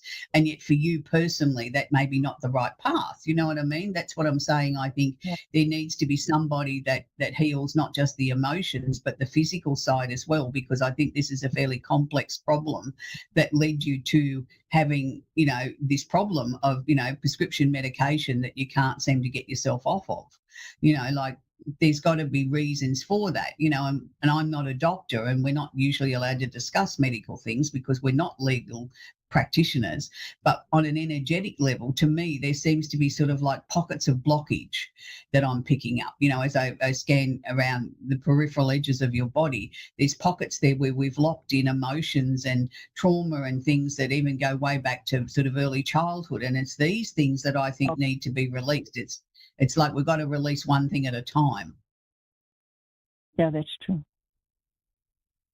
Yeah, so look, if I was to make a suggestion, I'd sort of say maybe look at something along the lines of Bowen therapy, but because that is it doesn't just work on one area, it works on many areas of the body, on the emotional and the physical and everything else. But, again, it's got to be your choice. You've got to feel comfortable with the practitioner and the person that you're trusting your energy to, as well as, listening or being able to listen to their advice. And, just because we find somebody that might be good for you doesn't mean that if it feels wrong to you, then don't do it. Like if they suggest something and it doesn't feel right to you, then it's not right for you.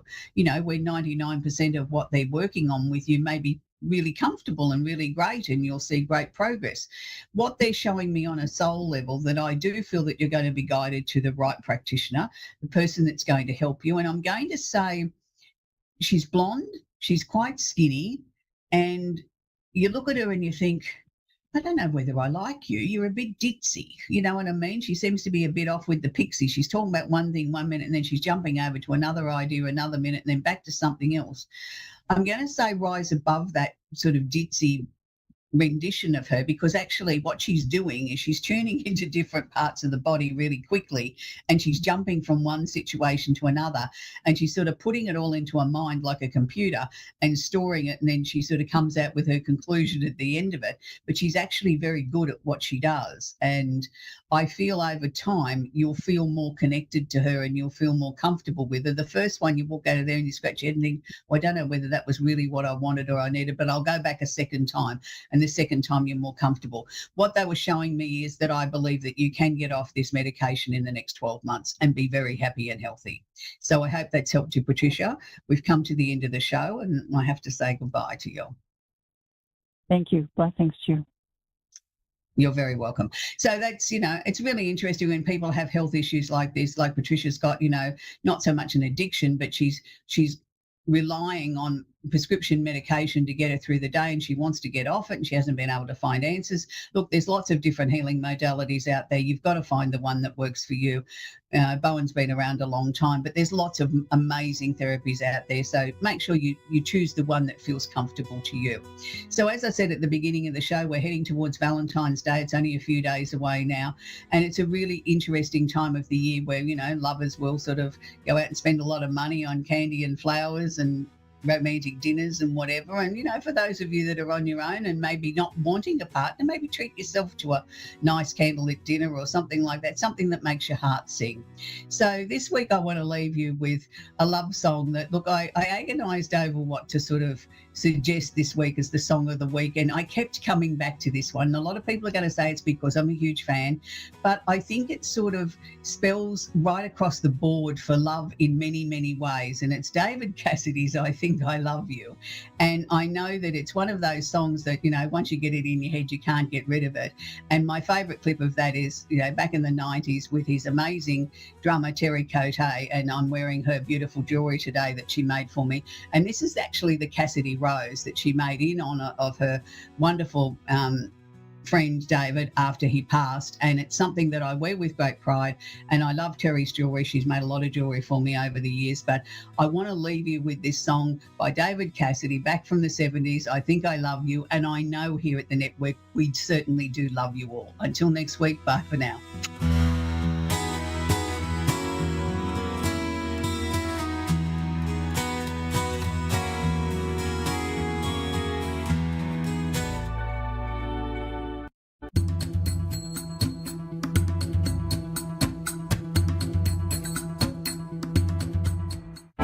Good evening, everybody, and welcome to A1R Psychic Radio Thursday night edition. I am the first heading out the evening of wonderful healing and messages from beautiful psychics and people who just want to help. My name is Robin, and if you are interested in what I do tonight, please feel free to go to my website. It's robinchaney.com, and you can see what other offerings I have for you. I want to mention that on the 24th, I am going to do a group live healing event. That's where I do live healings and live readings. So if you're interested in that, it's $25. Go to my website and grab yourself a ticket.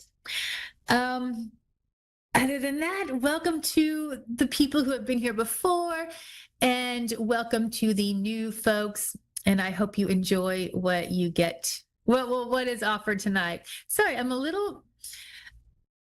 my friend had some good news, and I'm just so just over the moon for her that it's hard for me to concentrate because I just want to think about all her wonderful stuff. So, but I will do my best. So I hope everybody is ready. So why doesn't everyone just get comfortable? We're going to start off with a deep breath in on the count of 3. 1, 2, 3. Deep breath in. And release. And let's do that one more time on the count of 3. 1, 2, 3. Deep breath in. And release. Ooh, and some stretching. I feel like I need to stretch a little bit. Does anybody else feel like they need to stretch? I'm just getting some energy moving around. Yeah, I believe that was for a female who needed just to stretch and get some energy flowing. I feel like she has a lot of chronic illness and, yeah, just needed to stretch, although she probably can't do that for herself as much as I just did it for her. So I hope she feels that. So I'm just going to start running light. For those of you who don't know, I call it light. Some people call it energy, but to me, it's light. It looks like light. To me, it's also the light of God, and it can illuminate things inside the body and in the psyche. So if you receive messages or like about, I don't know, health, past loved ones, just any kind of healing, then that's what that light will bring to me, so I can bring it to you. Just so wonderful, isn't it? All right, so I'm just going to run some light and see where I'm going. And I'm not being pulled anywhere yet, but I do want to say thank you for the feedback that I got from last week's show. Some of you reached out and just said wonderful things. So thank you for that. I greatly appreciate it. And I'm glad that you were able to get some relief. I truly am, because that's what this is all about, right? And if you notice, my Christmas tree is finally gone, is no longer there. It's finally put away. It's very sad because I love the glow of the Christmas tree, especially at night. So I just have to wait, 11 months before I can put it up again, or 10 and a half months before I can put it up again. Oh, I love Christmas. I love Christmas trees.